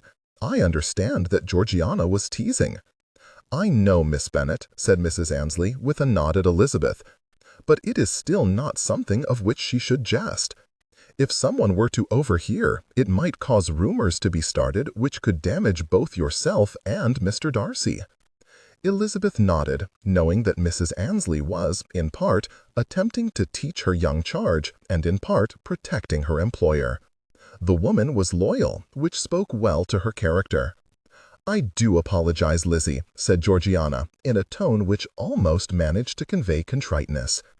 "I know you have just met William. It is just." The girl paused and ducked her head, suddenly shy. "I have longed for a friend, and now that I have you, and Olivia too, I am loath to lose you. You must understand that I will use every stratagem I can devise to keep you in Derbyshire." This time they all laughed together. "I am quite happy to be your friend," replied Elizabeth. "I shall be here for some months yet, and even when I do return to my home, I will continue to be your friend. And Olivia will remain when I am forced to return to my home." "I will," said Olivia, though in a quiet and shy tone. "Then I shall be content with that," said Georgiana. They continued to speak for some time, Elizabeth and Olivia sharing with Georgiana some of the impressions they had of the assembly. The girl listened to them with rapt attention, and it was clear that she wished she could have been there herself. It was hard, Elizabeth knew, for younger girls to hear of such things and not partake in them themselves. But Elizabeth knew Georgiana's patience would be rewarded in the end. When they had been speaking for some time, Mr. Darcy and Colonel Fitzwilliam came in to greet them, and they sat down to visit. When they had been engaged for some minutes, Elizabeth could not help but tease her host. "So, have you gentlemen assisted any other travelers in distress? I would not be surprised if it has become a habit." "No, Miss Bennet, it is not a habit. In fact, I believe the episode the other night was the first time I have ever found myself in such a situation."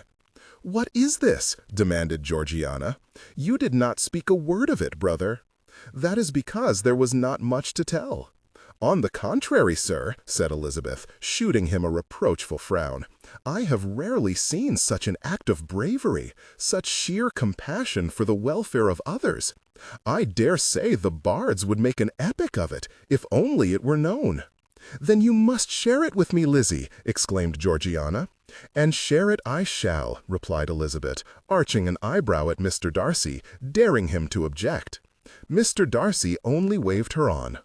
"I am certain only you can do the story justice, Miss Bennet." "Then you had best prepare for something shocking, Georgiana, for your brother and cousin displayed a heroism far from the common sort. For you see, on the way to the assembly, a group of common people, numbering among their number 2 damsels, who were most assuredly in distress, encountered more than a hint of trouble. While they journeyed, they were betrayed by treacherous rain-soaked roads, which rose to prevent their ever arriving at their destination. The horses screamed and strove against the sucking muck, which clutched at the wheels and held them, like some demon, jaws gaping with dripping fangs to pull them down to the depths of hell. In a panic, those in the stricken carriage alighted, hoping to escape the awful damnation which awaited them, leaving the horses to strive against the weight of their doom. But it was all for naught, for though the horses strained against the grasping fingers of the mud, it held fast, preventing their escape. At last, when all hope seemed exhausted, another carriage happened upon them, and when it had rolled to a stop, 2 young men, alight with the fire of courage and determination, stepped down, insisting upon offering their assistance. With the help of their trusty men-at-arms, these mighty men strove with the very lieutenants of hell, and prevailed, with naught but a few specks of mud on their trousers to mark their struggle. And so all were saved, the damsels to the assembly, where they danced the night away, while the 2 young men returned to their estate, and from thence to the assembly hall, to pay homage to the young maidens with all the humility of truly heroic young men. By the time Elizabeth finished her tale, the entire company was laughing at her story, even Mr. Darcy, who had struck her as more stoic than mirthful. Colonel Fitzwilliam slapped his knee, and Olivia and Georgiana leaned against each other, giggling, each supporting the other in her arms.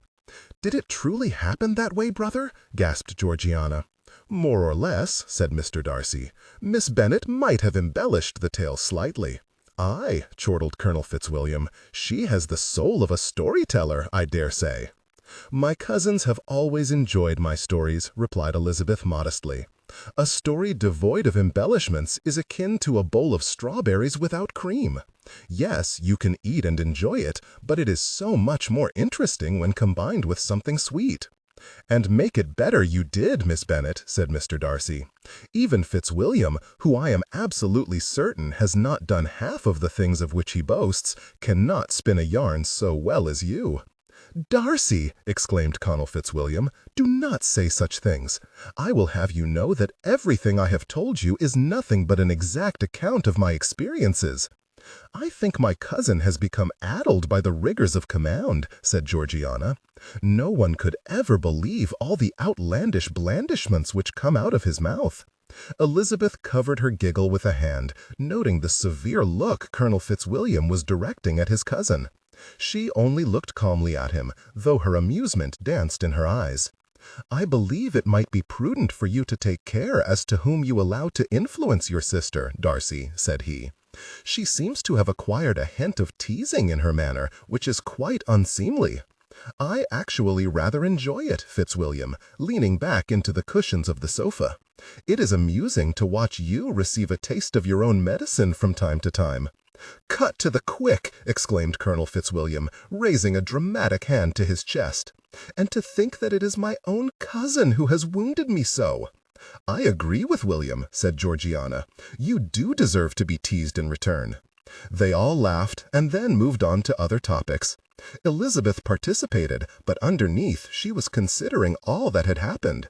She had enjoyed relating the story of Mr. Darcy's heroics, and was certain it would become a favorite story with which to tease him in the future. But she was still not certain what to think of Georgiana's comments. It seemed clear that the girl thought much of her, for which Elizabeth was grateful, for she was quite fond of Georgiana too.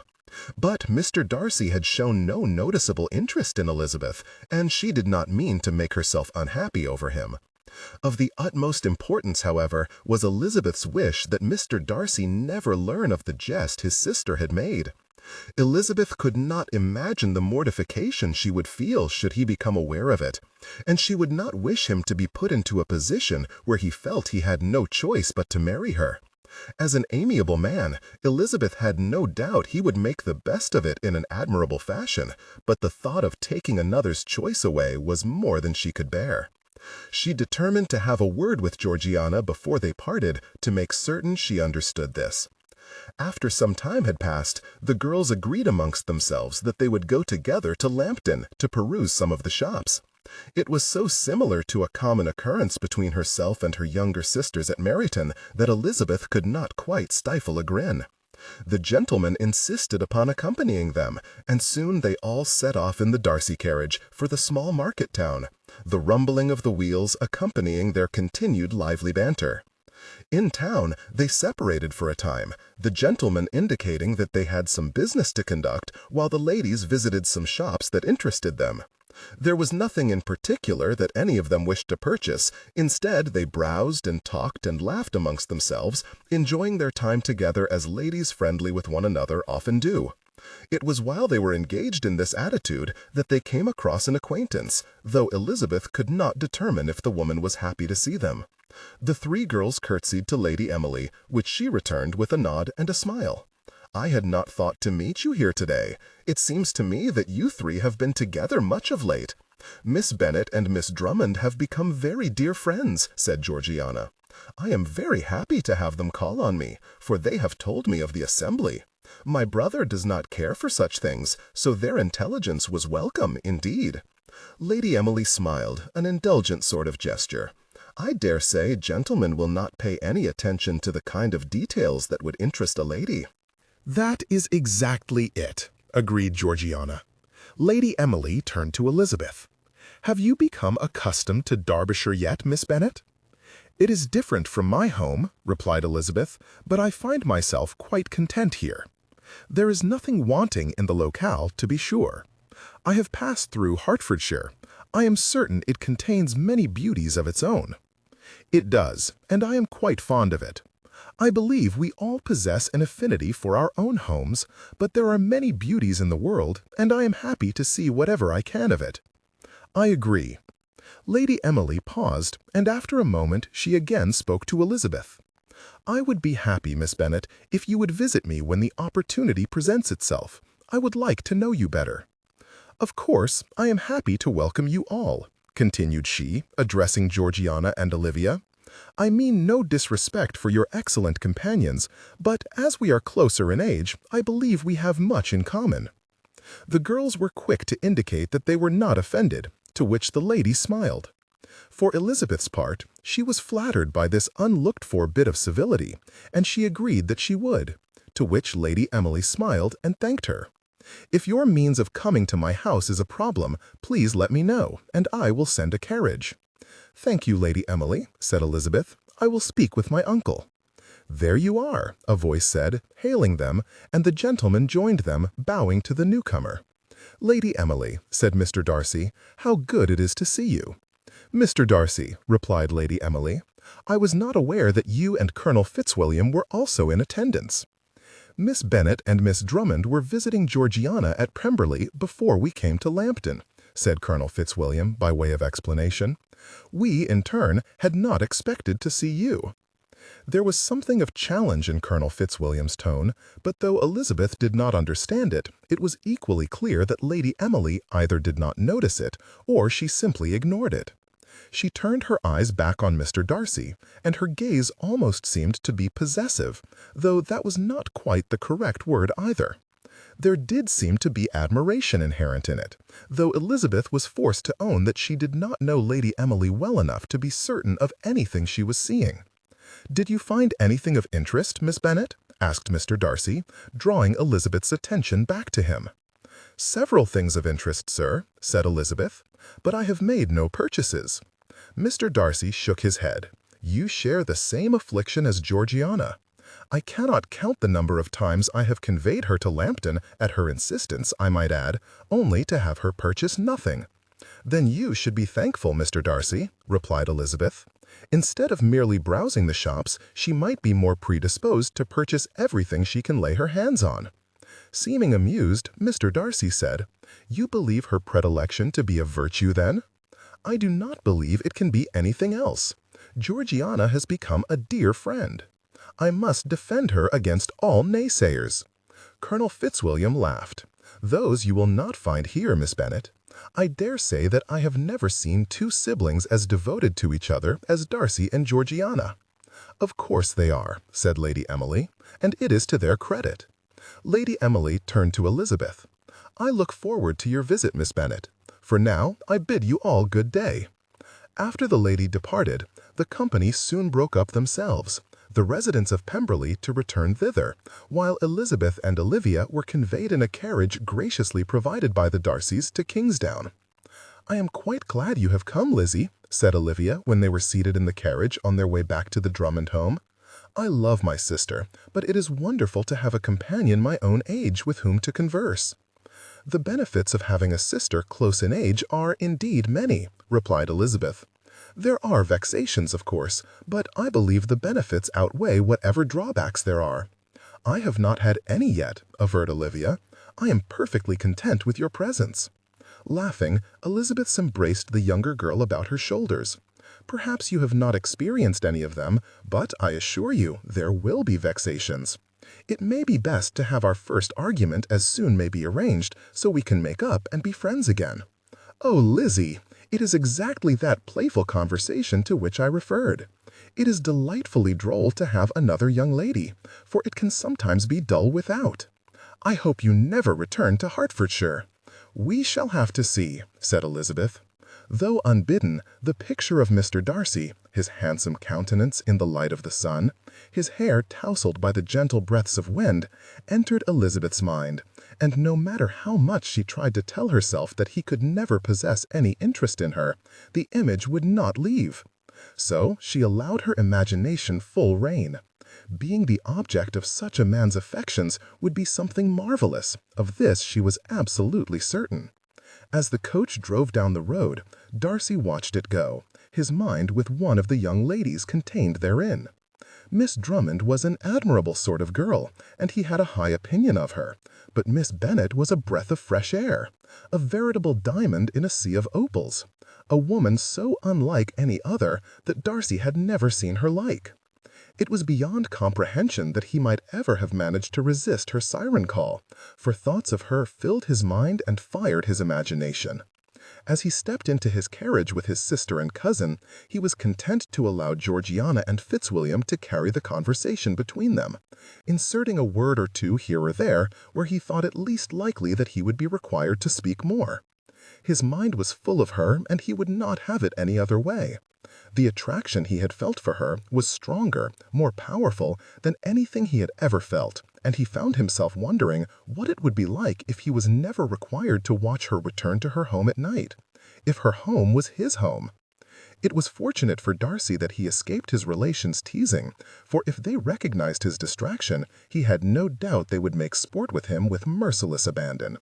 Through dinner and their time in the sitting-room after, his thoughts remained half on Miss Bennet, even as he played cards with his sister and cousin and listened to Georgiana play the pianoforte. But though he thought much on her, the weight of duty stayed on his shoulders, and he was nowhere equal to the task of determining if his duty to his family or legacy would be broken by expressing a firmer interest in Miss Bennet.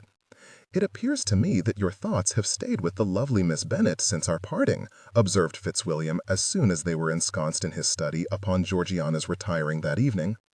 Darcy directed a piercing glance at his cousin. It appeared his attempts to hide his distraction had not been nearly as efficacious as he had thought. Furthermore, the fact that Fitzwilliam had not seen fit to tease him about it, and the fact he was not teasing now, suggested some measure of seriousness in his cousin's manner.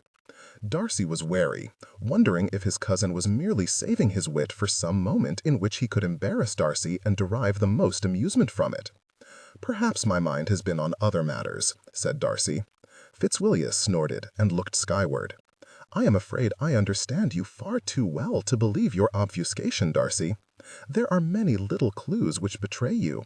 If you took the time to think on them yourself, I am certain you would recognize them too. What I would like to know is what you think of her." "She is an amiable, intelligent woman," replied Darcy, his shrug indicating a lack of concern for this subject. It was also completely false. "That she is. But I am more interested in whether you intend to act on your attraction and pursue her." "How do you know I am attracted to her?" "Please, Darcy," growled Fitzwilliam, "do not insult my intelligence. I knew almost as soon as I saw you together that you found her irresistible." Darcy did not even attempt to deny it, knowing its futility. Attraction for the girl is one thing. We often feel attraction we do not act upon. Forgive me for saying as much, but you are more of a simpleton than I would have ever thought if you allow this woman to slip away." "Peace, Fitzwilliam," growled Darcy. "I have owned my attraction to her, but there are more facets to marriage than a simple attraction, and I have not known her long after all. Yes, it is prudent to come to know her better. Just make certain you do not allow other matters to interfere with your choice. As I said, there are many facets. I will consider them all ere I make a choice." Fitzwilliam drained his glass, and he stood, his gaze falling heavily upon Darcy. "You are careful, cousin, as always, and it does you credit. But I will remind you of one matter before I leave you for the night. Remember that there are many of our sphere, including my brother, who have married with nothing in mind but wealth and status. If you recall, James is miserable, and though I cannot speak for each of my acquaintances in turn, my general perception is that most are not happy with their arranged wives, and several keep mistresses or engage in even greater debauchery to fill the void." "And you think I would behave as such?" asked Darcy, feeling affronted at what his cousin was suggesting. "I know you would not, which would make it much more difficult for you to bear. I only counsel you to marry the girl if you possess any affection for her and live happily with her. Why does it matter if she does not possess connections or fortune? The last I heard, you were flush with both of these things." A wife with a compatible temperament, a passionate nature, intelligence and wits, she must be prized above the value of rubies. Make your choice based on these things, not that which society deems most important. It is yet early for such talk. I must know her better. Then make certain you move quickly. Such a woman as Miss Bennet cannot remain in obscurity for long. She will attract suitors to her like flies to honey. Do not wait so long that you lose her to someone else." Fitzwilliam turned and strode from the room, whistling a jaunty tune as he went, leaving Darcy to his brooding thoughts. Chapter 11. For the next several days, Darcy thought about his cousin's words, and his thoughts were colored by his own impressions of Miss Bennet. Fitzwilliam had always been more impulsive than Darcy. He had always charged headlong into everything, be it pranks, racing on his horses, or often fisticuffs with the steward's son. Not that Wickham had not deserved the thrashings he had received. Darcy, by contrast, had always been of a more sober, thoughtful nature, always thinking carefully about any decision before committing himself, always weighing every angle in search of the best understanding of the problem. Fitzwilliam had, at times, decried him as overcautious when a problem presented himself, and Darcy had, more than once, acceded to the justice of his opinion. But he could be no other way, as such caution had been ingrained in him by his father as a child. It was nothing more than expected that Fitzwilliam should urge Darcy to proceed with all haste when the subject was matrimony. But should he not take care when considering a matter as important as the identity of his future wife? It was perhaps the single most significant choice he would make in his entire life. Such consequence necessitated a careful examination of the woman, his own desires, and whether they were in any way compatible. Surely Miss Bennet, if she was at all attracted to him, was considering the same factors as he was himself. "You said what to Miss Bennet?" asked Darcy, startled to hear such things from his self-effacing sister. It was the morning after Miss Bennet and Miss Drummond had visited, and they were sitting down to breakfast, and Darcy was not certain he had heard his sister correctly. "I teased her about being my future sister," said Georgiana with blithe unconcern. "Why would you do such a thing?" demanded Darcy. On the other side of the table, Fitzwilliam was chortling at the scene, and though Darcy glared at him, it had little effect. "That is not proper, Georgiana, as I told her at the time," said Mrs. Annesley, her countenance set with displeasure. "I do not think you need to concern yourself with propriety, Mrs. Annesley," said Fitzwilliam. "Miss Bennet strikes me as the kind of woman who would be diverted by such silliness. Perhaps she would. But there are many reasons why such statements should not be made." "I agree," said Darcy, feeling more than a little cross with his sister. Georgiana, however, only rolled her eyes. "I know Lizzie well enough to know that she was not offended. She was surprised, but she recovered quickly. Still, that is not the kind of statement you should make. I will guard my tongue, brother, you may be assured of it." Her manner was anything but contrite, but Darcy decided against reprimanding her any further. It truly had been a minor misstep, after all, one between young ladies who were, by all accounts, becoming fast friends. Georgiana's behavior had never been a problem before, so there was little reason to make an issue of it now. "But now that you mention it," said Georgiana, a mischievous glint in her eye, "I believe I would like to have Lizzie as a sister very well indeed. When were you planning on paying court to her?" By this time Fitzwilliam was almost falling off his seat. He was laughing so hard. Mrs. Annesley still watched her charge with disapproval, though Darcy could easily sense a hint of amusement in her manner as well. For his part, Darcy was wondering what had happened to his sister. "Are you truly Georgiana?" asked he, though not with a teasing hint in his tone. "My shy little sister, who would barely speak to me only a few months ago?" Georgiana shrugged. "I have fallen in with young ladies who are much more confident. I would think you would be happy that they have imparted to me a little of their assurance. The confidence I can accept. It is the impertinence that has me struggling." "I believe Miss Bennet is to blame for that," interjected Fitzwilliam. "Miss Drummond can hardly be called impertinent." "Neither is Lizzie," said Georgiana, frowning at them both. "She is merely lively, and I will not have you censoring her. "We do not," Darcy was quick to say. "I have nothing but praise for the way she comports herself. But you must own that you have made a startling change. You must allow your cousin and me a little time to accustom ourselves to it. You have not answered my question, brother." "No, I have not," replied Darcy. This time his pointed look caused her to subside. Though she was chastened, but Darcy could easily tell that she was not about to allow him to remain silent. "I do find that Miss Bennet interests me," Georgiana said at length, surrendering as much as he was willing. "But I have not decided what to do about it yet. She is everything that is good and amiable, but I do not know if we would suit, or if she is equipped to be the mistress of Pemberley." Georgiana looked skyward. "Of course she is capable, brother. She is intelligent. She is capable of anything she chooses to do. I am absolutely certain." "Mrs. Reynolds will help her," said Fitzwilliam. "In your excellent housekeeper, you have the perfect situation for a young woman who has been raised in a smaller household. I am certain she will have no difficulty in training Miss Bennet." "I believe that is quite enough from both of you," said Darcy, bestowing his disapproval on each of them in turn.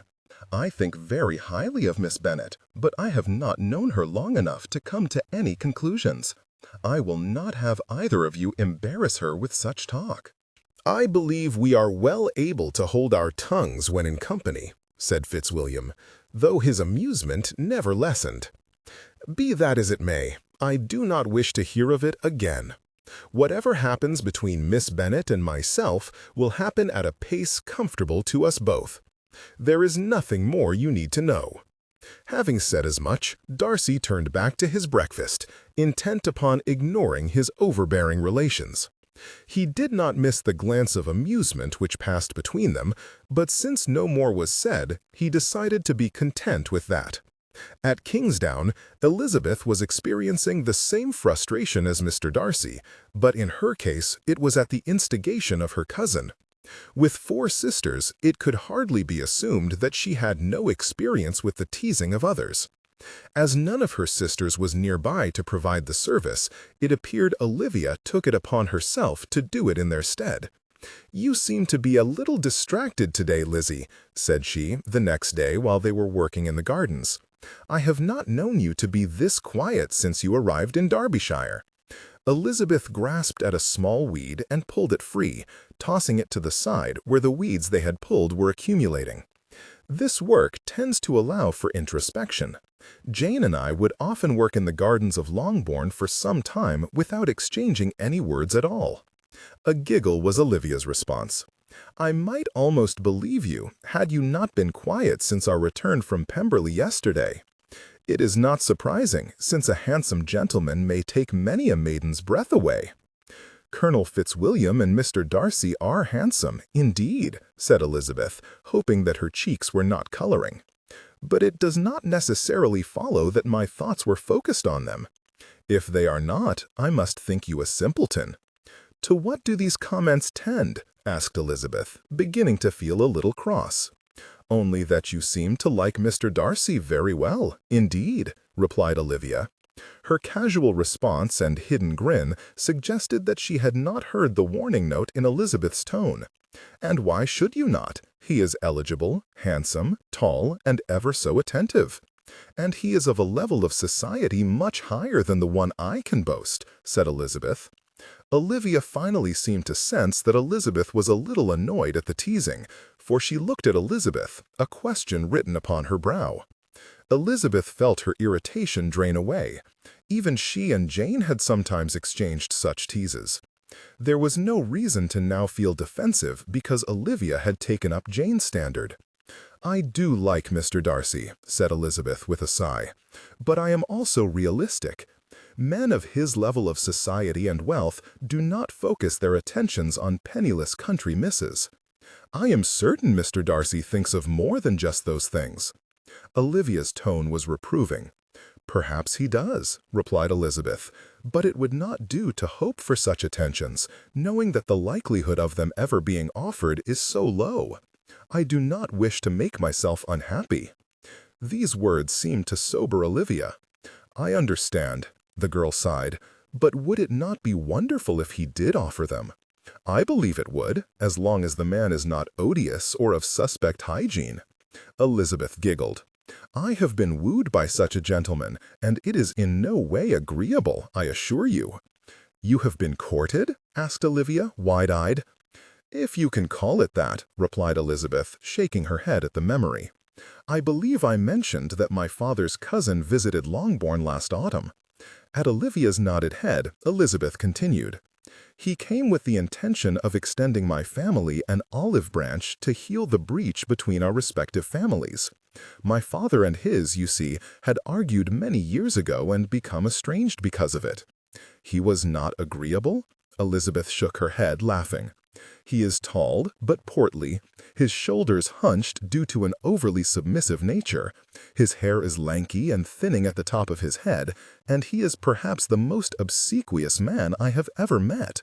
Furthermore, I believe he subscribes to a faction of the church which believes bathing to be immoral, for I could not walk downwind from him without gagging. By the time she finished her description, Olivia was laughing with abandon. Did you not say that your younger sister married this man? Aye, she did. Mr. Collins was devastated by my refusal and waited all of a day to offer his hand to Mary, and her acceptance was given with equal swiftness. I dare say they are well suited for each other. Mr. Collins' peculiar mixture of sycophancy and arrogance are easily a match for my sister's moralistic tendencies and haughty disapproval of anything that brings one joy in life. I have no doubt that they read Fortis's sermons together every night before they retire, and they spend several hours each day convincing themselves that the attention of a notorious busybody whose feet my cousin kisses at every opportunity is a blessing rather than a curse. No, Lizzie, exclaimed Olivia, gasping with laughter. Surely you are exaggerating. Perhaps, replied Elizabeth, with only a hint of a smile, but it is not far from the truth. They may be rather well suited, but for my part, I would prefer to be courted by a man who has spent more than a single day admiring me, and whose devotion is more than the work of a moment. Olivia shook her head, her manner once again serious. Then I hope you find it. Mr. Darcy is not the kind of man to bestow his attentions on a lady frivolously, I dare say. No, but thus far no such attentions have been offered, Olivia. A snort nearby startled the girls, and they looked up to see Mrs. Drummond looking down on them, contempt in her air. She said nothing beyond that look, and turned away, but Elizabeth could not help but be mortified that she had overheard them speaking. "Do not listen to my mother," said Olivia, as she watched her mother's retreat. "I have teased you this morning, but I truly believe I have seen some measure of admiration in Mr. Darcy's manner toward you. I know not if he will act upon it, but I do not think he is indifferent." "I am also not indifferent to him," replied Elizabeth, speaking more to herself than her cousin. "But as I have stated, I have no desire to make myself unhappy over him. If he does pay his compliments to me, I shall receive them in the spirit in which they are intended. I have nothing else to say, and no expectations beyond friendship. I understand, Lizzie, but as you have told me, anything is possible. I will pray for this for you, for I believe he is the kind of man who can make you happy." "And I shall pray for it for you, dearest," replied Elizabeth. "I would see you as happy." They returned to their tasks in silence, and Elizabeth's mind was a riot of conflicting emotions. She had spoken the truth. She was not indifferent to Mr. Darcy. At times, he gave the impression of being far too sober and severe, but Elizabeth understood he was a very good man and master, a man who would answer all her desires of intelligence, companionship, and love, should he only love her in return. But something Olivia had said also rang true. She was certain that Mr. Darcy was the kind of man who could make her happy. One did not meet such men every day. Later that same week brought another sojourn to Lambton. The bulk of the dresses they had ordered for Olivia were due to be completed, and she was to return for a final fitting. At the same time, they had decided to accept Lady Emily's invitation to call on her. Thus, after a conversation with Mr. Drummond, wherein they confirmed the availability of the carriage and the driver, they set out. The business at the dressmaker was completed quickly. As Elizabeth had noted previously, Mrs. Richards was competent at her craft, and there was relatively little to be done to the dresses she had completed. Elizabeth wondered what Miss Bingley would say if she saw them purchasing dresses from a dressmaker in a country town. No doubt she would sneer and exclaim as to their country manners, insinuate that such dresses were more than good enough for those of such a low status. But then what a shock she would receive to learn that Georgiana Darcy was also a patron of Mrs. Richards. Elizabeth almost hoped to be able to see her face should such intelligence be revealed. Surely the woman would expire from horror. When they had completed their tasks at the dressmaker, they stepped out into the streets of Lambton once again, intending to be on their way to visit Lady Emily. It was a glorious spring day, the sun shining brightly, lending its warmth to the land below. The streets of Lambton were alive with activity, townsfolk hurrying this way and that, some going about their daily tasks, while others appear to be engaged in nothing more urgent than a leisurely stroll. Interspersed with the townsfolk, a few top hats and bonnets of gentlemen and their ladies could be seen. A tall man detached himself from the press and approached them, doffing his hat and bowing to them. It was Mr. Darcy.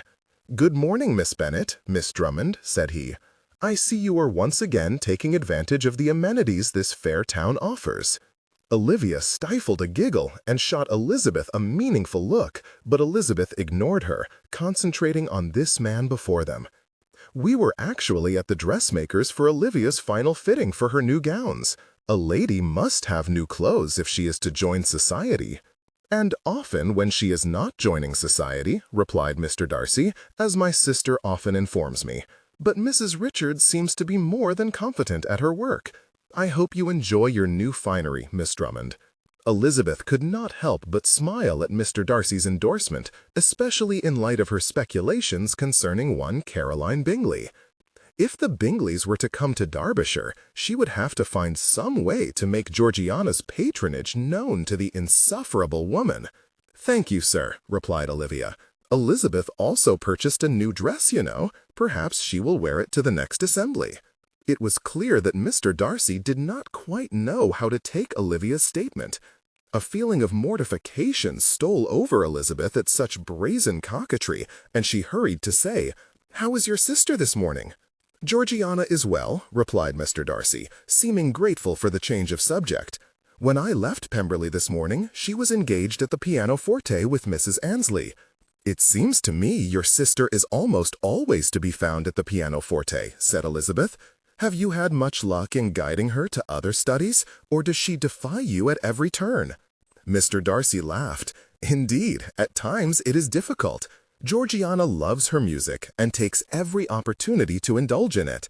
Fortunately, Mrs. Annesley, though not a strict taskmistress, will not allow Georgiana to spend all her time in such pursuits, and insists on other studies as well. Well, it is to her credit that she is so diligent. Would that I could be half so industrious. There are far too many activities I enjoy to spend as much time practicing as I obviously should." They spent some few moments talking on the street before Mr. Darcy excused himself, citing a business for which he had come to Lambton. Elizabeth and Olivia curtsied and said their farewells, after which they returned to the Drummond carriage for the short drive to Lady Emily's estate. "Surely you did not miss the way Mr. Darcy was paying attention to you," said Olivia when they had set out. "I might as well have been invisible, for all the attention he paid me." "Perhaps he might have paid more attention to you if not for your comment," said Elizabeth, turning a pointed look at her cousin. Olivia had the grace to appear ashamed. "I shouldn't have said that, should I?" "No, you should not." Elizabeth sighed and turned a wan smile on her cousin. "Olivia, you must understand that there is a time for teasing and a time to be silent. With such comments, Mr. Darcy might think that I am trying to throw myself at him. Surely not. I do not believe he did," soothed Elizabeth.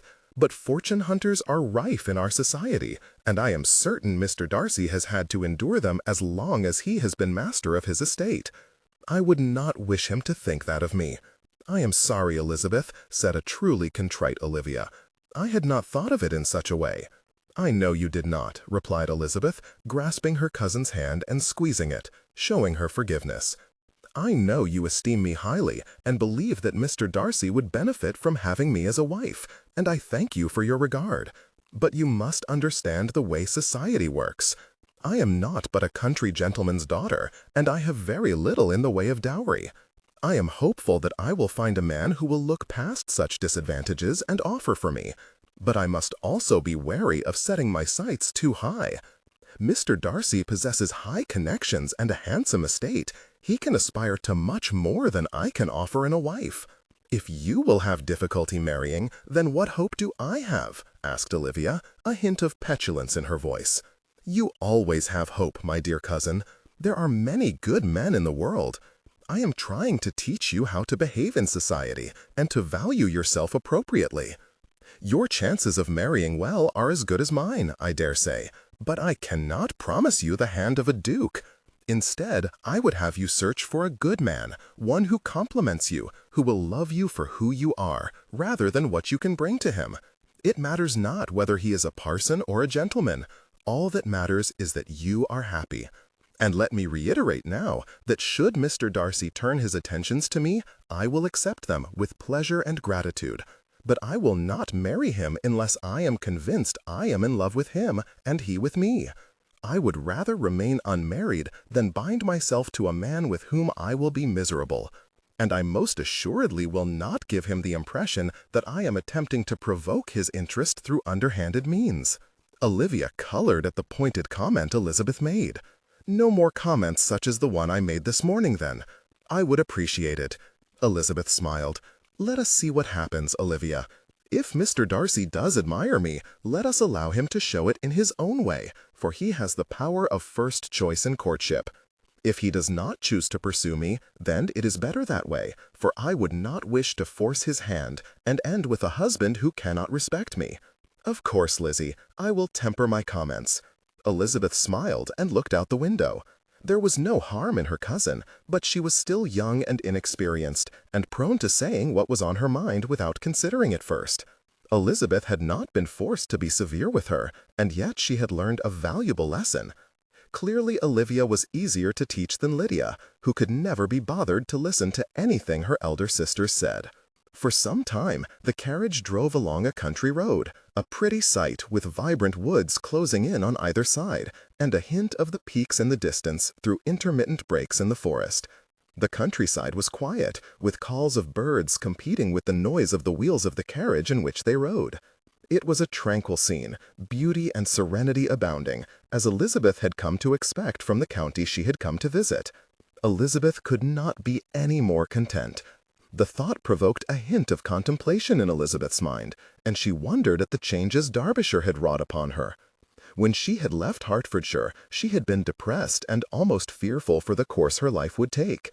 Derbyshire had proven to be the balm her troubled soul had needed, though that was as likely as much because of the new surroundings, distance from the familiar scenes of her youth, and lack of any possible improvement, not to mention from the indifference of her sister. There had been trials here, and she knew there would be trials in the future, but Elizabeth felt more able to bear them, more disposed to her usual happy disposition, rather than the sullen creature she had turned into those last months in her father's home. So intent was Elizabeth on her own musings that her cousin had to pull her from them as they approached the Earl's residence. "There it is," said Olivia. "It is not quite so impressive as I might have thought." Elizabeth looked out the window to see the house in the distance.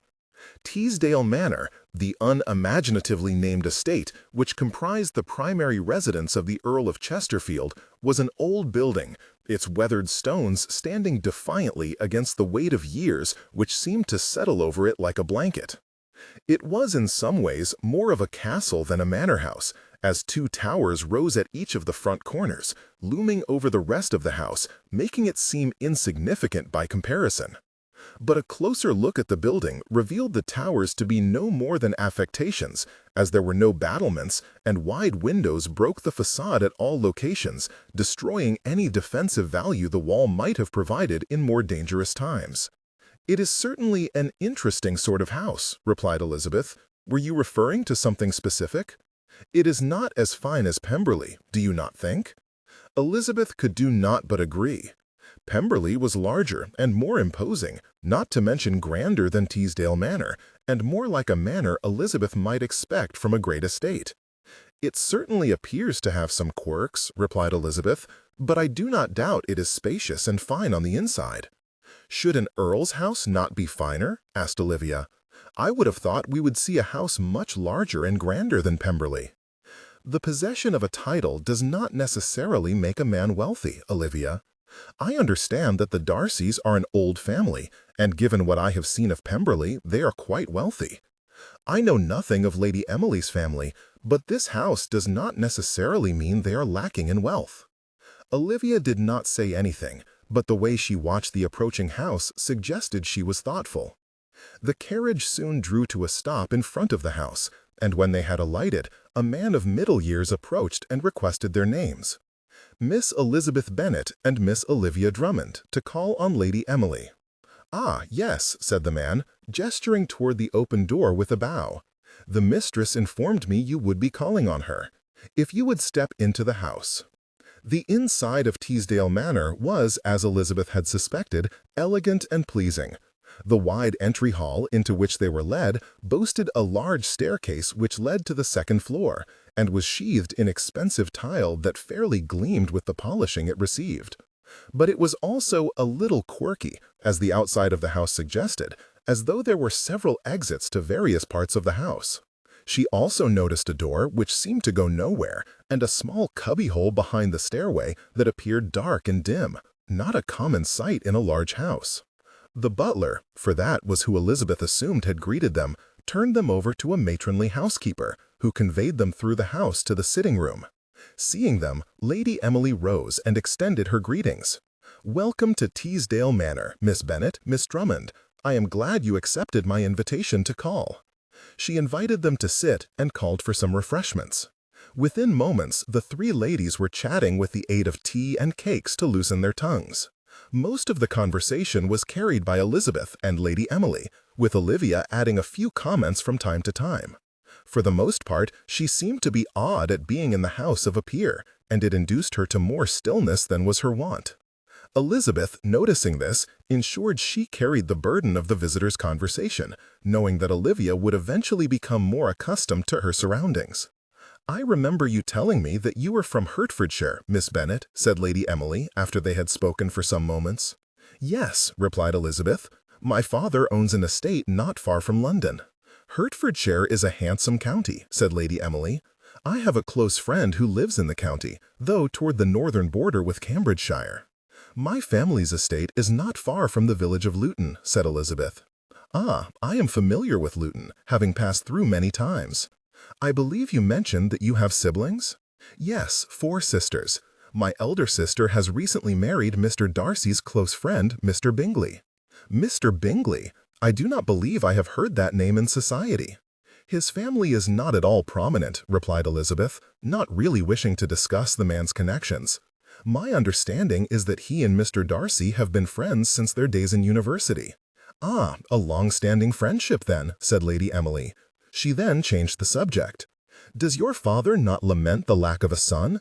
Is your elder sister his heir?" "Actually, my father's heir is a distant cousin," said Elizabeth, the direction the conversation was taking becoming less comfortable the more they spoke.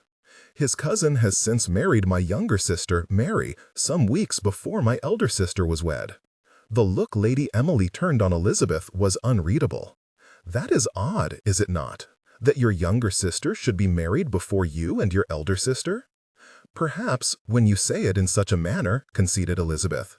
"Did your cousin not direct his attentions to you or your sister first?" "My eldest sister was already being courted by Mr. Bingley," said Elizabeth. She paused for a moment, wishing to speak carefully without revealing embarrassing family secrets. At least Olivia was silent by her side, seeming to understand that Elizabeth would not welcome her assistance. "In fact," continued Elizabeth, "my cousin was inclined to direct his attentions to me initially, but I believe we both recognized that we were not well suited, and as he was suited to my younger sister, his attentions were thus redirected." The look Lady Emily bestowed on Elizabeth was unreadable, and Elizabeth was not certain if the lady was at all taken in by her obscuration. When she spoke, her words were no more illuminating.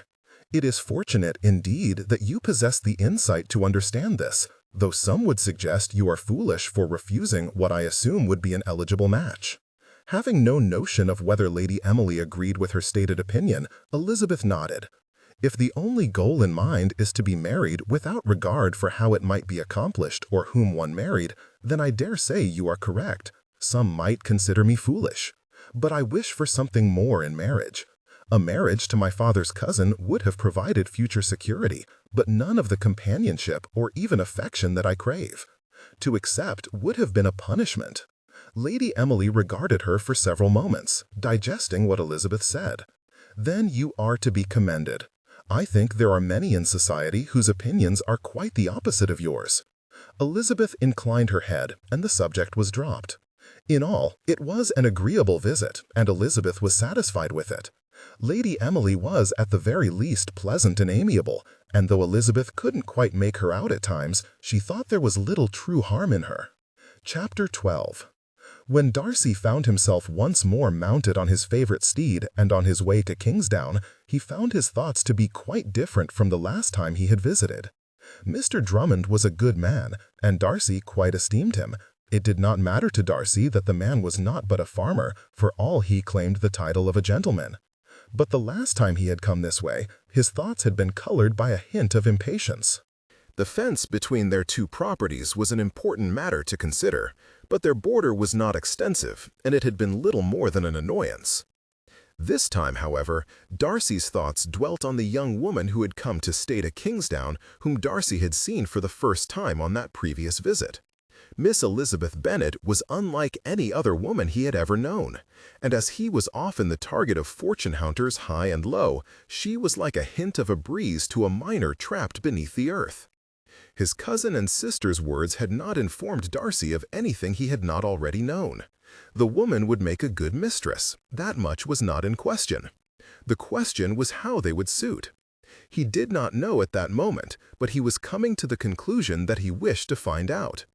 The neat driveway before the house at Kingsdown was as well maintained as ever, a flat loop of gravel, regularly smoothed with nary a rock out of place. The front of the house was festooned with ivy growing here and there, clean and properly washed, and if Darcy did not know that the estate was small, he might have thought Drummond had an annual income of 4,000 or 5,000. He was a good man, one who did not attempt to use the accident of being Darcy's nearest neighbor to his advantage, and one who, by all accounts, dealt fairly with all and was industrious in the care of his lands. One of the young maids who served as the housekeeper came out to greet Darcy, informing him that the master would join him in a moment. As such, Darcy remained mounted, looking out over the estate with interest and a bit of hope. But it was to be dashed. Of Miss Bennet there was no sign. "Darcy!" Drummond rode out from the stables at the side of the house on a dappled gray horse, his smile infectious and welcoming. "Welcome, young man." "Mr. Drummond," replied Darcy, extending his hand. Their hands met and they shook from horseback. Soon Drummond was leading him away toward his northern boundary and the fence which waited them. Hopefully they would come to an agreement that day and allow the matter to be put to rest. The two horses thundered across the lands of Kingsdown like a pair of centaurs of antiquity. Darcy's stallion a little larger than Drummond's gelding, the sounds of the hooves hitting the turf echoing back to them from the trees and rocks strewn along the way. As always, when Darcy visited Drummond's lands, he was impressed by the care which the man obviously took to ensure his enterprise was well maintained and used appropriately. The fence in question abutted a plot one of Mr. Drummond's tenants farmed for him, and they waved to the man when they passed as the tenant was inspecting one of his fields, which had started to sprout. As Darcy had hoped, the discussion around the fence was completed swiftly, and the costs split up fairly. Soon they were at leisure to return to the estate. But where the journey to the fence had been direct, with no hesitation, they were easier about their return, walking rather than cantering, and it was then that the conversation turned more interesting. It was fortunate that Drummond brought up the subject of which Darcy was most interested, as he could not conceive of a way of bringing it up without causing himself untold embarrassment.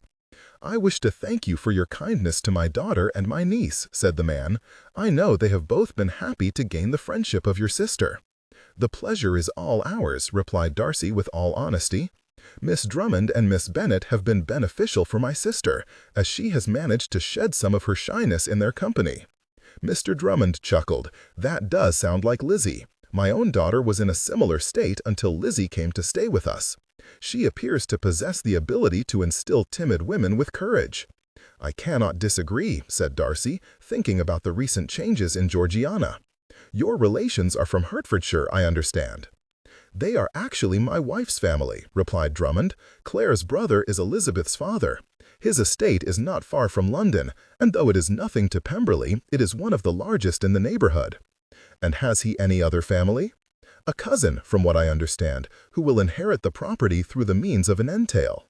Drummond went on to explain the situation of the family, including Miss Bennet's elder sister's marriage, of which Darcy was already aware, the younger sister's marriage to the heir of the estate, and the existence of two more younger sisters. He also said something of Mrs. Bennet's relations, the solicitor in the same neighborhood, and the uncle in trade in town. Darcy felt the weight of the man's scrutiny as he spoke of the tradesman, but as one of Darcy's closest friends was himself only a generation removed from trade, the idea was not at all distasteful. "Mrs. Bennet can be a little silly at times," confessed Drummond, "and her sister is not much better, for all that I have seen them but rarely."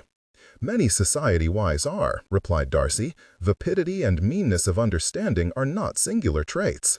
"I would agree," replied Drummond, "but Mr. Gardiner is nothing like his sisters. A man of greater understanding of business would be difficult to find. He has built his business up from a small inheritance left to him by his father and has grown it into a profitable venture, indeed. My brother Bennet and I myself also have some little money invested with him. I have given him the authority to keep reinvesting it in my stead. I am hopeful that I will be able to provide some means to my younger children by way of his investments." Darcy paused for a moment to digest that. Drummond was a man of prudence, but Darcy had not thought that he had any funds other than that which was required for the operation of his estate. It spoke well to the man, though Darcy did not think it likely that the money would ever amount to much. "How long is Miss Bennet to stay with you?" asked Darcy at length. "We have not determined an exact time for her return to Hertfordshire," replied Drummond. "I hope to have her here for some months. I requested her presence, hoping she would be able to provide some guidance for my Olivia. Thus far, my expectations have been more than met. The difficulty is that she is her father's favorite, and he will likely wish for her return long before I am ready to surrender her company." "I can see that," replied Darcy quietly. "I am not sure if Miss Bennet has mentioned it, but my friend Bingley, who is married to her sister, will likely be visiting Pemberley this summer." At Drummond's nod, Darcy continued, "Is the elder sister as lively as Miss Bennet? Though I have not met her since she was a child, I remember that their characters are quite different. Jane is serene, calm, quite beautiful, and she has always tried to see the best in others. She has none of Lizzie's fire or vivacity." Drummond paused for a moment, and then he spoke, albeit slowly. "Perhaps I am speaking out of turn, for I have no true knowledge of the situation, but you should likely know if you are to host Mrs. Bingley. I have heard something of trouble between the sisters, though they were the closest of friends before Jane's marriage." "Trouble?" asked Darcy. "Again, I do not know the particulars, but it seems Jane has altered since her marriage. By all accounts, she no longer sees Lizzie as her closest friend. Perhaps it is more correct to say that she no longer wishes for the closeness which existed between them before. It would not be the first time marriage has changed a woman, particularly when she married so advantageously. You would be correct, but Jane was always of the sweetest disposition. I am not aware of any specific occasions of tension between them, but I am almost positive that part of the impetus for Lizzie's acceptance of my invitation was due to problems between the sisters. It may be nothing, but if she is to be close by, you should be aware of it." "Thank you." Drummond, nothing further was said, and Darcy was lost in his thoughts as they rode back toward the house. Though he was aware it was irrational, he found that he almost disapproved of Mrs. Bingley for nothing more than Drummond's brief speculations. As he had noted, a woman becoming unreasonably haughty after her marriage was not unusual, though Drummond's characterization of the woman made Darcy think it unlikely that a woman of her character would submit to such feelings. And for a moment he was angry at her for causing her sister such pain. How a beloved sister could treat a woman of Miss Bennet's caliber so was beyond his understanding. But to dislike a woman for nothing more than hearsay and rumor was not logical either, and Darcy firmly decided to defer making an opinion on her until he was introduced to her. It may be that it was nothing more than a misunderstanding. Surely Bingley would not marry a mean-spirited and proud woman. Though his friend had often fallen in love in the past, Darcy was certain he possessed more discernment than that. While he was immersed in these thoughts, the house came into view, and soon they had reached it. There was no one in evidence in the immediate vicinity, and though Darcy strained to catch a glimpse of Miss Bennet, she did not appear. He hid his disappointment and turned to his companion to wish him a good day. "Thank you for dealing fairly with me, Darcy," said Mr. Drummond, extending his hand. "I am glad we were able to work the matter out to our mutual benefit." "Of course, Drummond. I appreciate your own actions in the matter. Shall you not stay for dinner tonight? We would be pleased to have you." Though Darcy was tempted, he did not wish to impose on such short notice. Of more importance, he did not wish to appear eager to once again be in Miss Bennet's company. "I am expected back at Pemberley tonight, so I shall have to decline, but I thank you for the offer." "Very well. Perhaps some other night? We would be happy if your cousin and sister could also attend." "Thank you, Mr. Drummond. We shall be pleased to accept." They spoke a few more moments, confirming the date, and then Darcy departed. Though he had not met Miss Bennet that day, he was pleased with the outcome. He would see her at dinner, and it was likely they would cross paths during the coming week. Though Darcy thought the ladies were not present, he was, in fact, incorrect, as the ladies, or lady in question, were watching him and Mr. Drummond from the window of the ladies' bedroom. And though he could not know the content of their conversation, he would have been highly gratified to know that the she in question was no more unaffected by him as he was by her. "Mr. Darcy is very handsome," said Olivia with a sigh as she watched as he spoke with her father for a few moments. "I can see why you like him so." "I cannot think any young woman would not be affected by such an eligible man," replied Elizabeth. The two girls watched as the two men shook hands, and Mr. Darcy turned his horse and began to ride away. His bearing was erect, and his hands on the reins casual, as if he was well accustomed to his current position atop the great beast. He truly was a fine figure of a man. "Be serious, Lizzie," said Olivia as she turned away from the window. "I am not attempting to tease you, and I would not wish you to own to anything you do not feel. But I have watched you together with Mr. Darcy, and I am certain you like him very well, indeed. Can you claim otherwise?" Sighing, Elizabeth turned away from the window, where Mr. Darcy was not but a speck in the distance. "I do not deny it, Olivia. As I said, I cannot imagine there is any young lady who cannot admire him. But that does not mean that I will do something so gauche as to throw myself at him or attempt to capture him. No matter how much I esteem a man, I will not remove his freedom of choice. I am not Miss Bingley." "Miss Bingley?" asked Olivia, confused. "Your new brother's sister?" Elizabeth could not stifle her giggle. She had not intended to make the comment, but as it had slipped out, she supposed there was no harm in telling Olivia about her new sister-in-law. "Indeed," said Elizabeth, "she is one of the most disagreeable young ladies I have ever had the misfortune to meet.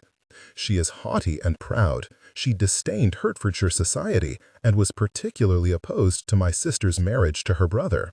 "How do you know this?" "Come now, Olivia," said Elizabeth, rolling her eyes. "I am perfectly capable of observing a person's reactions, and Miss Bingley is far easier to understand than most."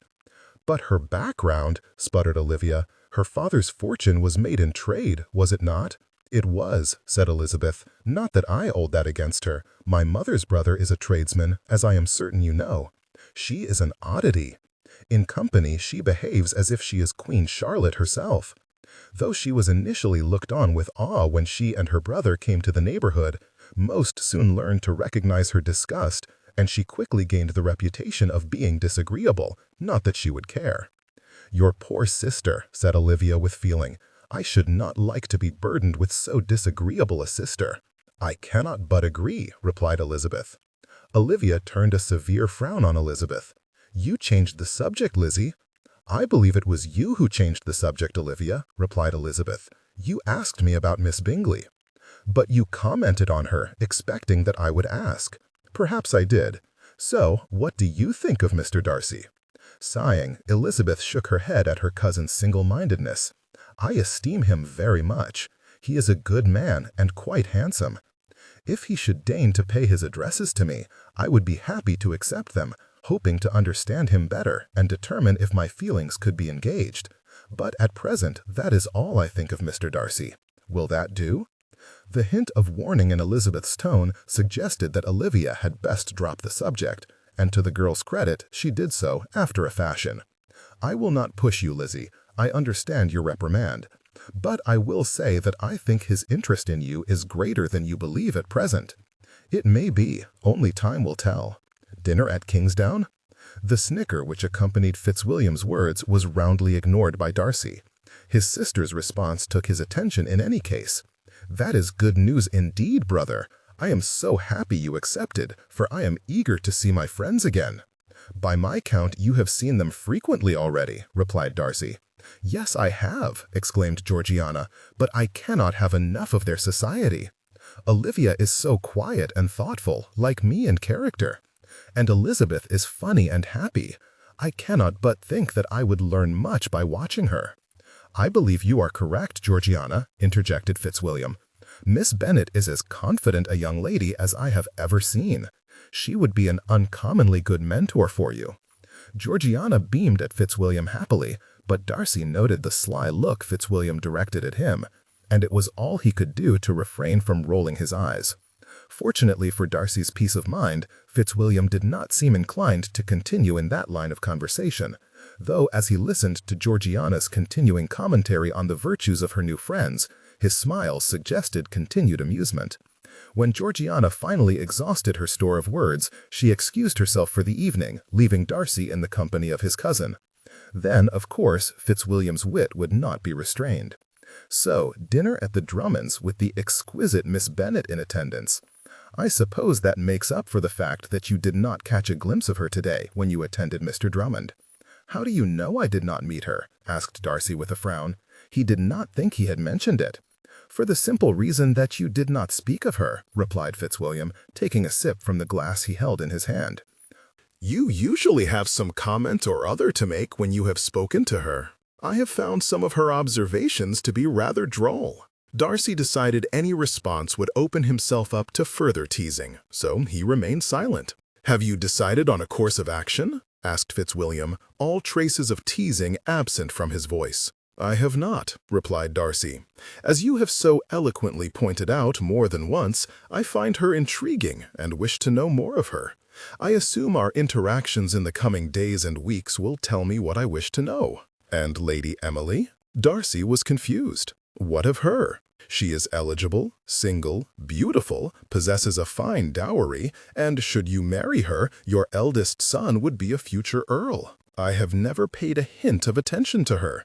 Why would you think that I have an interest in her, especially considering the teasing you have subjected me to regarding Miss Bennet? No reason. In fact, you have only confirmed my suspicions. Most men would jump at the chance to engage such a woman, especially when she makes her interest so well known. You have me completely perplexed, Fitzwilliam. I know not of any interest Lady Emily has expressed in me. It is of no matter, Darcy. Miss Elizabeth is a fine choice. I wish you well in your endeavor to catch her eye. Once again, Darcy thought that Fitzwilliam was overstating the matter, but he decided against making any further comment. His cousin was in an odd mood tonight, and Darcy was not certain he would receive a straight answer should he inquire. They spent some little more time in each other's company until Darcy announced his intention to retire. Fitzwilliam bid him good night, but Darcy sensed that he was still distracted.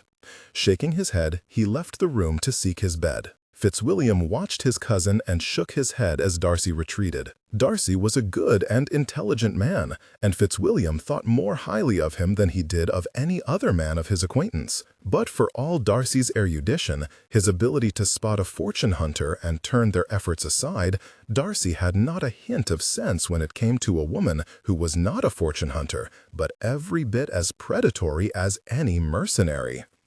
Lady Emily was determined to have Darcy. Fitzwilliam was absolutely certain of the fact, but she presented an opponent with the likes of whom Darcy had never crossed swords. She was rich and titled, and she meant to have him for a husband, whereas most of those Darcy had fended off in the past had been more concerned about his ability to keep them in comfort. "Ah, the work of a cousin is never done," thought Fitzwilliam, indulging in an amused chuckle at Darcy's expense. In fact, Fitzwilliam was certain Miss Bennet would be perfect for Darcy, and though Lady Emily would also make him an excellent wife, his continuing professed admiration for Miss Bennet took Lady Emily out of the picture. Fitzwilliam's esteem of his cousin would not allow him to sit idly by while Darcy ignored the viper coiled nearby, prepared to strike. The thought caused a frown to crease Fitzwilliam's brow. It was a disservice to the lady, he thought. She might wish for Darcy to court her, but Fitzwilliam did not think she would stoop to anything underhanded to achieve her aims. Darcy's courtship would be much smoother should Lady Emily's machinations be blunted, and Fitzwilliam was just as determined that she would not interfere. Satisfied with what he had decided, Fitzwilliam tossed the rest of his drink back and set the glass down on the table. He was certain he would need his wits about him to ensure Lady Emily was well and truly diverted from Darcy and Miss Bennet. Chapter 13. It was clear that Mrs. Drummond was far from pleased with her husband's invitation to the Darcy party, but just as evident that she was reluctant to protest openly. The communication was made that evening at dinner, and though her mouth was set in a firm line, her brow furrowed, Mrs. Drummond did not make any comment.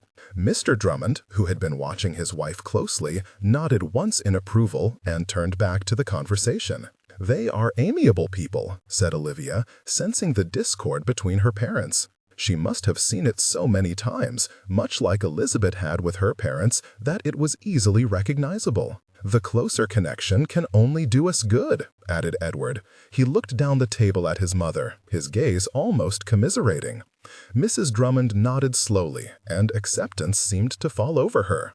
"Will our simple fare suffice for Mr. Darcy and his party?" asked Mrs. Drummond. "You ascribe far too much pride to the gentleman," said Mr. Drummond. "Darcy is a very wealthy man, and he can afford the best money can buy. But I do not believe his tastes are overly extravagant.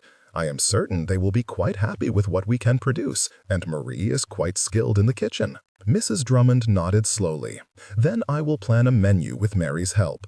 We will ensure there is nothing of our hospitality to criticize. I am certain all will be well. You will see." The subject was dropped, and the conversation turned to other matters. In the intervening days, however, there was not a dearth of society. Elizabeth and Olivia visited Georgiana, and Elizabeth often had the opportunity meet with other friends that she had met in the area.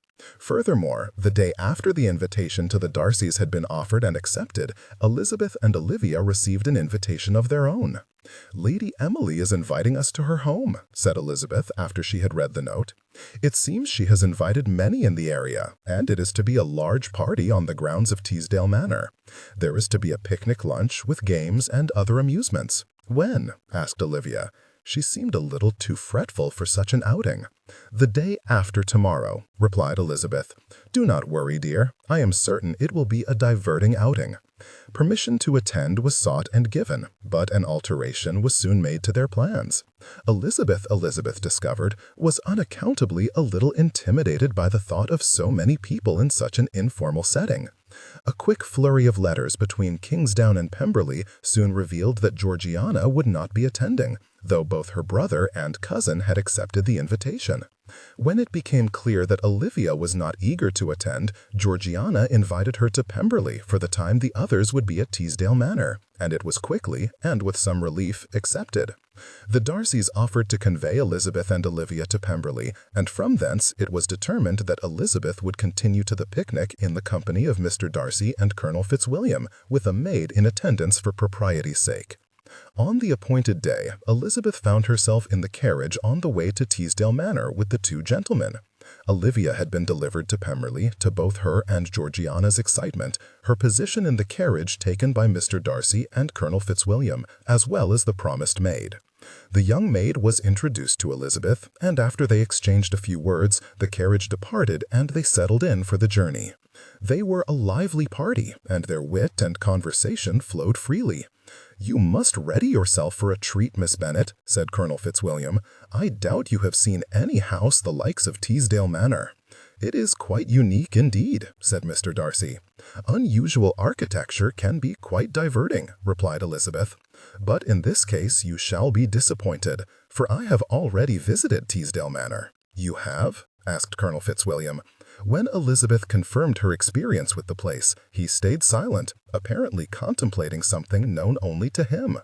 Elizabeth was not certain why a visit to someone in the area would be a subject of such interest, but she put it from her mind in favor of Mr. Darcy's next words.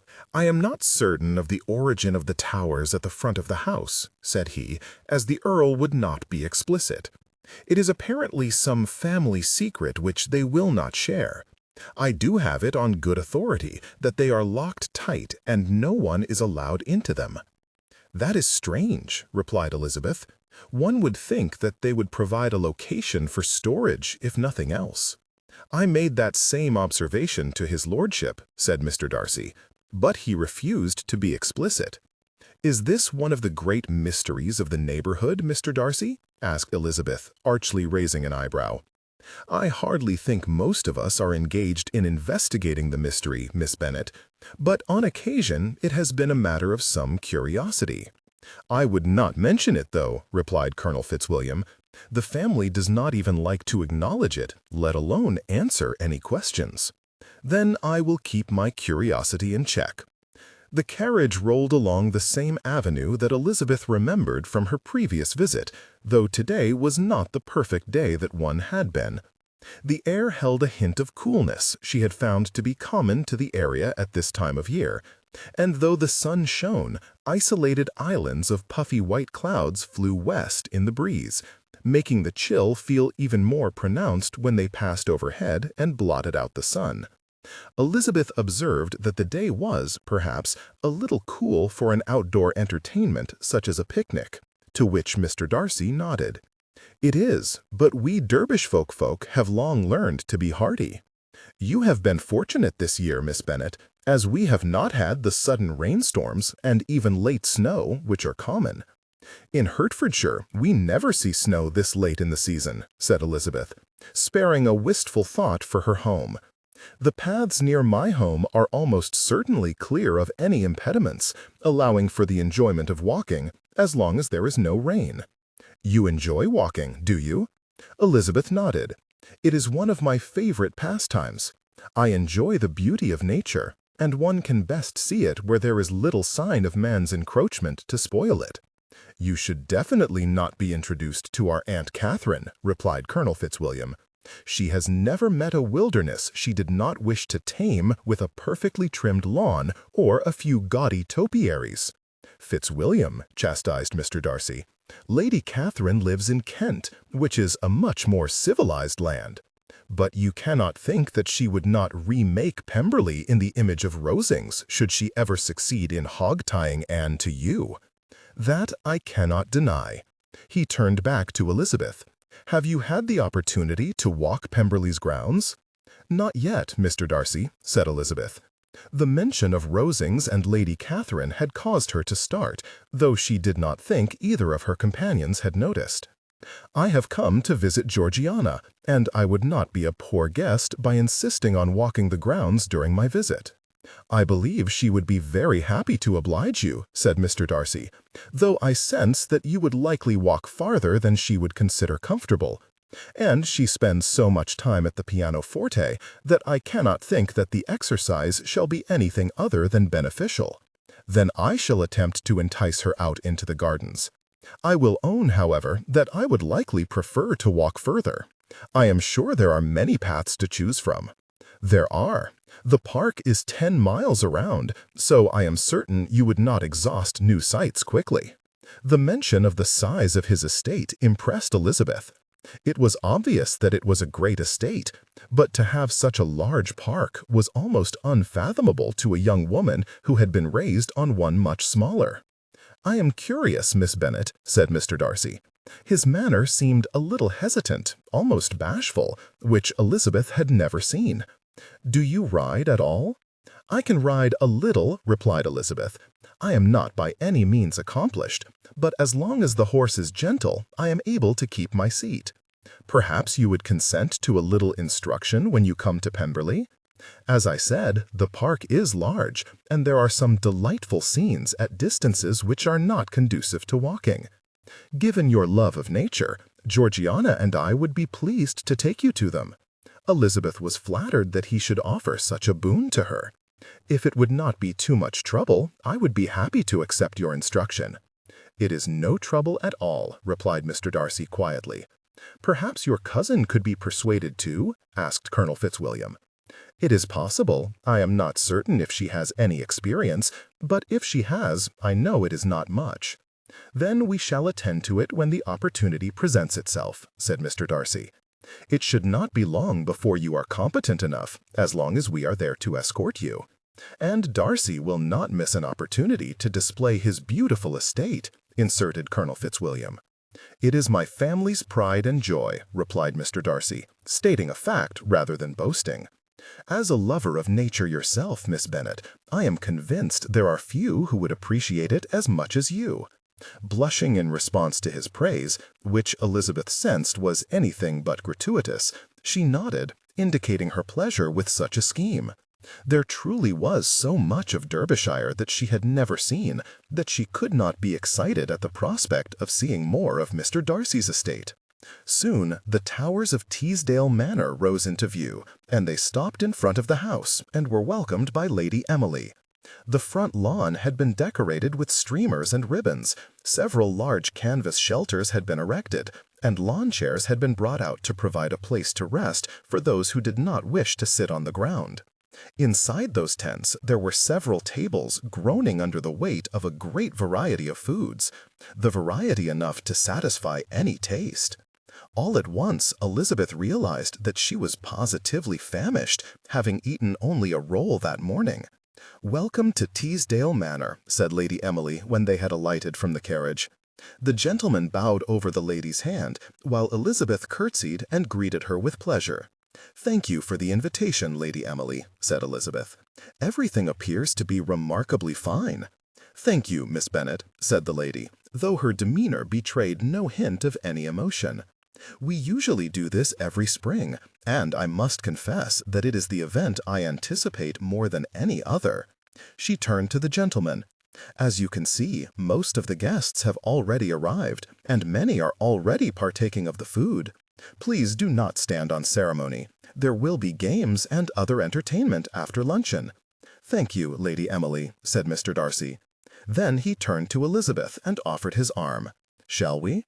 Acceding with a shy nod, Elizabeth put her hand in his arm, and they proceeded to the nearest table.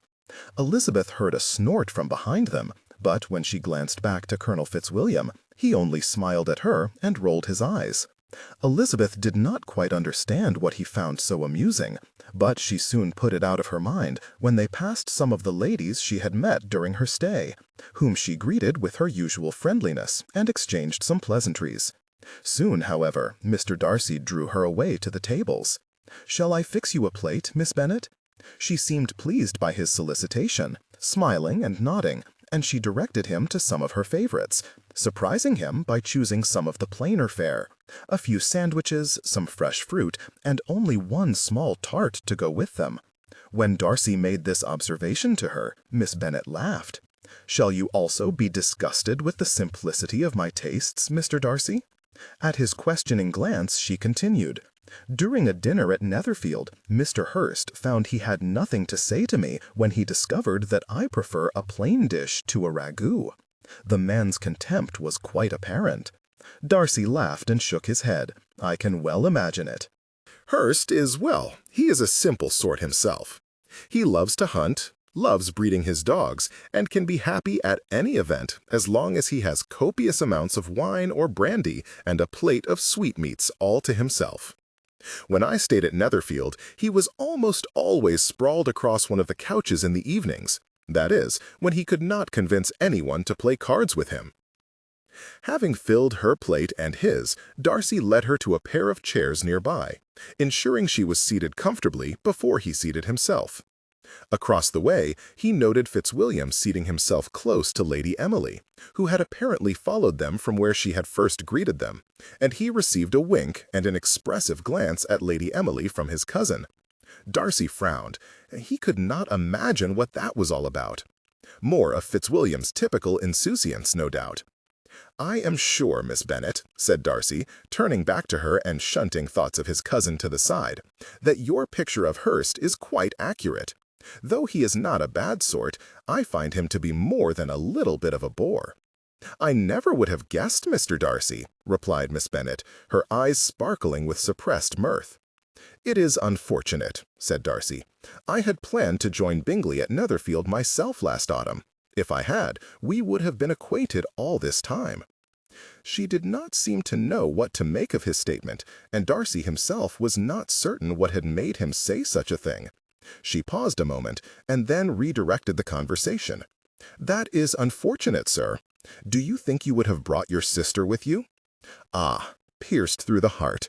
Darcy put a dramatic hand over his breast. "The possibility of making your acquaintance last year rendered palatable only because I might have introduced Georgiana to you at the same time." Miss Bennet giggled at his melodramatic statement, and he winked at her. It is unlikely she would have come to Hertfordshire. At the time, she was recovering from a disappointment which she has only recently overcome. That is the reason why I decided not to go myself. "Oh, I hope she is quite well now," said Miss Bennet, concern etched on her face. "She does not seem to be suffering. I think it is in a large part because of your friendship and that of Miss Drummond." When Miss Bennet appeared taken aback, Darcy continued, "She has not had much opportunity to make many friends, owing to a shy demeanor and a dearth of young ladies her age in the area." Miss Bennet frowned. "There seem to be many such young ladies." "Yes, but she is exactly at the age where there are many who are her elder by 2 or 3 years, and several younger. The elder she has not the confidence to approach, while she has little interest in the concerns of the younger. Miss Drummond is the closest in age, being less than a year older." Darcy sighed and looked away. "I should have encouraged a friendship between them earlier, but I did not wish to push her into situations she might have found uncomfortable. She will never become comfortable in society unless she puts herself forward." "You are correct, of course." Contrary to Miss Bennet's words, there was no censure in her gaze. She watched him, her expressions showing nothing but concern and compassion. A powerful feeling welled up within him. He was unused to ladies of Miss Bennet's station looking on him with anything other than avarice and calculation. He suspected, given Drummond's intelligence, that she had little in the way of those benefits which would attract most men, but her lack of artifice and her joyful character made those concerns meaningless. "Georgiana is the youngest of my extended family. We have some second cousins on the Darcy side with whom we are not at all close, while only a few on the Fitzwilliam side. Fitzwilliam is one of my 2 elder cousins, and he has 2 younger sisters who are both older than Georgiana. My aunt in Kent also has a daughter, but she is closer in age to me than to my sister. So, you see, it has left my sister without a natural companion within the family. Fitzwilliam and I are jointly responsible for her care, and we have done our best. But what do a pair of young bachelors know about raising a young girl?" "I would say you have done a marvelous job of it," replied Miss Bennet. "She is intelligent, respectful, elegant, and so very talented. Both Olivia and I are particularly fond of her. But your mention of your aunt does bring to mind a rather curious connection, sir." Darcy was gratified by her assessment of Georgiana, but intrigued by her subsequent words. "You have mentioned your aunt, Lady Catherine. Might I inquire if she is Lady Catherine de Bourgh of Rosings Park in Kent?" Surprised, Darcy nodded. "Yes, she is. How do you know her?" "I have never met the lady." "I believe I have spoken of a cousin who is to inherit my father's estate. I believe you said he married one of your sisters." Yes, that is correct. In fact, Mr. Collins is the rector of Hunsford, which I believe is the parish connected to your aunt's estate. That is a curious connection indeed, replied Darcy. Then a thought occurred to him, and he turned a curious eye on the woman at his side. Pardon me, Miss Bennet, but I am simply wondering about your cousin. You see, I have been to Rosings many times, often in the spring, though we chose not to attend my aunt this year, and I am quite familiar with Hunsford, and even more familiar with the kind of men my aunt prefers to install there. A laugh bubbled up from Miss Bennet's breast, and her eyes shone with mirth. I believe I know what you are asking. I have never met any of your aunt's previous parsons, but I can imagine what kind of men they were. Mr. Collins is quite the most obsequious, ridiculous man I have ever met. He could not be content unless he venerated and lauded his patroness from morning until night. Darcy joined her, indulging in a quiet chuckle. I can well imagine it. Her previous parson, Mr. Peters, was afraid to say anything which might remotely be construed as in opposition to Lady Catherine's many opinions. Then I rather think she has outdone herself this time, Mr. Darcy. Mr. Collins is not afraid of opposing Lady Catherine. Rather, he is eager to agree with everything she says. I dare say that he would be happy to declare the sun green, should she only decree it to be so. They continued to laugh together, but in the midst of her laughter, Darcy thought he saw a shadow cross Miss Bennet's face. As a woman who laughed at life, enjoying it to its fullest, he would not have expected such a reaction during a mirth-filled conversation. "Is there something the matter, Miss Bennet?" A rueful glance was her initial response, and for a moment he thought she might refuse to answer his question. In the end, however, she sighed and looked at him, her smile more a grimace. The reminder of a different side of Mr. Collins crossed my mind at an inopportune time. "Oh?" asked Darcy. He thought to be a little concerned, as he knew she was not easily intimidated, more likely to laugh if anything. Miss Bennet tried to demur, but she seemed to sense that he was only concerned, not intrusive. She straightened her shoulders, and then she looked at him, her countenance seeming to dare him to ridicule. In fact, I was the first recipient of Mr. Collins' attentions. I could not in good conscience marry a man as ridiculous as he, a man I could not respect, let alone love, so I refused him, after which he turned to my sister. At their wedding breakfast, he informed me in no uncertain terms that I had best find a husband, for I would not be allowed to live at his estate in the event of my father's untimely death. Several contrary emotions ran the gamut through Darcy's mind at her revelation: anger at the man's presumption and unchristian mean-spiritedness, offense for her sake, pride in her convictions, and a sense of undefinable sadness that he might have lost her before ever meeting her. "You may despise me at your leisure," said Miss Bennet brightly, though he thought he caught a hint of nervousness under her nonchalance. "I have refused a highly eligible match, and must now end an old maid. But you must not fear for me, Mr. Darcy. My mother overheard Mr. Collins' words, and she was quick to assure me that she and my sister, who would undoubtedly consider it a duty, would never allow me to be put out from my home. And since Mr. Collins is probably the weakest-willed man I have ever met, I do not doubt she spoke the truth. I hardly think it possible to despise you, Miss Bennet. Of course not.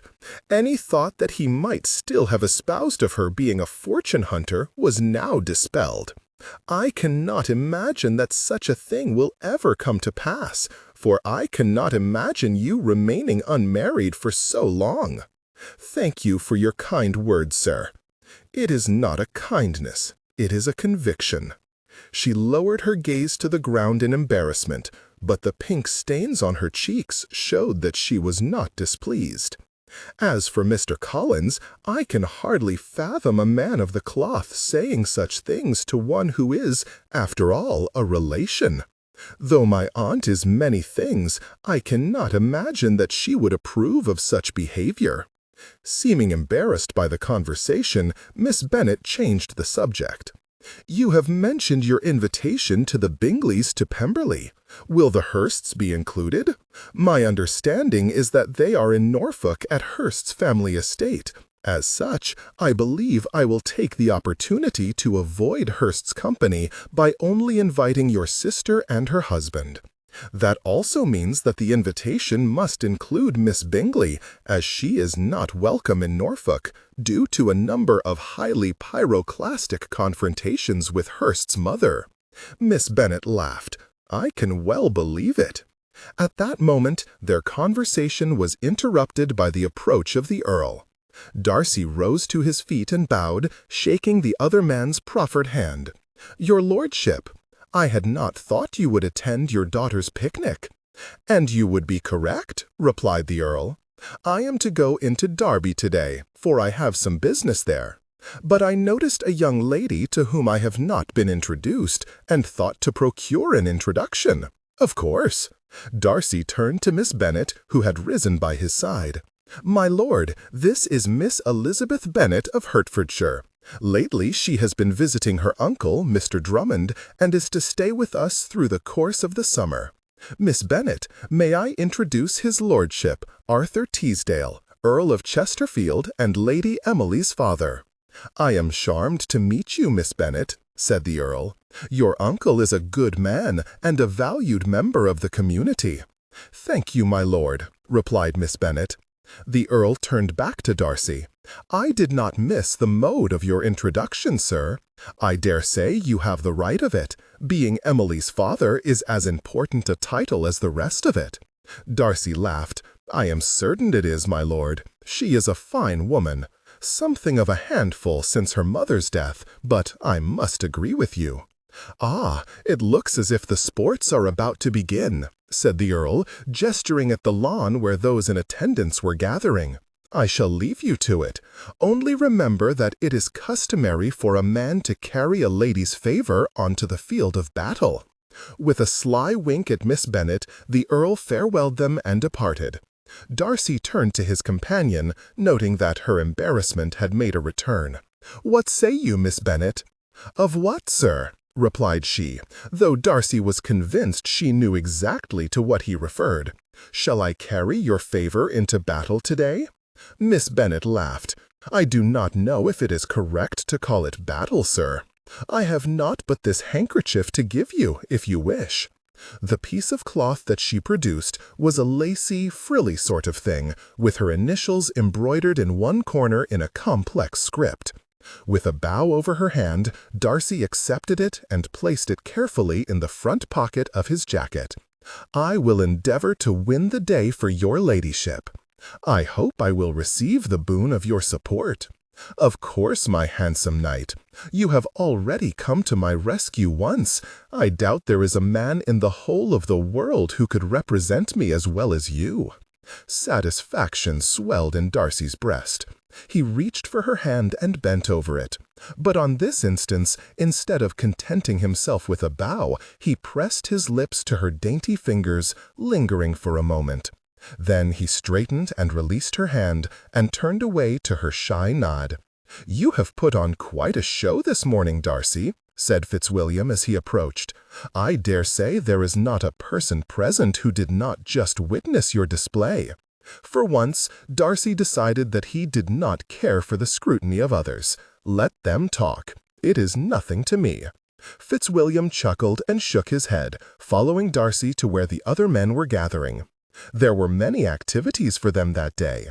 Elizabeth indulged in a game of croquet with the other ladies, pairing at one point with Mr. Darcy in a game where they alternated shots.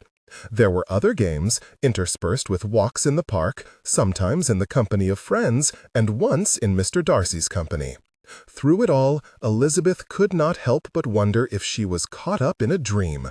New friends, a new situation, Mr. Darcy's attentions, an event as fine and diverting as any she had ever attended, these had all changed her outlook on life as completely as if she had become another person. Though she had come to Derbyshire in a poor frame of mind, worried for the future, depressed at the rejection of her elder sister, now she could not be happier. She did not know what the future held for her, but she knew that it had been a good decision to come to Derbyshire, and she thanked her father and her uncle for their encouragement. Later in the afternoon, the gentlemen turned their attention to an impromptu game of cricket, and they all doffed their coats in favor of the greater freedom of movement granted by their shirts and waistcoats. Mr. Darcy, Elizabeth noticed, transferred her handkerchief from his jacket pocket to his waistcoat. He looked up at her when he did so, smiling at her and nodding while patting the pocket in which the handkerchief lay. Elizabeth waved, feeling more than a little self-conscious at his obvious regard. "It seems to me that our Elizabeth has made a rather prestigious conquest." Feeling the heat of her cheeks, Elizabeth turned to Miss Clara Burbage, who had made the comment, noting her sly glances with Miss Fiona MacDonald, who sat nearby. "I do not know of what you speak," said Elizabeth. She turned back and watched as the gentlemen began to play, noting the competitive fire which fueled their efforts. "There is no need to be coy," replied Clara. "We have all seen the attentions Mr. Darcy is paying to you, not to mention the fact that he carries your favor." "The Earl suggested it," said Elizabeth. "Once he did, Mr. Darcy had little choice." "He did not look reluctant to me," said Fiona. "It is said that fortune favors the bold," added Clara, "and I cannot but think that luck has been very much on your side of late. Mr. Darcy is handsome and gentlemanly, and every woman in the neighborhood between the ages of 16 and 56 has been pining for his attentions since he inherited Pemberley." "And Pemberley itself does no harm to the man's appeal," said Fiona.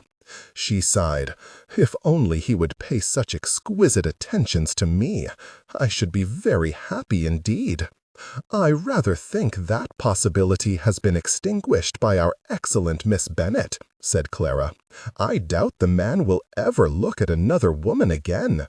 Like clucking chickens, the two ladies continued to tease, but though she made a response a time or two, Elizabeth did not hear more than one word in three.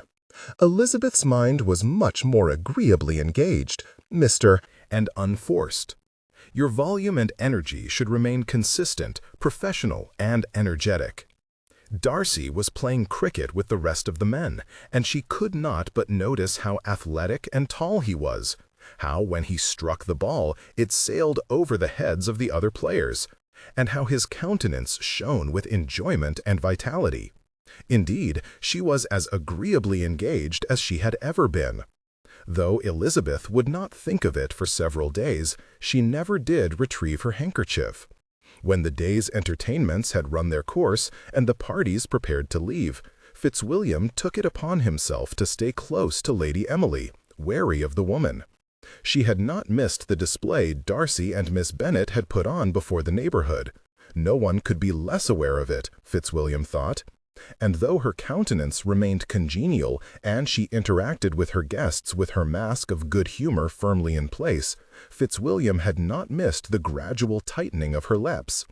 She had said little to Darcy or to Miss Bennet, choosing instead to immerse herself in her duties as hostess. But when they were together, her eyes followed the couple wherever they went, and Miss Bennet, whenever they were apart, considering, calculating, scheming. "Is that truly your cousin, Fitzwilliam?" asked Mr. Dunstan. "A man from a nearby estate. I hardly recognize him.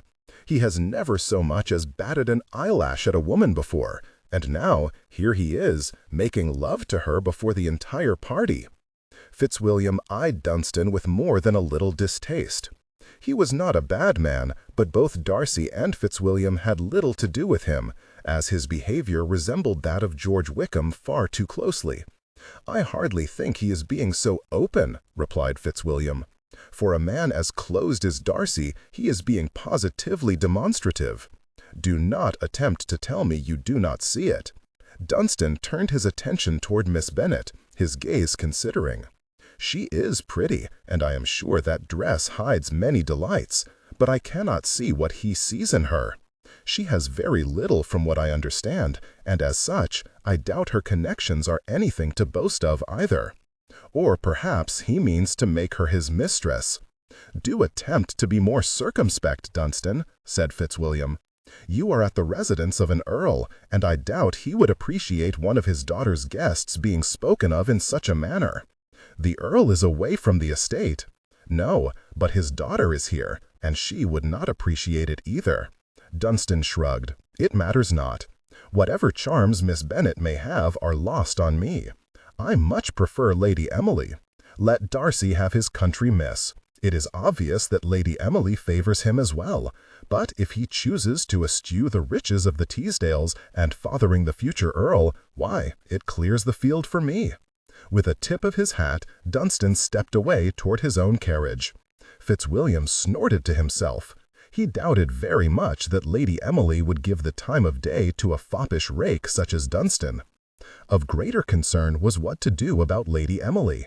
She had not done anything that day, preferring to observe and scheme, but Fitzwilliam did not think that would last for long. Sooner or later she would begin her campaign to garner Darcy's attention, and though there was little chance Darcy would respond, still it would interrupt his courting with Miss Bennet. Knowing his cousin was in a fair way in love with the woman, Fitzwilliam was determined to intercede. Chapter 14. As the days passed, the date of the dinner at Kingsdown approached, and the Darcy family prepared to join their friends for dinner. Darcy was the only one of the three who had ever been there. Georgiana typically received her friends at Pemberley, though she had made mention of visiting Kingsdown, a significant step for her, in Darcy's opinion. Thus, it fell to him to make some explanation of the Drummonds' situation. "The Drummonds are not wealthy," explained he. "At one time, the estate brought in a respectable amount, but it has dwindled to almost nothing due to mismanagement and the dissolute habits of more than one of Mr. Drummond's ancestors. Our South Fields, in fact, used to be part of Kingsdown." "Truly?" asked Fitzwilliam, interested in the tale. "Yes, my father purchased them from Drummond's father not long after he became master of Pemberley. It is a pleasant house, but as it was built for a larger estate, you will find that it is more spacious than an estate the size of Kingsdown can normally support." "But we shall not see much of the house," replied Georgiana, apparently a little nervous at the thought of visiting people she did not already know. "That is true. They are good people, even though they are not truly of our circle. Drummond is friendly and obliging. His eldest son, whom I do not know well, is quiet, but seems intelligent. And Mrs. Drummond, though she often gives the appearance of coldness, is polite." "I do not care about their status," declared Georgiana. "I am quite happy to have made their acquaintance anyway." "I did not think you would have concerned yourself with such matters," replied Darcy. "Your friendship with Miss Drummond grows ever closer, unless I am very much mistaken." "I do like her very well, brother. She is close to my age and shares many like interests. If it meets your approval, I would like to invite her to attend the next time my music master comes. I believe she would play wonderfully if she was only given a little instruction." "Of course you may," replied Darcy. The carriage in which they sat wended its way toward the Drummond estate, and Darcy owned to himself that he was impatient to arrive. The carriage wheels rumbled along the road, the sound echoing off the surrounding hills, their pace seeming the same as it ever was, but it seemed as if they were crawling, and the anticipation of being in her company again was nigh unbearable. Darcy heard a snort from his cousin, most likely because he had recognized Darcy's impatience, but for once Fitzwilliam did not speak. When at length the carriage finally entered the drive at Kingsdown, Darcy suppressed a sigh of relief. The family was gathered on the front stoop to greet them, and Georgiana exclaimed delight, charmed at the children's manners as they stood gravely waiting for the arrival of their guests. The carriage pulled to a stop, and Darcy and Fitzwilliam alighted, Darcy turning to assist his sister, before they approached the waiting family. "Darcy," said Drummond, extending his hand, which Darcy took with pleasure. "Thank you for joining us tonight." "The pleasure is all ours, Drummond." The Darcys were introduced to the Drummond children, and Fitzwilliam and Georgiana to Mrs. Drummond and the eldest son, Edward, who was yet unknown to them. Then their hosts led them into the house, and the younger children were sent off to the nursery for their own dinners. The youngest girl, Leah, left only with great reluctance, Darcy noticed, though she was eventually coaxed from the room. After the children's departure, the company settled into conversation, and though Darcy might have wished it were otherwise, the lines were drawn at the sexes, for Georgiana sat with Miss Bennet and Miss Drummond, Mrs. Drummond sitting nearby and listening, if not speaking much. Darcy found himself in company with Drummond, his son, and Fitzwilliam. In truth, Darcy was hardly able to remember what was said the first moments of the conversation, for his attention was caught by Miss Bennet. She sat with the other ladies, speaking in an animated voice, and every now and then she would gesture to make some point or another. The other ladies, including his dear sister, contributed to the conversation admirably, but in that moment Darcy could not see anything other than Miss Bennet in her blue floral print muslin dress. He did not think he had ever seen such a lovely sight as she presented that evening. "You are fond of fishing, Mr. Drummond?" asked Fitzwilliam, catching Darcy's attention. It was soon clear that Fitzwilliam's question was directed at the younger Mr. Drummond. And unforced. "I do, though I do not often have the opportunity. There is always so much to be done." "A man of Darcy's own heart," said Fitzwilliam with a laugh. "He spends a large amount of time managing Pemberley. Some of us actually care for our estates, Fitzwilliam. Perhaps you should follow our example and devote some time to Thorndale." Instead of being offended, Fitzwilliam only laughed, as Darcy knew he would. "Thorndale is quite well, indeed, as I have already told you. The society in your neighborhood is much more interesting than that in mine." "Where is your estate, Colonel Fitzwilliam?" asked the elder Drummond. "Southwest of here," replied Fitzwilliam. "I can comfortably travel there in half a day, though my horse might not appreciate such a pace." "You are fortunate, then. There are many younger sons who do not inherit anything, even when their fathers are earls." "Well do I know it," replied Fitzwilliam. "Thorndale is an inheritance through my mother's family, and is not part of my father's earldom. My younger sons will almost certainly be relegated to the army or the clergy," replied Drummond. "I am hoping they both choose the safer option of the clergy. They will both have the power of some choice, as I have invested some money on their behalf with my brother Gardiner." "That is good forethought," replied Fitzwilliam.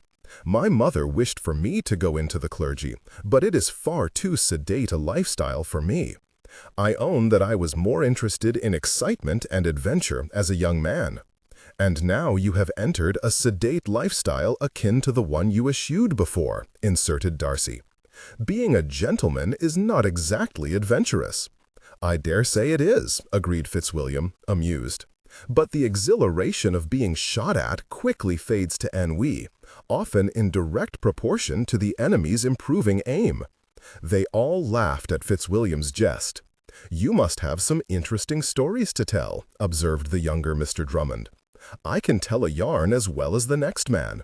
But most of my experiences in the army are not grand or adventurous, quite the opposite, in fact."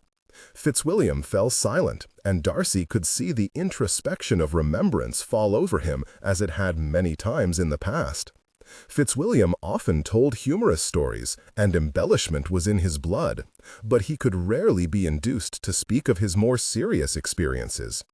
Darcy could not understand what he had endured, never having lived through it himself, but he could empathize with the desire to leave painful experiences in the past. "I would not wish for my brothers to experience such horrors," said Edward Drummond. "That is why I hope they make different choices," replied his father, "though I understand why you made yours." "It is not all gloom and desperation," said Fitzwilliam. "I have made many excellent friends with whom I shall ever be close, and at times the antics of the higher ranks can be positively amusing." With that, Fitzwilliam began to regale them with some of his more amusing tales, and soon they were all laughing at the silliness of the last general under whom he had served. Darcy, who had heard many of these tales before, only shook his head, wondering how much of what he said was grounded in fact. "A certain measure of eccentricity is a hallmark of a brilliant mind," said Fitzwilliam when Edward had expressed disbelief. Then he laughed. "Of course, I do not know that I would call General Romsley a brilliant main eccentric. Yes." There are so many men who come from high-born backgrounds and purchase their way into an elevated rank. Edward appeared confused. "You are the son of an earl, are you not?" I am," replied Fitzwilliam with a grin. "But I worked my way up to colonel from lieutenant. My father taught both my brother and me. Though we were sons of an earl, very little in life could be handed to us without our having to work to gain it. My brother has been involved in the management of the earldom's estates for many years, and I purchased a lieutenancy instead of entering the army at a higher level, like I see so many others doing." "That is to your credit, Colonel Fitzwilliam," said Drummond. Fitzwilliam only waved him off. "I believe a man has no business leading men into battle unless he has some experience in their shoes. I believe the purchase of high commissions should be abolished in favor of a system based solely on merit. Sadly, I do not believe anything will change any time soon." "I do not doubt you are correct," said Darcy. The gentlemen spoke together for some time, and though his cousin directed expressive looks at him from time to time, Darcy thought he acquitted himself quite well. Miss Bennet did not distract him too much, though her infectious laughter, the sound of her voice raised in her usual wit, and the sheer force of her presence did capture his attention quite often. Darcy also came to know young Edward Drummond better, and the young man was, as he suspected, reticent, like Darcy himself, but intelligent. He sensed that Mr. Drummond wished Edward to become better acquainted with both Fitzwilliam and himself, perhaps to become something of a mentor to him. Darcy was happy to oblige. They went in to dinner soon after, and Darcy was impressed with the fare they were able to provide. He did not think the Drummonds possessed the resources to employ many servants, but clearly whoever had done the cooking was not unfamiliar with the kitchen. The roast pheasants Drummond had likely shot himself were cooked to a turn, and the assorted dishes which accompanied it would not have been out of place on Pemberley's own table. There was one incident during dinner which surprised Darcy. As it happened, Darcy had managed to escort Miss Bennet into dinner and had thus been able to take his seat beside her. As Fitzwilliam had escorted Mrs. Drummond and was sitting to her right, Darcy was seated to her left with Miss Bennet beside him, and though he had done his best not to ignore Mrs. Drummond, he did not think the woman missed the fact that his attention was on Miss Bennet much more than anyone else in the room. Their subjects were wide-ranging and always interesting, and as usual, when in her presence, Darcy was astounded by Miss Bennet's intelligence and her grasp of any subject, which was often more profound than that of men with whom Darcy was acquainted. All this Mrs. Drummond observed with little visible emotion. She ate her dinner, rarely partaking in the conversation, watching them all like a governess over her charges. When she did finally speak, it was with some asperity, and in a tone which was faintly censoring, though after could not quite remember exactly what Miss Bennet had said to provoke it. "You seem to have an opinion about many things, Elizabeth. I wonder where you might have cultivated such things, for it is not usual for women to speak of the troubles on the continent." Only those who were near enough actually heard the comment. Fitzwilliam turned and looked at the woman, and Darcy and Miss Bennet were both surprised at it. But Mr. Drummond, his son and daughter, and Georgiana continued to speak as if they were not aware of it. "I find it rather refreshing," said Darcy, before Miss Bennet could speak up. "So many young ladies these days have little knowledge of the world in which they live, and they can speak of naught more substantial than the weather. Miss Bennet is obviously well read, and she shows an understanding which is quite uncommon." Mrs. Drummond returned his placid gaze with one of her own, and Darcy was unable to determine what she was thinking. At length, however, she contented herself with an abruptly spoken "quite" before she turned back to her meal. Not wishing to allow the woman's nebulous attack to dampen the atmosphere, Darcy spoke quickly to Miss Bennet, and soon they were speaking with as much animation as they had before. The problem of Mrs. Drummond was one Darcy could not quite unravel. He had little interaction with the woman, and was not well acquainted with her as a result. Mr. Drummond was all that was congenial, but the same traits did not seem to exist in the wife. Why she had chosen to make such an oblique attack on her niece, to suggest she was a blue-stocking, was beyond Darcy's comprehension. One thing was clear: she did not approve of Miss Bennet. The meal continued with no further issue, and at length, when it was consumed, Darcy was surprised when Mrs. Drummond rose to lead the ladies from the room, leaving the gentlemen behind.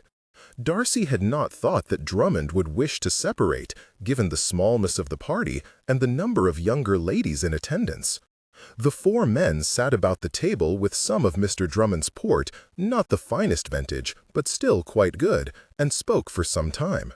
Though Darcy was, in all honesty, eager to return to the sitting-room to once again be in company with Miss Bennet, he held himself in check, not wishing to insult his host. Fortunately, it was not long before the reason for Drummond's actions made themselves known. Fitzwilliam and Edward had entered into a conversation of horses, and Edward was paying rapt attention to Fitzwilliam's comments concerning some of the chargers he had ridden into battle, when Drummond turned his attention to Darcy. "Thank you for coming tonight, Darcy. I know that we are not able to offer the same style of fare to which you are accustomed, but I hope everything was agreeable."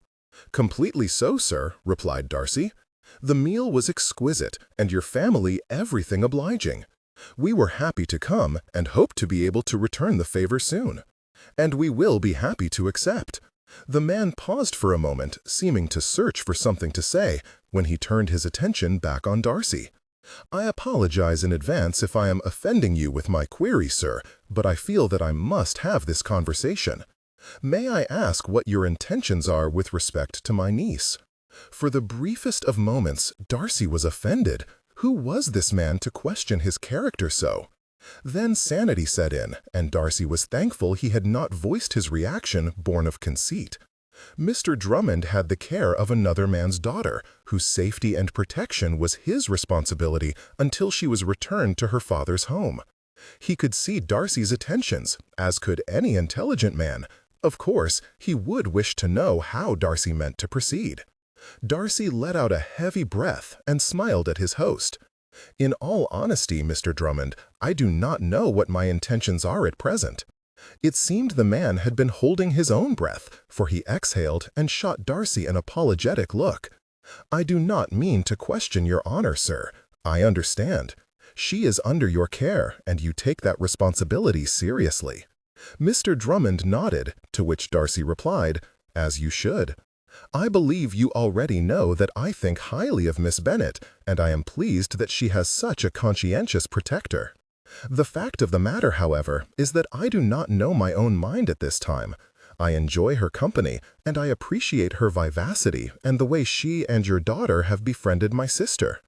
I do have some inclinations in her direction, but at this point I do not know if I will pursue them." "It is hard, I know," replied Drummond.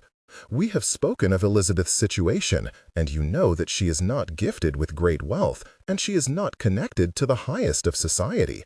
"I understand. But of her person there is little of which to find fault. I have rarely met someone like her. I have a low opinion of much of high society, and even lower of misses who are bred for nothing more than to capture a wealthy husband." "Then Elizabeth must be a little confusing. She is unpretentious and is more concerned with the contents of others' characters." "I am not certain I would use the word confused," replied Darcy. "Enchanted would be closer to the mark." Drummond laughed.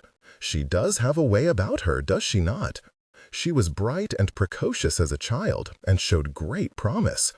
I had not seen her in many years before she came to stay with us, but the potential she displayed has been exceeded in every particular."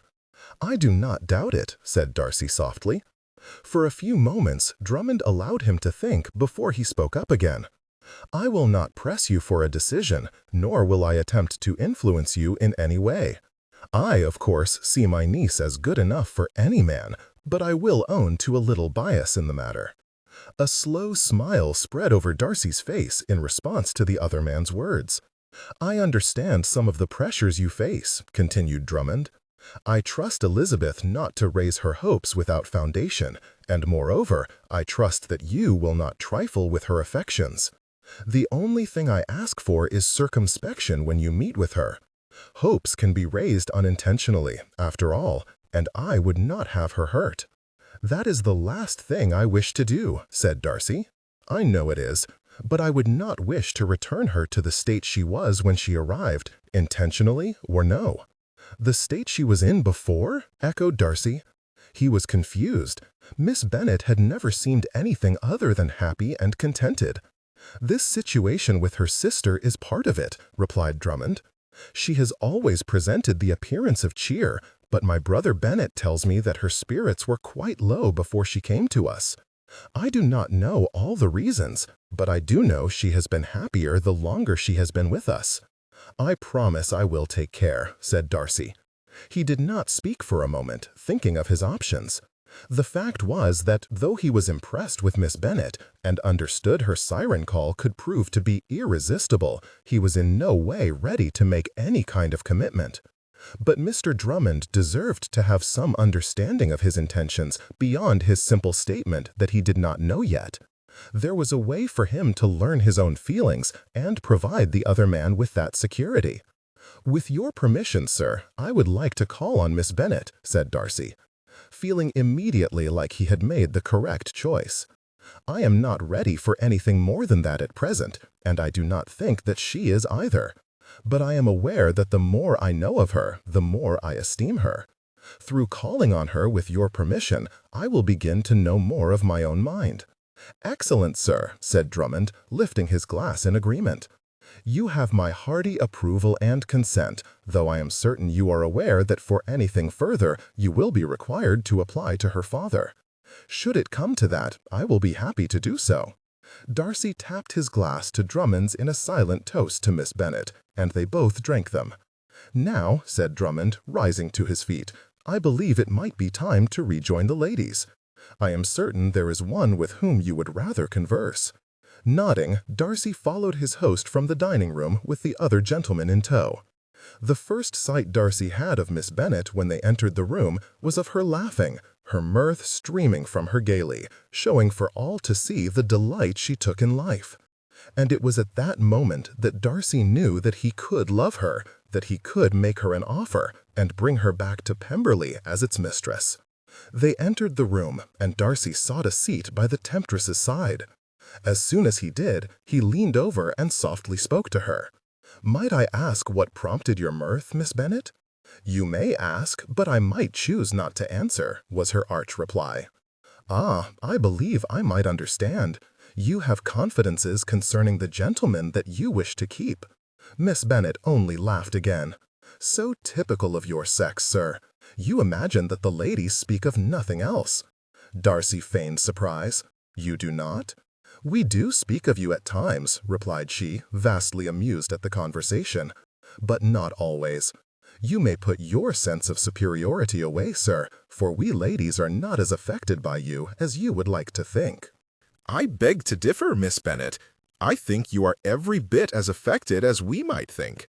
And you are not affected by us? No, I believe we are equally moved by you." "There," cried Miss Bennet, "I have induced you to own it." "It was not difficult," replied Darcy with a shrug. "I was not the one who denied it." "Touché, Mr. Darcy. I believe you have carried your point in this instance." "I hope you will allow me to call on you, Miss Bennet," said Darcy, leaning toward her and speaking in a low voice. "I have a great desire to know more of you." Suddenly shy, Miss Bennet nevertheless responded with the self-possession that Darcy had come to expect from her. "Of course, sir. I believe you are welcome to come at any time convenient." Darcy smiled and thanked her, but he resisted correcting her implication that his intentions were anything other than directed at her. Much as he respected and esteemed the Drummonds, it was Miss Bennet whom he truly wished to see. For the rest of his time at Kingsdown, Darcy stayed close to Miss Bennet and engaged her in conversation. Fitzwilliam's amused grin, Mrs. Drummond's stony countenance, the joviality of others, none of these could distract him from the focus of his attention. Later, when it was time for the Darcy party to depart, they did so with fond gratitude for the pleasant evening in good company, and left promising that it would be repeated very soon. Fitzwilliam's commentary on the journey back to Pemberley was ignored, though in truth he did not say much. What stuck in Darcy's mind was the thought that Miss Bennet had been as reluctant to see him depart as Darcy had been to leave. It was with great hope for the future that Darcy retired that evening. Chapter 15. Even if Mr. Darcy had not requested permission to call, Elizabeth would have known that he was developing an interest in her. His demeanor when he came, the way he fixed his attention upon her, often to the exclusion of anything else, the soft smile he often displayed for her, all these things showed a deepening regard, the likes of which Elizabeth had often despaired of ever prompting in a man. "You seem to be a man of your word, sir," said Elizabeth on his second visit, a few days after the dinner. "I am," replied Mr. Darcy, "though I am not certain to what you refer. Your request to call on me, though I do wonder if you should not raise the subject with my uncle. He is responsible for me while I am here." "Indeed he is." The smile Mr. Darcy directed at her was faintly roguish. "The fallacy in your thinking lies in your assumption that I have not spoken with Mr. Drummond." "You have?" asked Elizabeth, raising an eyebrow at him. "Yes," replied Mr. Darcy. "The night we came to dinner, he confronted me about my intentions, and I responded by asking if I could call on you." "Oh," said Elizabeth, not quite knowing what to make of that intelligence. "I would inform you, Miss Bennet, that I do not take such things lightly. I am very serious about my future and the future of my family, and I do not ask to call on just any woman of my acquaintance." "I am certain I would not think it of you," replied Elizabeth gravely. "I feel I must ask, sir, how many other women have you called on, considering you are so fastidious about these matters?" Mr. Darcy grinned. "I am so demanding that this is the first time I have ever asked to call on a woman." "Then I suppose I must feel flattered." "Flattery is not my intention, though you may feel it if you choose. Rather, I am wondering if we might find a meeting of the minds. I am hoping we do." "Then I must wish you luck, sir, for it is what I wish as well." Elizabeth held Mr. Darcy's eyes for several moments, and they both burst into laughter. "We seem to have descended into a little silliness this morning, Mr. Darcy." "Only a little," replied he. "In truth, I was dead serious. My mother would no doubt scold me for my impertinence, urging me to show you every deference should she witness this scene. She has often despaired of my manners." "I do not wish for deference," replied he. "I receive enough deference from the Miss Bingleys of the world. From you, I would wish nothing but for you to be yourself." A shyness descended over her. "Then I will endeavor to meet your approval." "You already have." Their conversations were not all playful bantering, though Elizabeth discovered that Mr. Darcy possessed a talent at such speech far beyond what she might have expected at her first meeting. He was obviously a man who was much more loquacious the more he came to know someone, and his comfort with Elizabeth soon increased to the point where they conversed with ease. But such playful repartee was only a part of their conversations. In fact, they spoke of many things: literature, music, common interests such as the theater, though Mr. Darcy proved to possess more of a predilection for the opera, while Elizabeth enjoyed only certain works, art, and even a sprinkling of politics. Interspersed with this, they spoke of the world and some of Mr. Darcy's travels, including his abbreviated grand tour on the continent, and Elizabeth revealed a desire to someday see some of those locations of which he spoke so eloquently. All this the Drummonds watched with varying degrees of interest, Olivia with amusement, Mr. Drummond with satisfaction, Edward with surprise, and Mrs. Drummond with annoyance, unless Elizabeth missed her guess. But she was content to ignore the woman, and Mrs. Drummond did not display her feelings openly. The largest surprise came from a shockingly perceptive Leah. Elizabeth had quickly joined Olivia in the girl's esteem and trust, and one morning after Mr. Darcy departed, the girl approached her shyly and sat on Elizabeth's lap.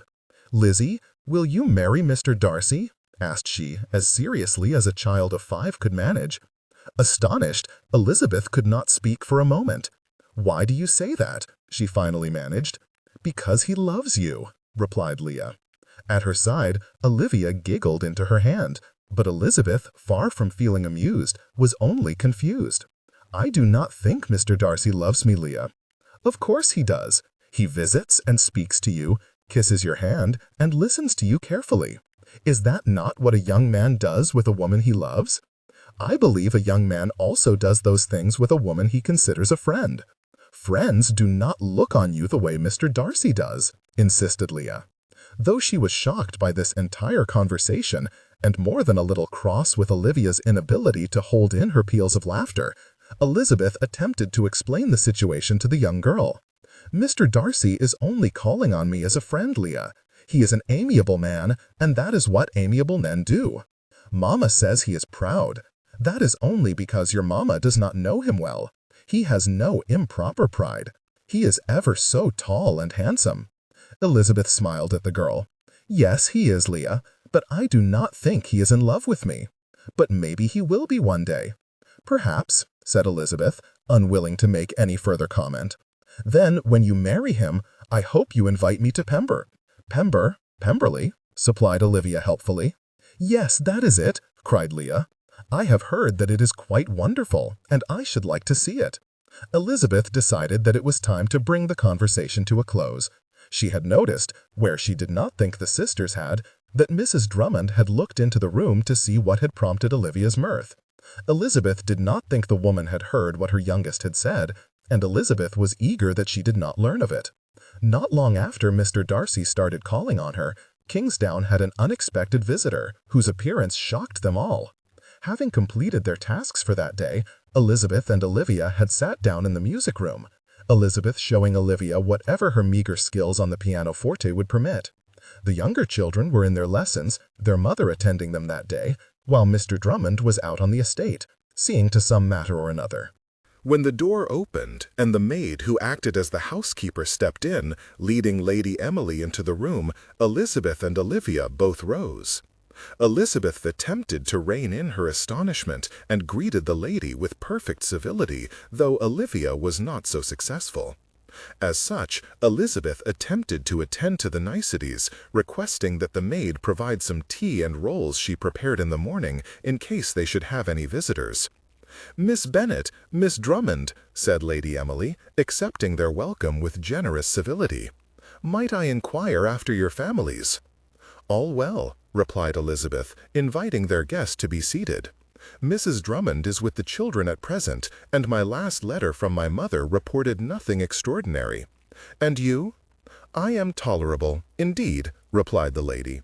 Pleasantries were exchanged for several moments until the tea-tray arrived, and Elizabeth nudged Olivia, reminding her that it was her duty to serve. The girl colored a little at having to be reminded, but she readily attended to it. Then they all sat back with their cups, and the conversation began in earnest. Though Lady Emily was as amiable as ever, there seemed to be a distinct probing quality in her comments that day, making Elizabeth feel uncomfortable. "Have you learned yet whether your sister is to come to Derbyshire, Miss Bennet?" "I have not heard anything yet," said Elizabeth. "By all accounts, Mr. Darcy and Mr. Bingley are great friends, so I would expect that they will come at some time or another." "You will be happy to see her." "Of course," replied Elizabeth. "She and I have been the closest of sisters all our lives. Our separation these past months, though I have been happy at Kingsdown, have been painful. I shall be happy to have her with me again." "You make me quite envious, Miss Bennet. I have no other siblings. My mother died giving birth to a younger brother, who also perished, and my father could not bear to marry again." "I am sorry to hear that," murmured Elizabeth. "I would have liked to have known my mother, but I can hardly miss what I have never known." Lady Emily paused for a moment. "I have also had cousins and aunts to fill the void, so while I feel for my father's sorrow, on the whole I have been content." There was nothing to be said to such a statement, so Elizabeth did not reply. Lady Emily did not seem to miss Elizabeth's lack of response, for she forwarded the conversation immediately. "I have been attempting to remember everything I can of Luton, but I cannot picture your estate. Can you describe it to me?" "It is actually south and east of Luton, my lady," replied Elizabeth. "It is closer to a small town called Meryton, though Longbourn does have a tiny village attached to it." "And that would mean your father possesses a living in his gift?" "Yes," replied Elizabeth. He has not ever exercised this ability, for our rector, Mr. Standish, has been parson there since long before I was born. But as he is quite elderly now, I suspect my father will need to appoint someone else before too many more years have passed." That seemed to impress Lady Emily. "Perhaps you could describe some of the sights of the area. I am interested in other places, and you speak so eloquently that I suspect I will be able to imagine it from nothing more than your description." Something about the question seemed off to Elizabeth, but she readily complied. She spoke of her father's house and the park in which it sat, described the area, including the paths she had often walked, spoke of her favorite view atop Oakham Mount, and a little of Netherfield, her sister's new home. Lady Emily listened attentively, giving the proper responses in the proper places, but Elizabeth could not help but feel that she expected to hear something particular, though what it was, Elizabeth could not quite determine. "This Oakham Mount, you say, is on your father's estate?" asked she after Elizabeth had described the view from the summit. "I do not believe that Oakham Mount is actually part of any of the estates," said Elizabeth after a moment's thought. "My father has always said it is of little value, unless one means to build a fort to survey and protect one's lands. The northern slope might be of some use, as it is heavily forested, but that would more properly belong to the estate to the north, which is, I believe, somewhat larger than father's. But the estates to the south, Netherfield and Longbourn, have never paid the hill much attention." "And it is 2 miles to the north, you say?" "That is approximately correct," replied Elizabeth. "And do you journey there on horseback?" "No, I walk." Lady Emily's eyes widened in surprise. "You walk, do you? You must be a prodigious walker to be able to attempt such a journey." "I have been walking as long as I have been old enough to find my way, Lady Emily. I do not walk to Oakham Mount often, as 4 miles is longer than I will normally venture, but I do not think it to be more than I am capable." "That much is evident," said Lady Emily. "And your sister's estate, is the house quite distant from your father's house?" "It is a little less than 3 miles on a direct path," replied Elizabeth. "The easiest way to go by carriage, however, is through Meryton. It is about 1 mile to Meryton from Longbourn, and then a further 2 miles to Netherfield." "Thank you for describing it so succinctly," replied Lady Emily. "I do indeed have a clear picture of your home through your efforts. I hope to be able to visit you there some day." "You would be welcome indeed," replied Elizabeth. She could not think of anything else to say. She did not think that Lady Emily's wish, if indeed it was in earnest, was likely to be gratified. The visit continued for some little time after, and though the conversation did not strike Elizabeth as it had before, there was still something unusual about Lady Emily's behavior. She watched and listened and spoke, and tried to show that she was much as she ever was, but Elizabeth could not quite determine what had prompted this oddness. Then, when Lady Emily arose to depart, she did so with every indication of continued civility and friendship. It was soon clear that Olivia had seen nothing of the lady's strange behavior. "It was very civil of Lady Emily to visit us here," said she, her voice brimming with admiration. "I would never have expected her to return our call." "No, neither would I," replied Elizabeth, distracted by her thoughts. "It is hardly the behavior one would expect of the nobility," pressed Olivia. "I do not know what to make of it." "Nor do I," replied Elizabeth, pushing her concerns to the side to focus on her cousin. "I will own, though, that I have not known many of equal station to Lady Emily, so I cannot expect to predict how they will conduct themselves." "I cannot think she meant anything but friendship." "I am certain she did not," replied Olivia, though Elizabeth was struck by the falsehood in her own words. In fact, she was certain that friendship had not been the only purpose of Lady Emily's visit. The door to the sitting-room opened, and Edward stepped in. "Was that truly the daughter of an earl at Kingsdown?" asked he in evident surprise. "It was," said Olivia, her enthusiasm fairly gushing from her voice. "It was very civil of her to have attended us." "She is a handsome woman indeed," replied Edward. "Perhaps I shall stand up with her at the next ball." Olivia giggled and put her hand over her mouth. "It seems that my brother is infatuated with Lady Emily. What do you think, Elizabeth? Does he have a chance to woo the lady, or is he destined to disappointment?" Elizabeth could not hold the laugh which escaped from her own mouth. Edward only shot his sister a withering glare and departed from the room, with Olivia chasing close behind, calling after him in a teasing voice. Elizabeth decided not to join her. The siblings would no doubt end in an argument if Olivia persisted, and she had no desire to be drawn into it.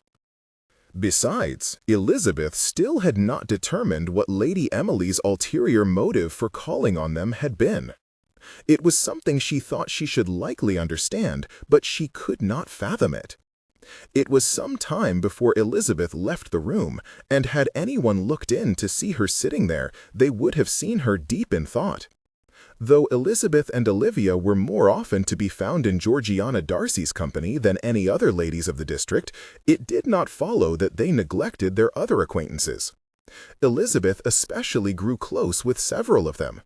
They were mostly older than Olivia, and though she was friendly with them, she did not exactly consider them to be friends. Thus, they often visited those other estates and ladies, though not so often as they might have liked, for the hand who usually drove the carriage was much engaged in the care of the farm. The ladies with whom Elizabeth was closest were the two she had spoken with the most at Lady Emily's picnic, Miss Clara Burbage and Miss Fiona MacDonald. There were several others in the area who became known to her, some closer than others. Unfortunately, one could not possibly hope to please everyone with whom they were introduced, and Elizabeth found that maxim to be as true in Derbyshire as it was anywhere else. It was beyond hope, Elizabeth supposed, that Mr. Darcy's continued attentions to her might go unnoticed. The man's actions were ever more ardent, and while he was still guarded when in any gathering, his preference for her company was certain to be observed. Though most of Elizabeth's acquaintances saw this and either teased her or envied her in silence, there were a few who could not hold their tongues. Comments, mean-spirited or cutting, were to be expected. It was one of the less admirable facets of human behavior to covet the good fortune of another. Elizabeth found that the longer she remained in Derbyshire society, the more she was the recipient of such comments, though she could not state that she was made uncomfortable on many occasions. The worst incident took place not long after Mr. Darcy started calling on her openly. It was during a morning visit to the estate owned by her friend Clara Burbage's father.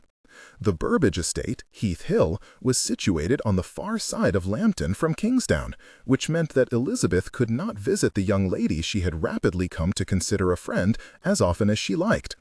That morning, Clara had invited several ladies for tea, and they were received with affability and good humor by her mother, a matronly and plump woman of approximately Mrs. Bennet's age, Clara's younger sister, Eleanor, and her brother Harold, who was younger than Elizabeth, though only by a few months. After the social niceties had been observed, Clara's family went away and left her to her friends and her tea.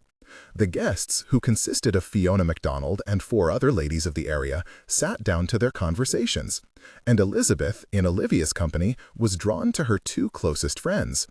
The conversation was lively and interesting, and Elizabeth was enjoying herself when the incident occurred.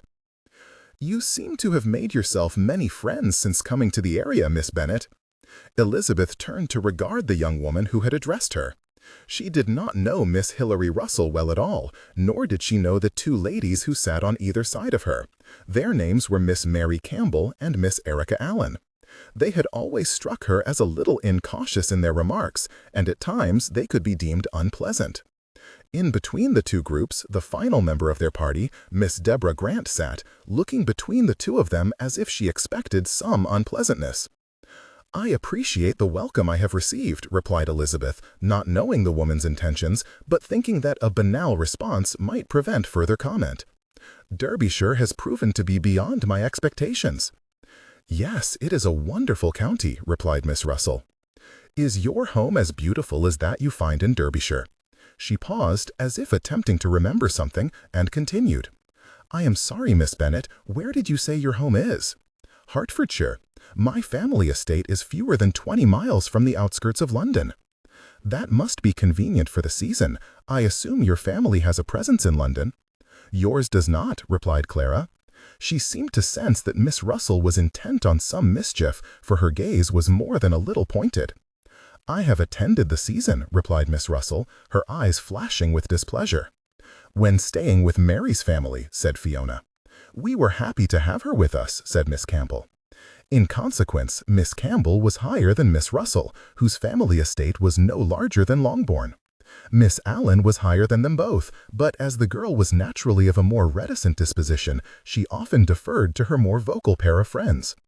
"Well, Miss Bennet," pressed Miss Russell, "I have not seen you in London, but I assume you have been there."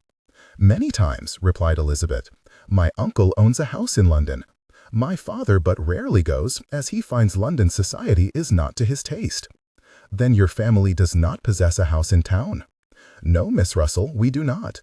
A hint of impishness came over Elizabeth, and she added, "It seems we are not so different, Miss Russell, though town is more accessible to me, given my proximity."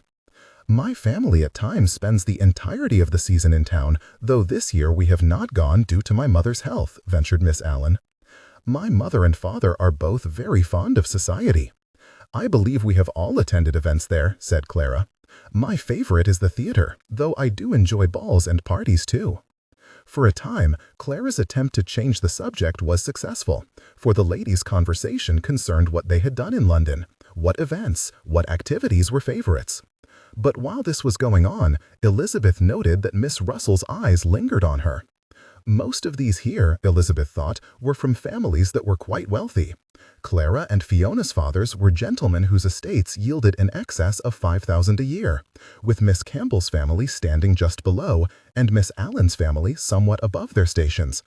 Miss Russell's behavior was interesting, as other than Olivia, her family was the lowest in consequence, though Elizabeth had heard some talk of an inheritance from an elderly relation which had increased her dowry.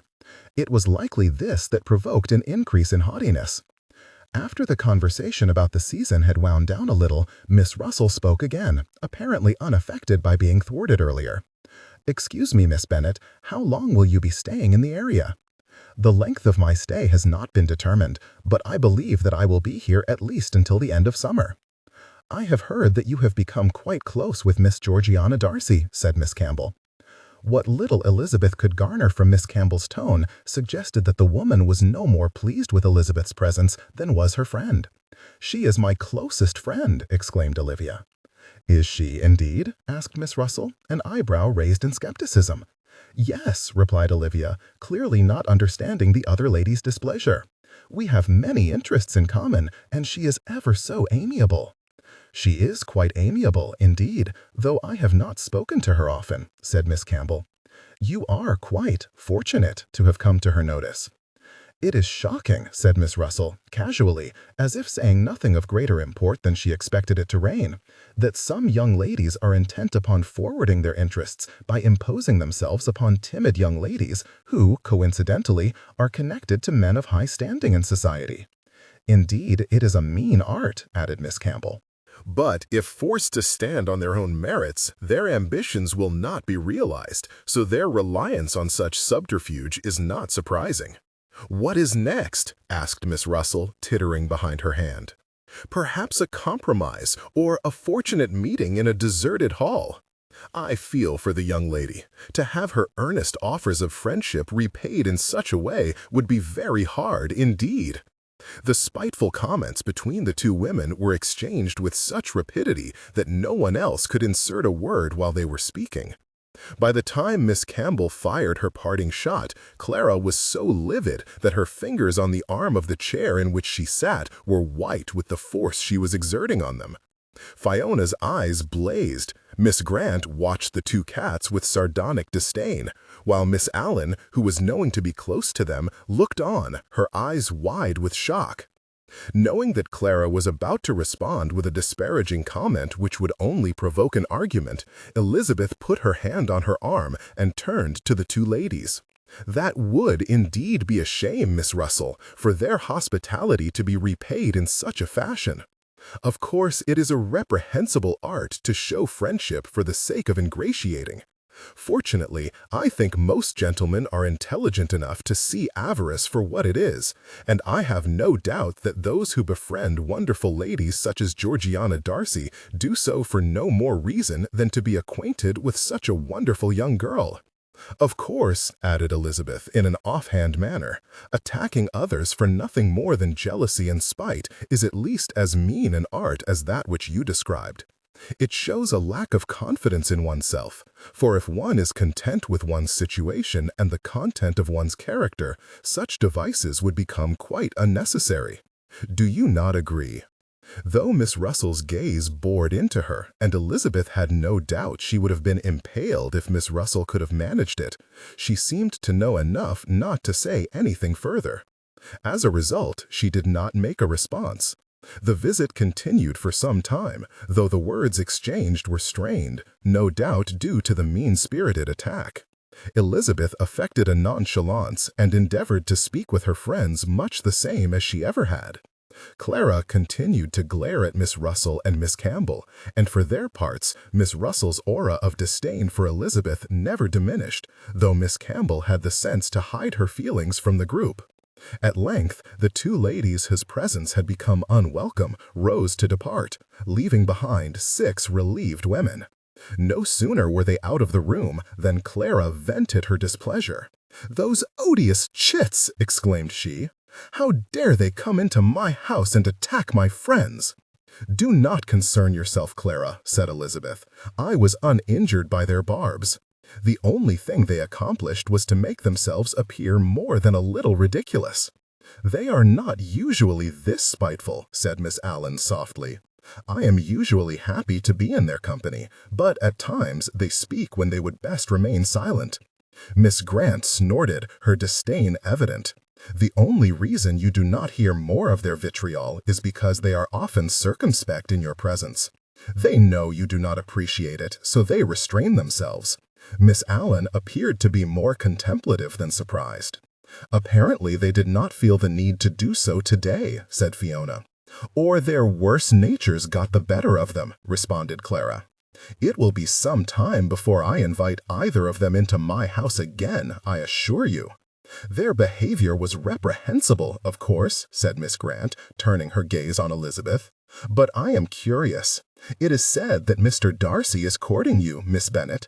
I understand if you do not wish to confirm or deny, but his behavior is enough to set tongues wagging, as he has always been most circumspect in showing attention to any young lady." Elizabeth could feel her cheeks blooming, a problem exacerbated even more when Olivia, who had fallen silent when she recognized the hostility in the room, blurted, "Of course he is. He likes her very much and can hardly take his eyes off her when he calls." "Olivia!" exclaimed Elizabeth. The other ladies only laughed, though it was with true mirth rather than any spite. "Oh, come, Elizabeth," said Clara, true amusement flowing off her. "We have all witnessed his attentions and heard of his calls to Kingsdown. You must allow us our curiosity, though we will attempt to restrain our jealousy." "I assure you that I am not being courted," replied Elizabeth. "You may lay your envy aside." "Having only met Mr. Darcy," said Fiona, "you cannot understand his previous behavior or his legendary reticence. Though we are teasing, nothing we say is not the absolute truth." "And you must understand the jealousy," added Miss Grant. "Though we are not gauche enough to behave as those 2 harpies did, still we all feel it, at least a little. Can we be blamed?" "Mr. Darcy is handsome," Miss Grant began to tick the points off on her fingers.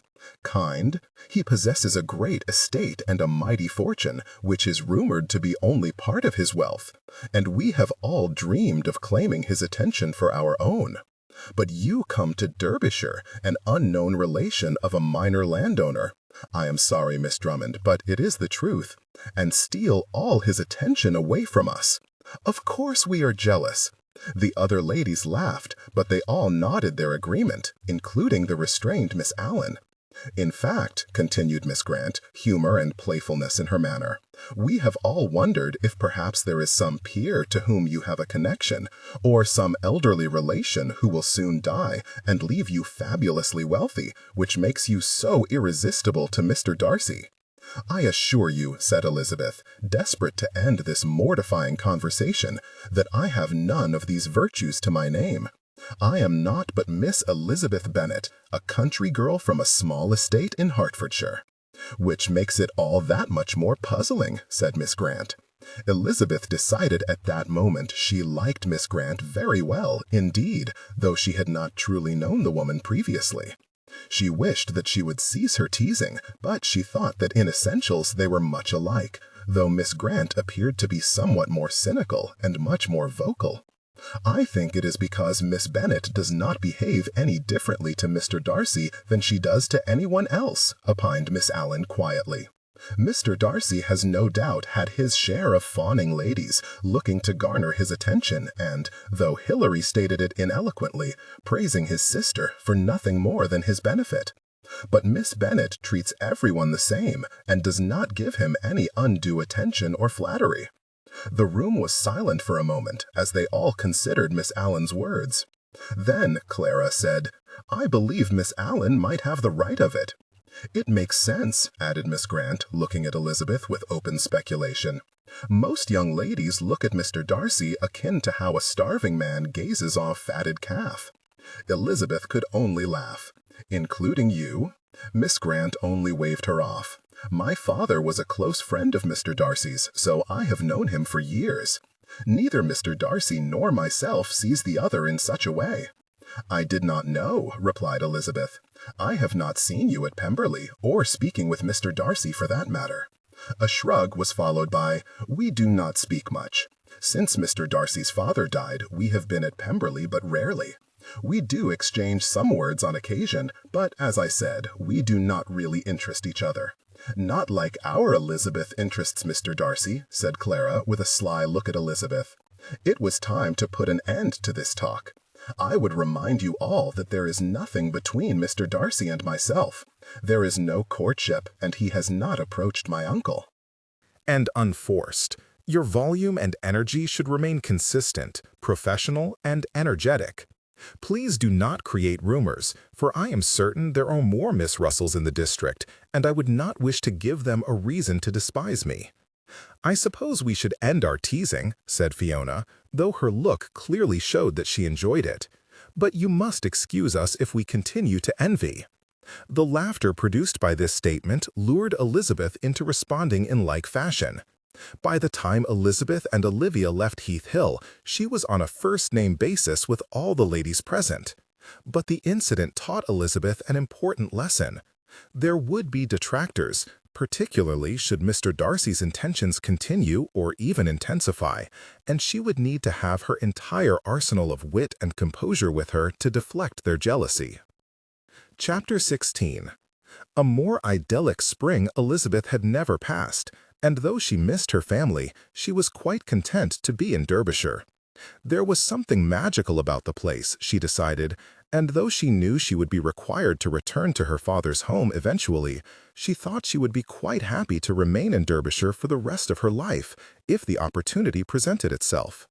Her father, never a great correspondent, exerted himself to write on occasion, though his letters were long overdue, and shorter than Elizabeth might have wished, as was his custom.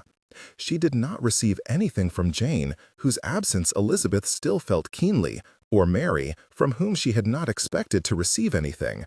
But Kitty and Lydia's letters were full of comments about the officers, parties, dances, and other such frivolities, and her mother's were often nothing more than ill-concealed attempts to induce Elizabeth to inform her if she had found a man willing to propose to her. Elizabeth still enjoyed them, regardless of how frustrating they sometimes were. But though there was always work to be done at Kingsdown, and her aunt continued to be distant and disapproving, there was still more than enough society for Elizabeth's taste. Her friendships with the young ladies of the area were becoming closer the longer she lingered at her uncle's home, and she thought they were friendships she would keep for the rest of her life, even after she returned to her father's home. She and Olivia were also becoming very close to Georgiana Darcy, who was a sweet and angelic soul, and who often reminded Elizabeth of Jane. The three young ladies often visited each other at their homes, Georgiana even gathering the courage to visit Kingsdown on occasion. As her aunt was still a source of frustration, Elizabeth and her cousin preferred it that way, as they did not wish to subject the young woman to the bitter elder woman. Mr. Darcy's attentions, however, grew apace, and soon he could be found at Kingsdown several times a week. He was agreeable to them all, but it was clear, even to Elizabeth's eyes, determined as she was to avoid hoping unreasonably, that he came to see her. He would sit with her, speaking of literature, music, or any other subject which crossed their minds, or they would walk out on the pathways of the estate. Olivia was usually claimed as their chaperone, and the girl was happy enough for Elizabeth that she was pleased to provide this service for them. It was especially surprising to Elizabeth that Mr. Darcy did not simply walk and allow her to tail behind them. Rather, he would often speak to her and ask her opinion. The first time this happened, Olivia was almost overcome with awe and shock. "What say you, Miss Drummond?" asked Mr. Darcy. It was clear Olivia had been caught by surprise. Elizabeth herself wondered what was happening, for she had not thought that Mr. Darcy had truly even noticed Olivia's presence, so focused he had been on Elizabeth. I beg your pardon," Olivia managed to stammer in reply. "Miss Bennet and I were just speaking of my offer to teach her and you to ride, and I suggested we begin next week. Will that be agreeable to you?" It was quite clear that Olivia had expected to be ignored. For her part, Elizabeth was not certain if she should be pleased that Mr. Darcy was thoughtful enough to include her young cousin in their conversation, or annoyed that her suitor's attention was not fixed solely on her. "I am happy with whatever Lizzie decides," said Olivia after a long pause. "Have you much experience?" asked Mr. Darcy, his tone soft and kindly, designed to persuade her. "Your cousin informs me that she has some experience, though she will likely need practice before she is proficient." "I have only ridden once or twice, Mr. Darcy," replied Olivia, the beginning of a shy smile appearing on her face. "I am afraid I will be a much more difficult pupil than my cousin. She is capable of anything. I do not have her courage, I am afraid." "You do not deserve such censure, and I do not deserve such praise," said Elizabeth, wondering why her cheeks suddenly felt so hot. "You are capable of a great deal, Olivia. You simply need to have confidence in your own abilities." Mr. Darcy watched her gravely. "In fact, I am of the same mind as you, Miss Drummond, though I also agree with Miss Bennet. She is capable of anything to which she puts her mind." He turned to Olivia. "But I am certain that you are capable of great fortitude as well." Elizabeth was certain they presented an amusing picture at that moment, for the man had prompted them both to blush at the same time. "Come, Miss Bennet," said Mr. Darcy, gathering her hand again and placing it on the crook of his arm. "Let us speak more of this, then you may help me as to the best method of teaching your cousin." "I have already owned to a lack of skill, Mr. Darcy," said Elizabeth. "I cannot think how I would be in a position to advise you." "I am sure you are more than adequate, Miss Bennet," replied Mr. Darcy. "You are, after all, capable of accomplishing anything, are you not?" The teasing glint in the man's eye forced Elizabeth to reevaluate him. He was laughing at her. "For shame, Mr. Darcy," cried Elizabeth. "You are aware what you just caused, and you meant to do it." "I was reasonably assured of my ability with Miss Drummond," replied Mr. Darcy. Elizabeth was annoyed to see that the man was positively smug. "You, however, are a much more difficult target, for your self-assurance is much more developed than Miss Drummond's." This was not the only time Mr. Darcy spoke with Olivia during their walks. He would often speak with her, asking her opinion on various matters, asking her more of herself, of the things that brought her pleasure, and little details of her life. Often he also asked about Elizabeth, though Elizabeth wondered why the man did not ask her himself. Then she realized that he enjoyed hearing about her from another's perspective. It prompted Elizabeth to ask of Georgiana for stories of her brother, but though Georgiana readily obliged, nothing she said could induce the man to respond with anything other than an indulgent smile. The exception to this was, of course, his cousin, Colonel Fitzwilliam. It was apparent the men had been close for many years, and that there was much undiscovered information to be gleaned from his stories of his cousin. It was also fortunate that Colonel Fitzwilliam was more than happy to oblige Elizabeth's curiosity. "You may not believe it, Miss Bennet," said Colonel Fitzwilliam when Elizabeth asked, "but my cousin was actually quite a mischievous scamp when we were young. Please, Fitzwilliam, I do not believe that Miss Bennet and Miss Drummond are interested in hearing of our escapades." "If she did not wish to hear, she would not have asked," replied Colonel Fitzwilliam, and from his smirk Elizabeth knew he had no intention of obliging his cousin by remaining silent. "Of course I wish to hear," said Elizabeth, directing a teasing grin at Mr. Darcy. At her side, Olivia and Georgiana watched with amusement, entirely unsuccessful in controlling their laughter. "You should know, Miss Bennet," said Miss. "And unforced. Your volume and energy. That Fitzwilliam is not to be trusted. He is known throughout our family as the bearer of tall tales. We have all learned to ignore him completely." "Ill have you know that I never embellish," replied Colonel Fitzwilliam with mock affront. Then he turned and winked at Georgiana and Olivia, prompting their giggles yet again. "At least not much, and never when it comes to stories of my youth. If I say that Darcy and I let loose a grass snake in the dining room of Pemberley, it is nothing more than the absolute truth." Mr. Darcy only glared at his cousin. "That was at your instigation. You were the one to receive a thrashing, as I recall." "That is only because you managed to convince your father that you were not involved. I seem to remember you actually catching the creature and then running when I began to put the plan into motion. We should ask James the next time he is here.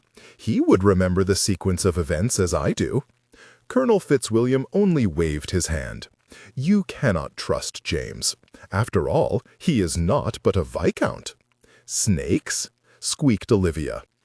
Elizabeth had watched as she had listened to the conversation with growing horror, her eyes darting around the room nervously.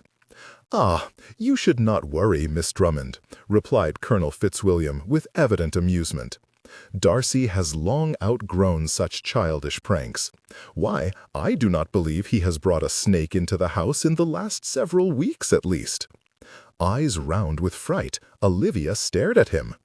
Mr. Darcy, however, took pity on her, and after impaling his cousin with a withering glance, said, "Fitzwilliam is, as always, fond of a good yarn, Miss Drummond. There are no snakes in the house."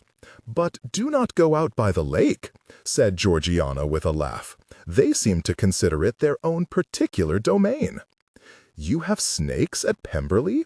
asked Olivia, aghast at what she was hearing. "I believe snakes are found in many places," said Elizabeth, grasping Olivia's hand and squeezing it fondly. "Grass snakes are not harmful and will be more afraid of you than you are of them. Surely you have seen snakes about your father's estate." "I have," said Olivia, shuddering uncontrollably, "but I always give them a wide berth." "Then you must do the same here." Elizabeth turned back to Colonel Fitzwilliam, who was grinning at them as if he had never seen anything more diverting, and said, "For shame, sir, bringing snakes into a house where young ladies might be frightened by them." But far from being repentant, Colonel Fitzwilliam only laughed.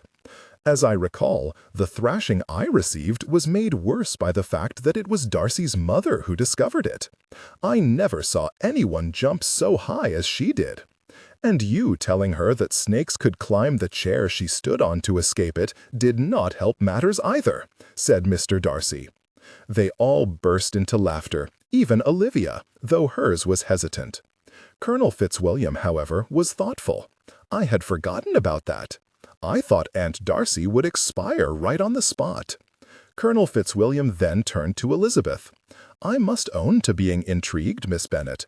Our own Georgiana is quite used to snakes, though she will not go near them, and Miss Drummond appears to have quite the fear of them.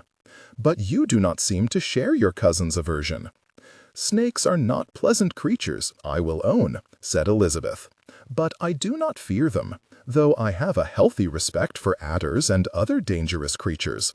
But the choice to use a snake of all things was quite poorly done, Colonel Fitzwilliam. Quite clumsy, in fact." It was clear Colonel Fitzwilliam did not quite know what to make of her assertion, but he gamely continued, "Your comments become more fascinating all the time. Do you have another opinion of the proper way to execute a good prank?" "I have always preferred frogs, sir," replied Elizabeth with exaggerated unconcern. "Frogs are even slipperier than snakes, and though ladies view them with revulsion, they do not fear for their lives." Colonel Fitzwilliam stared at her for a moment, and then burst out laughing.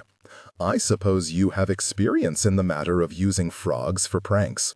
Of course I do, sir. My father, having had no sons, found in me a kindred spirit, and he taught me the proper way to do things. I would never do anything so uncouth as to use a snake. They all joined into the laughter, and Colonel Fitzwilliam laughed the hardest. Then I shall be guided by you, should I have the opportunity to prank again.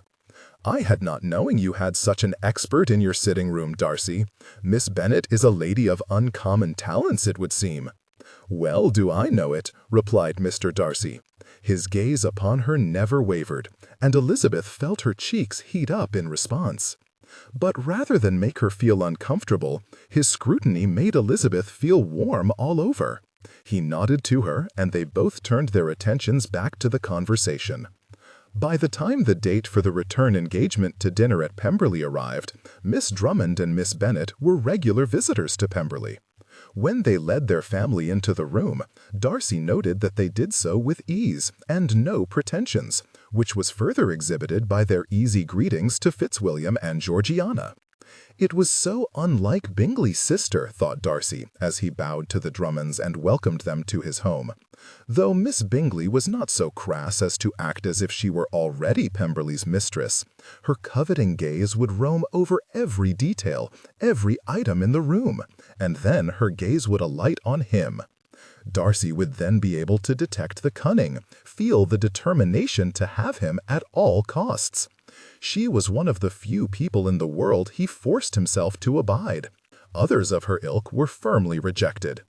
It was only due to his friendship with Bingley that he associated with her at all. Pemberley is quite a grand estate, said Edward Drummond as they sat down to visit while waiting for dinner to be announced. I have heard my father speak of it, but I could not have imagined that it was this fine. It was clear that the young man was odd, not avaricious. My sister and I only think of it as our home, Mr. Drummond. I would be happy if you would feel welcome, not overwhelmed. Thank you, Mr. Darcy, said the young man, relaxing a little. I can see that it is a beloved home in every detail. That is the work of my dearly departed mother. Relatively little has been changed since she was mistress of this house. The conversation proceeded from there, Drummond sharing his memories of Darcy's mother and father, and Darcy responding with some of his own observations. Such subjects could not continue without becoming maudlin, and after a few moments they began to speak of other things.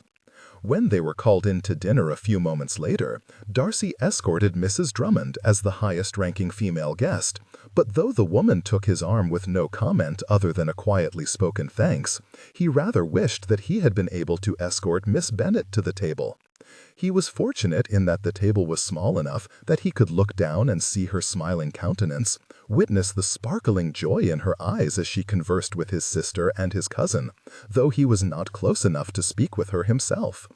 Mrs. Drummond was not voluble herself, so Darcy's main source of conversation was Miss Drummond, who he found to be a pleasant girl, though not utterly captivating like her elder cousin. When dinner had been eaten and the appropriate thanks and compliments had been given, Georgiana led the ladies from the dining room, leaving Darcy alone with the other three men. There were no important conversations or questions regarding his intentions like there had been during the dinner at Kingston, and Darcy was happy to enjoy pleasant conversation until it was time to rejoin the ladies. Mrs. Drummond was not voluble herself, so Darcy's main source of conversation was Miss Drummond, who he found to be a pleasant girl, though not utterly captivating like her elder cousin. When dinner had been eaten and the appropriate thanks and compliments had been given, Georgiana led the ladies from the dining room, leaving Darcy alone with the other three men. There were no important conversations or questions regarding his intentions like there had been during the dinner at Kingston, and Darcy was happy to enjoy pleasant conversation until it was time to rejoin the ladies. When they arrived back in the music room, to where Georgiana had led them after dinner, it was to see the younger ladies in earnest conversation, the subject of which was the upcoming event the Darcys had decided to host. "You shall be the hostess for your first event, Georgiana," Miss Bennet was saying as the gentlemen entered the room. "What a fine thing indeed!" As was her wont, Georgiana looked at her friend, her timidity shining through the additional confidence she had gained of late. "Mistress, I am not sure." "Nonsense, my dear," said Miss Bennet, grasping her hand. "You are your brother's sister, and even if you are not out, there is nothing wrong with acting as the hostess in your own home. Especially as this will be an informal event," added Darcy. He turned his attention to Miss Bennet. "I see Georgiana has informed you of our tentative plans." "She did, and I believe it is a marvelous plan, sir." Miss Bennet turned her expressive gaze on Edward. "You enjoy fishing, do you not? The gentlemen are to fish, while the ladies are to enjoy games on Pemberley's lawn." "I would very much like to attend," said Edward. He paused and looked at Mr. Darcy apologetically. "If I can be spared from the farm, of course." "We will wait for your invitation, Mr. Darcy," said Drummond. "I am certain Edward would be happy to attend." Edward beamed at his father's words and looked at him with gratitude, while Mrs. Drummond rolled her eyes in exasperation. She did not say anything, however, for which Darcy was grateful. "Perhaps you and Miss Olivia would like to assist my sister in the preparations?" asked Darcy of Miss Bennet. "I am certain what she has planned will be lovely, sir," said Miss Bennet. "Oh, I would so appreciate your assistance, Lizzie," exclaimed Georgiana, her expression pleading. "I have never planned anything like this before." "And you suppose I have?" asked Miss Bennet, fixing an arch look on his sister. "I believe you have me mistaken for someone with years of experience." "Of course not," replied Georgiana, "but I believe you may do anything you set out to do." "Do you not remember our conversation already, Miss Bennet?" asked Fitzwilliam in a teasing tone. "Very well," said Miss Bennet, "I would be happy to help." "And perhaps you would also agree to perform a duet with me?" asked Georgiana slyly. "I could play while you sing." Darcy was shocked. Never would he have thought his sister would suggest that she perform in front of an audience. In fact, the last time she had been in Miss Bingley's company, the lady had attempted to induce her to do so, but Georgiana had resisted, other than a short piece. Miss Bingley had praised it to the heavens, nonetheless, never seeing how uncomfortable she made Georgiana with such excessive flattery. "Very well," said Miss Bennet with a laugh. She turned an amused eye on Darcy. "I can see that your sister likes to have her own way, sir. Could this be a trait common to your family?" "I believe we all prefer to have our way, Miss Bennet." "Perhaps, but there is something about you, Darcy's, which seems to ensure you have yours more often than most others."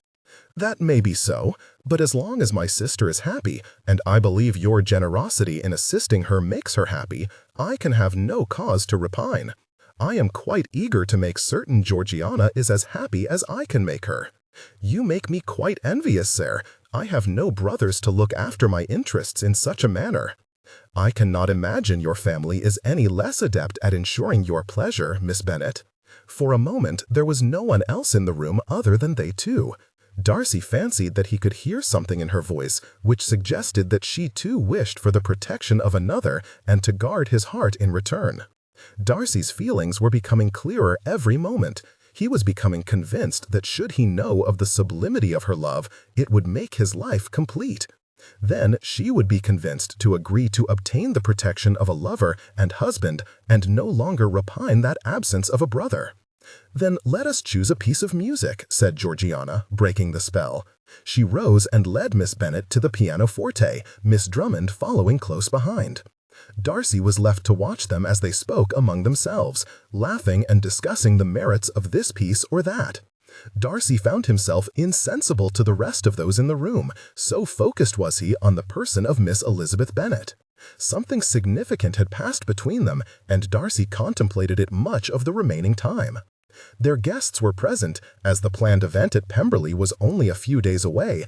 Elizabeth and Olivia found themselves at Pemberley often, ostensibly assisting Georgiana in her preparations for their guests, but in reality they only provided moral support. Georgiana had matters well in hand. In addition, they spent some time practicing the song they had chosen, and though Elizabeth had no fear of Georgiana's abilities, the practice assured Elizabeth that she would not embarrass herself before the guests.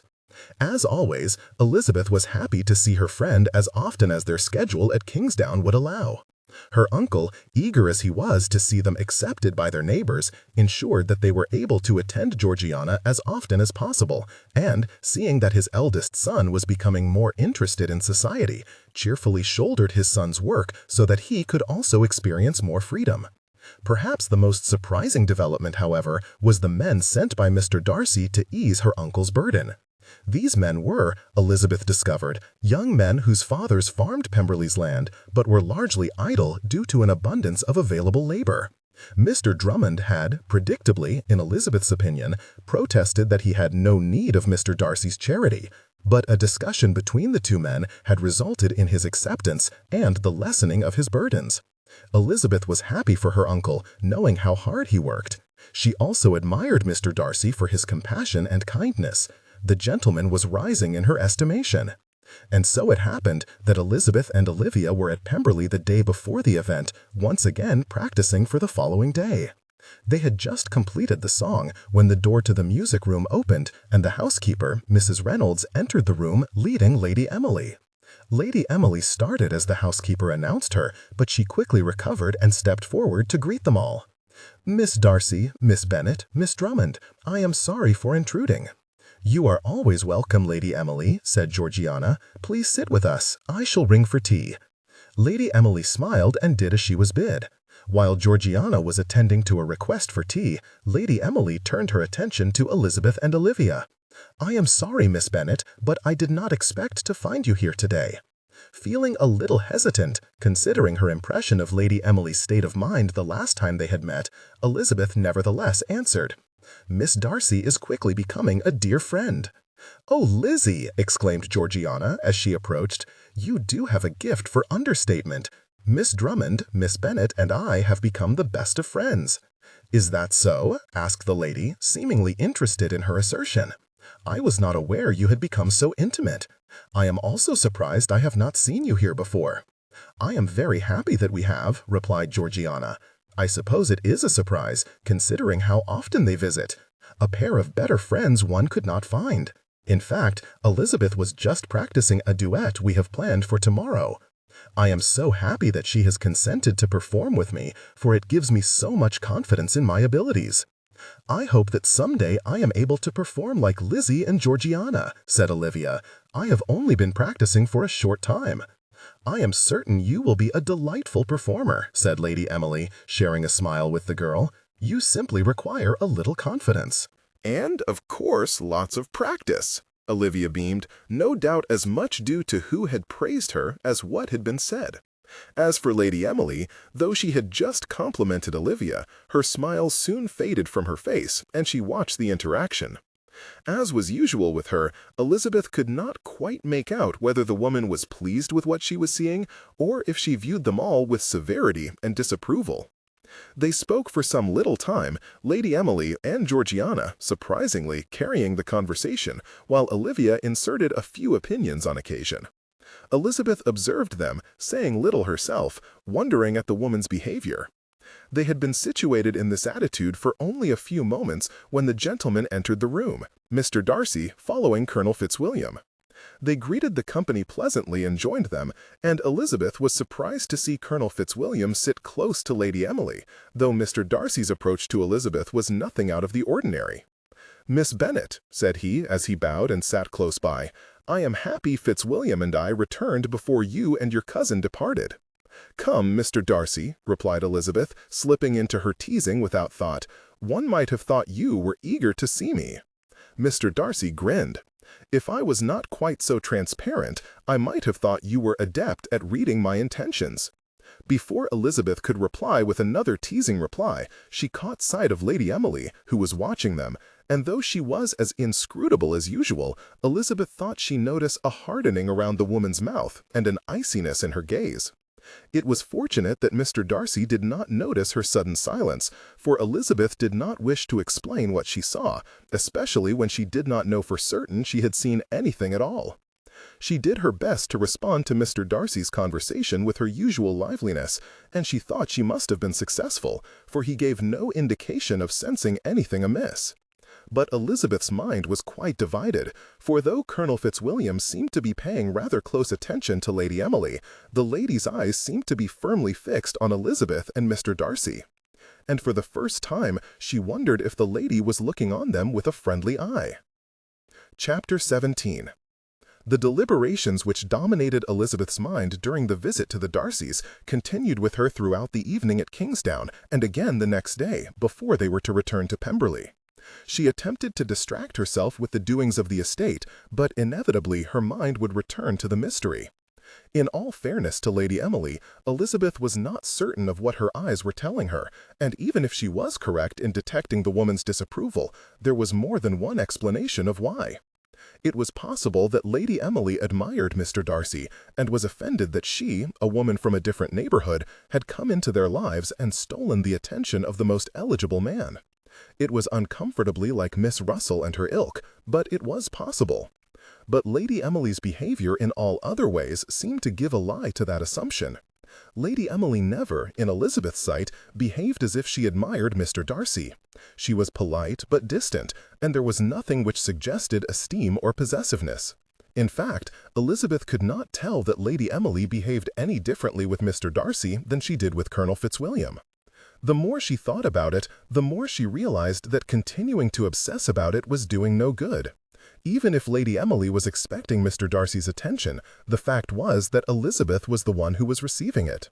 There was nothing the woman could do but attempt to redirect him, which Elizabeth thought was as likely as the sun not rising the following morning. Either that, or she could attempt a compromise, a thought which made Elizabeth shake her head. She could not imagine the woman engineering such a situation. It was completely ludicrous. Thus, Elizabeth put it out of her mind.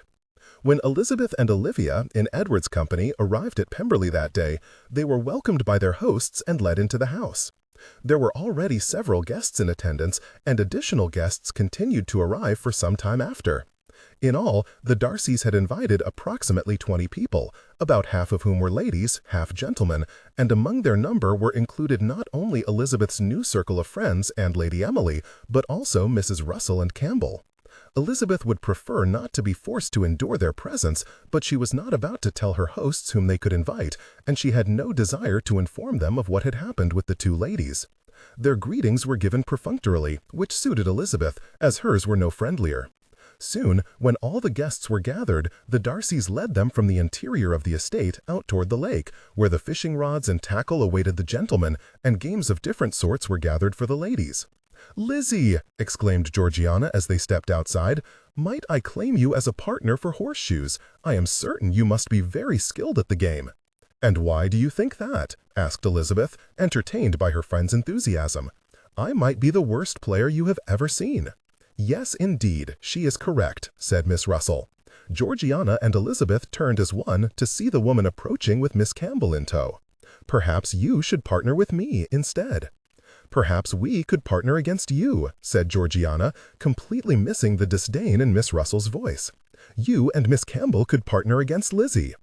Though frustrated by Georgiana's insistence on pairing with Elizabeth, Miss Russell readily agreed, seconded by Miss Campbell. The ladies took their places in front of the stake and grasped their horseshoes, 2 each, and proceeded to play. Miss Campbell, who threw first, completely missed the target by several feet, showing that she at least had rarely played. "I understand that you quite fancy yourself a friend of Miss Bennet," said Miss Bennet. Elizabeth, who expected something like this, shook her head with exasperation, wishing that the woman would not involve Georgiana in this dispute. "Oh, we certainly are good friends," replied Georgiana with unmistakable enthusiasm.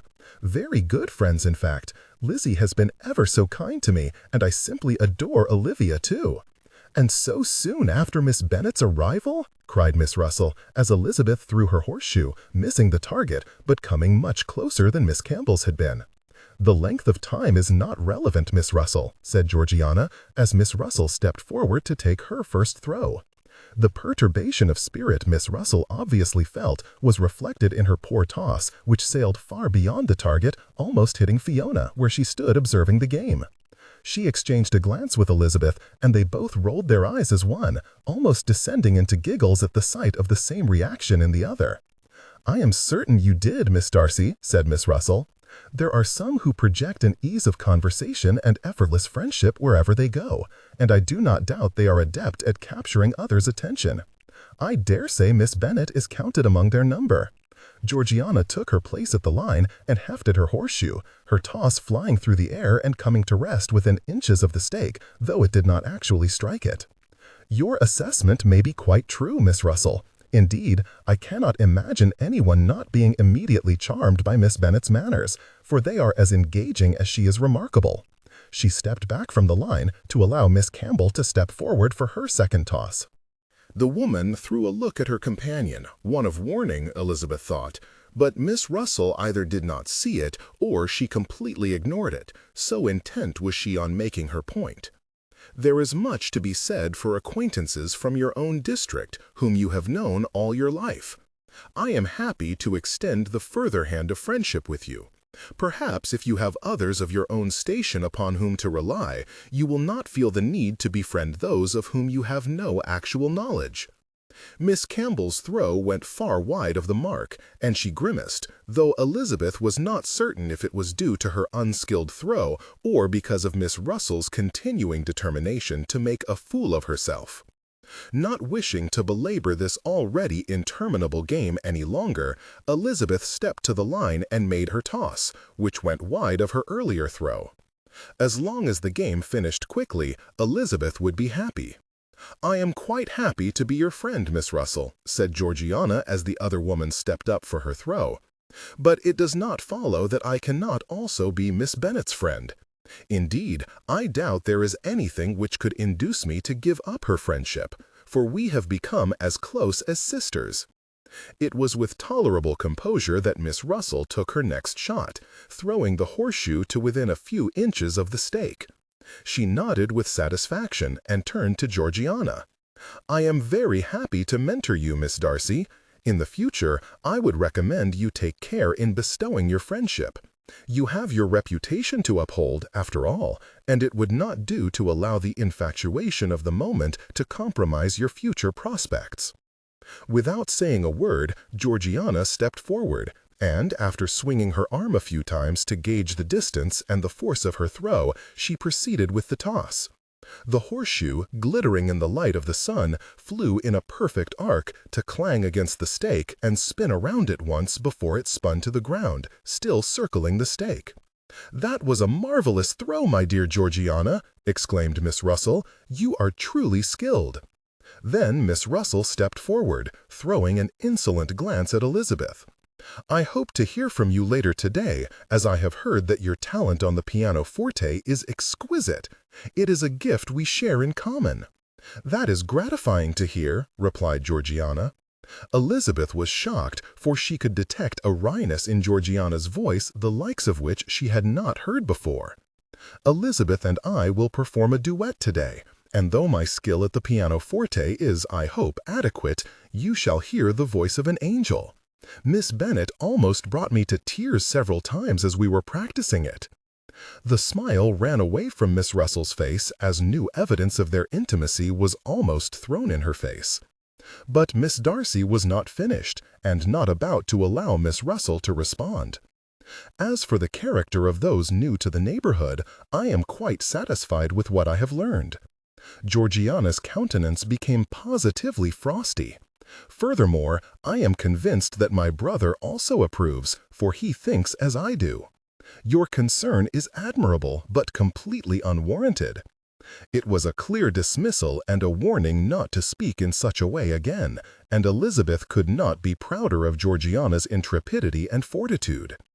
Miss Russell gaped at her for several moments, anger descending over her.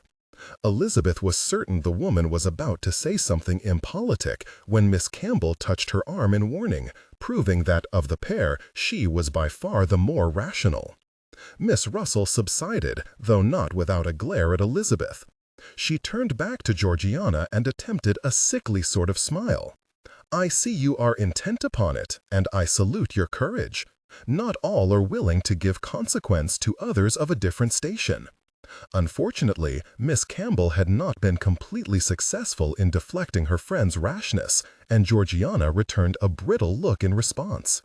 "Come now, Miss Russell, we are all of the same station here. Perhaps there are differences in fortune and situation, but we are all daughters of gentlemen. The only one among us who might be considered of a higher sphere is Lady Emily, who is the daughter of an earl." "Of course," said Miss Russell. Then she curtsied and moved away in the company of Miss Campbell. Elizabeth did not miss the whispered conversation between them, and the fact that Miss Campbell appeared to be admonishing the other woman. "I do not believe I have ever encountered such insolence," said Georgiana, though she did a creditable job of refraining from glaring at Miss Russell's retreating back. "She is not but the daughter of a man whose estate yields less than 3,000 a year." "As am I, if you recall," replied Elizabeth gently. "That is what I mean. Even if she has inherited a further 5,000 from an uncle, it does not allow her to act like the daughter of a duke. She has no reason to consider herself above you when you are her superior in every way that matters." "No, it does not," replied Elizabeth, ignoring Georgiana's praise. "But unfortunately, there are many of her ilk among society, and there is little to be done about it." Georgiana snorted. "I never knew that she was one of them, though I have met others before." Elizabeth and Georgiana exchanged a glance and burst into laughter. Elizabeth was certain they had both been thinking of Miss Bingley, but they both possessed enough manners to resist censuring the woman when she was not present. "If she cannot behave herself, I will ensure she is not invited to Pemberley again. I cannot say I would repine the loss of her company." "I am sure you will not," said Georgiana. "She may not realize it, but I would much prefer to have you as a sister." With those last words and a wink at Elizabeth, Georgiana turned and walked away, calling out to some of the other ladies, inquiring after their comfort and offering to engage them in some of the activities. "More trouble with Hilary?" asked a voice close behind.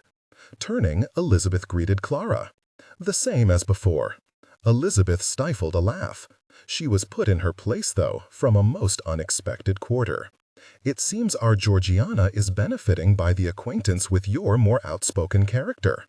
I do not know her well, but she has always seemed more than a little shy to me, almost mousy." "She is maturing rapidly," replied Elizabeth. "I have no doubt that Mr. Darcy will be required to use a large stick to keep the gentlemen away before long." With a laugh, Clara pulled Elizabeth away to engage in one of the other games scattered about the lawn. Elizabeth went willingly. There were so many agreeable young ladies that she did not mean to exasperate herself over one who was not. Though Darcy was superficially hosting the men of the party as they fished in Pemberley stream, the feminine laughter emanating from the lawn, no more than a stone's throw away, caught his attention frequently, and he found himself gazing over toward the house more often than not. Though the voices were indistinct, and Miss Bennet's could not be differentiated from them, he thought it likely that hers was among them, so joyful and open in company was she. Though he wished to go there, he knew his duty, and attempted to focus on it. "If you do not stop looking toward the house," said his cousin in a soft voice, "everyone will know you cannot keep your eyes off Miss Bennet." "I believe that much is already evident," said Smallwood. A gentleman of an estate of some size said from where he stood by their side. "The area is abuzz with the pretty young miss from the south having captured the elusive Mr. Darcy's attention." "A buzz?" asked Darcy, turning a frown on Smallwood. "Perhaps Smallwood overstates the matter," interjected Fordham, another man of the area. "But it is well known that you have been calling on her." "And why should he not?" asked Smallwood. "I have heard it said that she has not much dowry, but one would give much to be able to gaze into those eyes of hers every day." Fordham shrugged. "She is a little too impertinent for my taste, though I will grant you that she has pretty eyes." "Some men prefer an impertinent wife," said Fitzwilliam.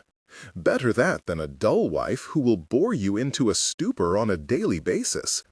"I believe a little placidity would go a long way in a wife," said Wainwright, joining the conversation. "I prefer the term lively to impertinent," said Darcy. "There is nothing improper about Miss Bennet, and impertinence suggests less than proper behavior. As for placidity, I prefer a woman with whom I can speak on an equal level. Placid might be fine, but I expect it would become tedious quite quickly. Your preference for liveliness is quite clear, Darcy, said Smallwood, laughing, and I commend you for seeing her worth and snapping her up so quickly. Had I been more observant when she came, I might have given you some competition. Darcy turned to look at Smallwood, wondering if there was a hidden meaning in his words. The man only laughed. You have nothing to fear from me. Anyone who has seen you in company these past weeks knows which way the wind blows. I would not attempt to turn her from you, even if I possessed the lure of a larger income. And whereas you are independent with an estate of your own, any lady I court will be required to contend with my father for a goodly number of years yet. Only be certain that it is your person which has attracted her, and not your pocketbook, said Wainwright. A young lady in her reputed circumstances would give much to be the recipient of the addresses of a man of your situation. I doubt Miss Bennet is such a woman, said Smallwood. It is difficult to tell, rejoined Fordham. A woman may hide much in her heart while in pursuit of a man's fortune. Anyone who has the pleasure of Miss Bennet's acquaintance can have no thoughts of her being mercenary, averred Fitzwilliam. Such beliefs are a recipe for disaster, said Fordham. She is not a fortune hunter, said Darcy, feeling obliged to defend her, though he was not certain she wished her private matters to be bandied about. I have it on good authority that she refused a very eligible offer only last autumn. Better and better, said Smallwood. Were you given the reason for her actions? Asked Wainwright. And is your authority anyone other than the woman herself? Added Fordham. She claimed incompatibility with the man, said Darcy. As he is the heir to her father's entailed estate, a distant cousin, as I understand it, was an eligible match. And yes, my friend, Bingley, who is married to her elder sister, has corroborated the story. Refused her father's heir? Asked Wainwright with a frown. I might think her a simpleton were I not already acquainted with her. I also understand this man is our Aunt Catherine's parson, said Fitzwilliam. Given what I know of the obsequious oafs with whom she prefers to surround herself, I cannot think Miss Bennet anything other than completely sensible. There was a murmuring of commiseration for Fitzwilliam's words. The previous year, Lady Catherine and her daughter had descended on Pemberley without warning, and as Darcy had been hosting many of the gentlemen of the nearby estates at the time, and all three had been present, they had all had a first-hand taste of what the woman was like. If this is true, then she is everything she appears to be, said Wainwright, albeit a little grudgingly. In your situation, you need not care whether she has a healthy dowry, unlike some of this company. Some will wonder at your decision if she brings so little to a marriage. The content of the conversation amused Darcy, and he was not afraid to show it. That presupposes the thought of society's disapprobation will give me a moment's hesitation. Perhaps you do not care, said Fordham, but what of your wife? She will need some familiarity with London society, some acceptance from them, or her time in London will be difficult. My mother will support her, declared Fitzwilliam. She will be so happy that Darcy is marrying, especially considering my single state and that of my brothers. She will not care from whence the girl came, as long as she is a gentleman's daughter. I doubt many will care to disparage her to her face anyway, said Darcy with a nod of thanks to his cousin. I have some standing in society, and the Darcy name is not to be trifled with. You are correct, indeed, said Smallwood, clapping Darcy on the back. I, for one, wish you well in it. I am not engaged, replied Darcy, feeling he should pull back on this conversation a little. No, but I have little doubt you soon will be, replied Smallwood. At that moment, a tug on Fordham's line indicated the presence of a fish, and the gentleman's attention was captured by the struggle between man and beast. Throughout the course of that morning, the gentleman succeeded in catching several beautiful trout, which were to be sent to the kitchens to be prepared with cook's special recipe and served at a late lunch. Darcy was relieved to have the conversation redirected. If the talk was becoming as prevalent as the others were saying, his honor might soon be engaged, and he had not yet decided. In the deep recesses of his heart, though, a small sibilant voice whispered to him that he had already made a choice. He was only waiting for his mind to catch up to his heart. When the gentlemen had finished their sport for the day, they returned to where the ladies were still engaged in their games, and that was when the tenor of the event changed a little. Since Darcy had begun to pay attention to Miss Bennet, he had noticed a lessening of the notice he received from the ladies of the neighborhood. Until that day, he had not truly thought of the matter, though now he wondered if he were witless to have missed it. Or perhaps he had just been too absorbed in the charms of Miss Bennet. Either way, it had been some time since he had been forced to fend off the attentions of all but the most determined flirts. Unfortunately, Miss Russell was one of those.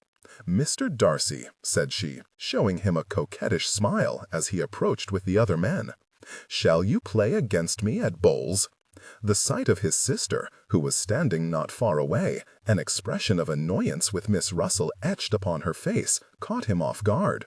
But Georgiana only noted his look and looked skyward, before turning her attention back to Miss Drummond, with whom she was speaking. "Of course, Miss Russell," his sense of polite behavior overcoming his aversion for her company. "Please allow me a moment to see to the disposition of the fish we have caught, and I will be at your disposal."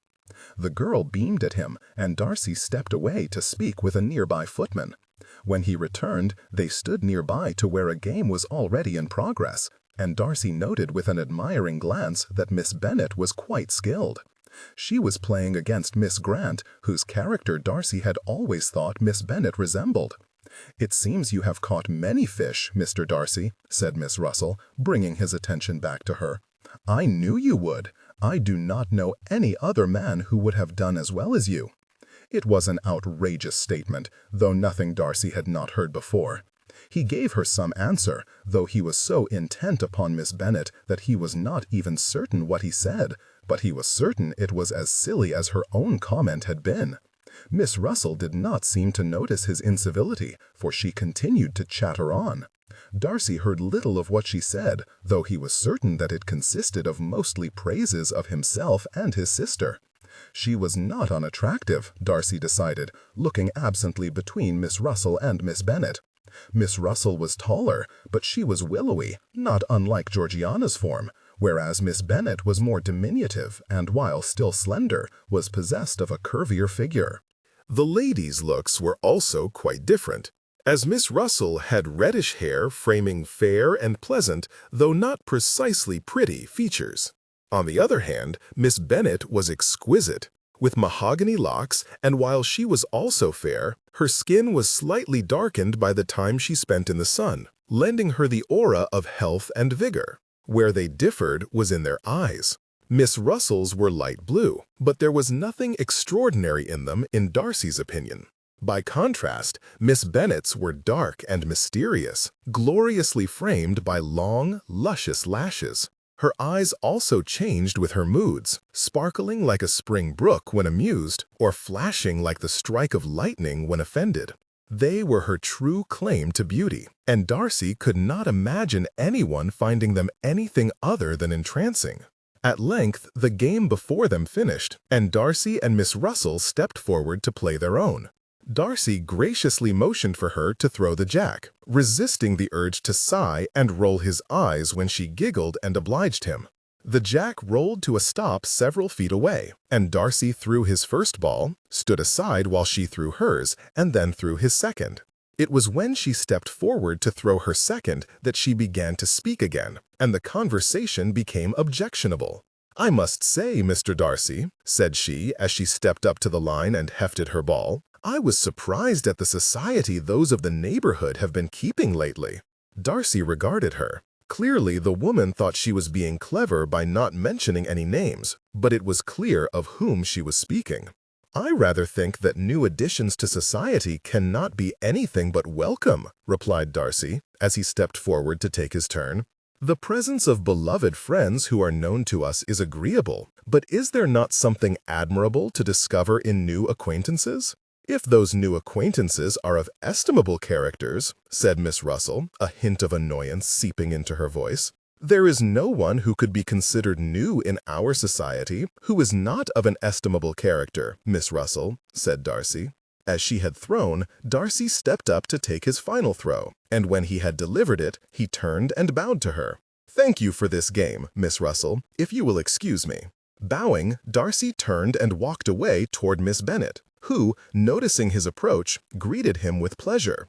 They began to speak, and though their conversation was about nothing important, Darcy felt that it was the most stimulating in which he had ever participated. But that was the influence of Miss Bennet. She had that talent.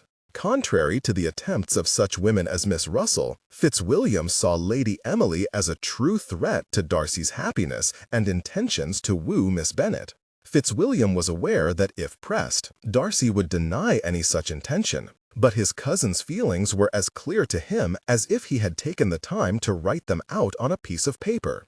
And though Miss Russell simpered and threw herself in his path, hoping to garner his attention, and made veiled but obvious disparaging statements concerning other ladies whom she deemed her rivals, Darcy handled her with aplomb. But Lady Emily, that lady was no less determined to have him for herself, though her methods were different.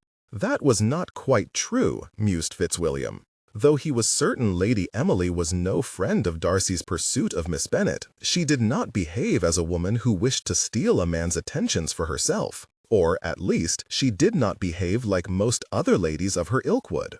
From Fitzwilliam's observations, and a few carefully oblique questions he had asked of Darcy, it did not appear like the lady threw herself in his path. Rather, she watched and considered, and, unless he missed his guess, she plotted.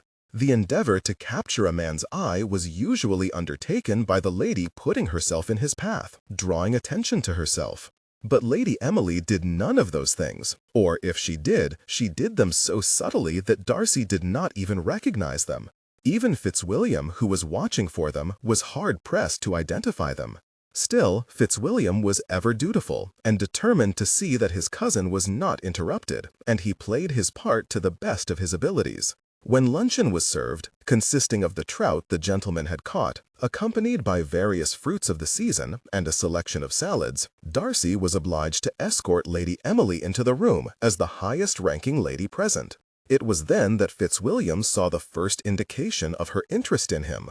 "I thank you for inviting me today, Mr. Darcy," said she as they entered the dining-room. "You are welcome, Lady Emily. Our families have been friends for many years. I would not wish to exclude you." The woman turned a level look on him, but Darcy, who was now seated at the head of the table, was already distracted by the sight of Miss Bennet, who was seated several places down the table next to Smallwood.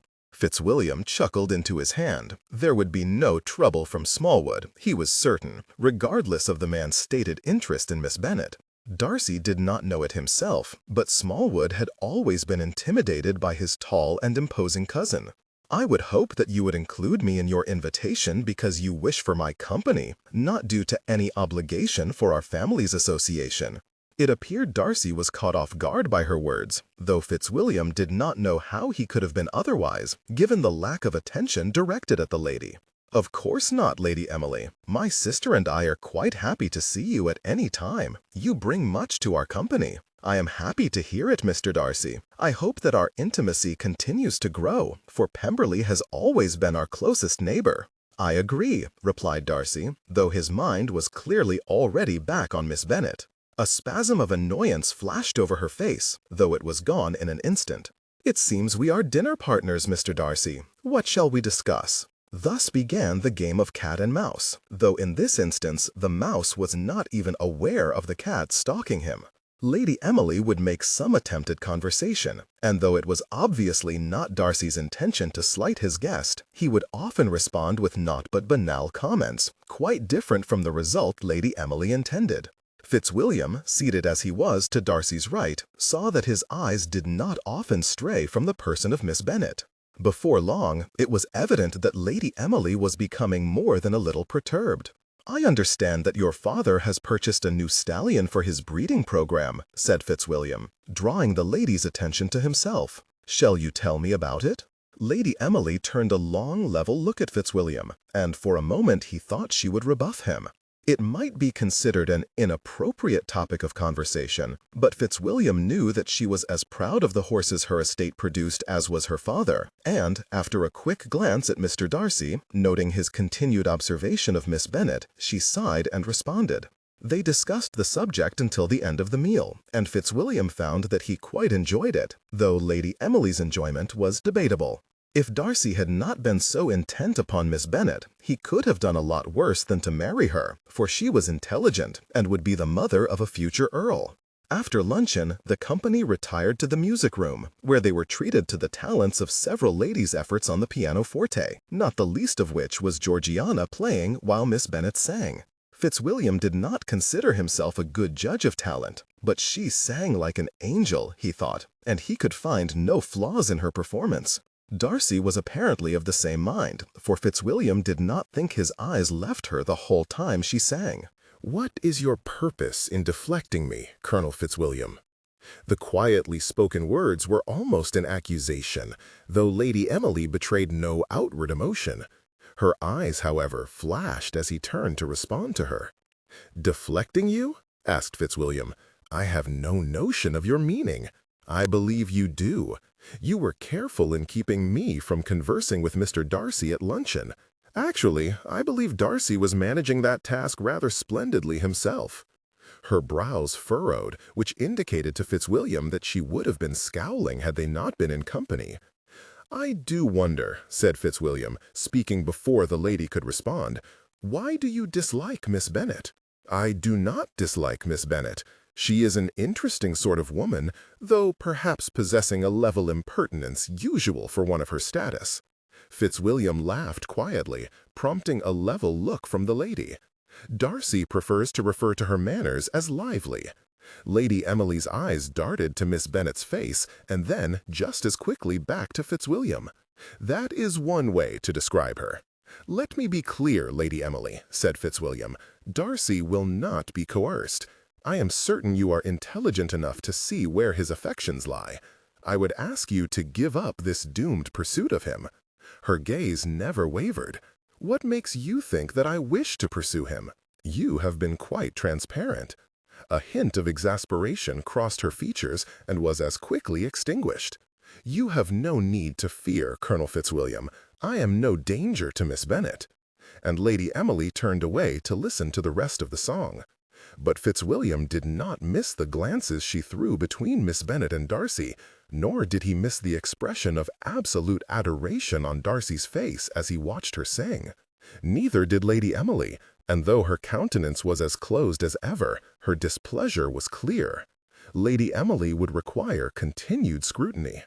When the time had come to depart, Elizabeth noted how Mr. Darcy approached her and bowed, offering his arm with a warm smile.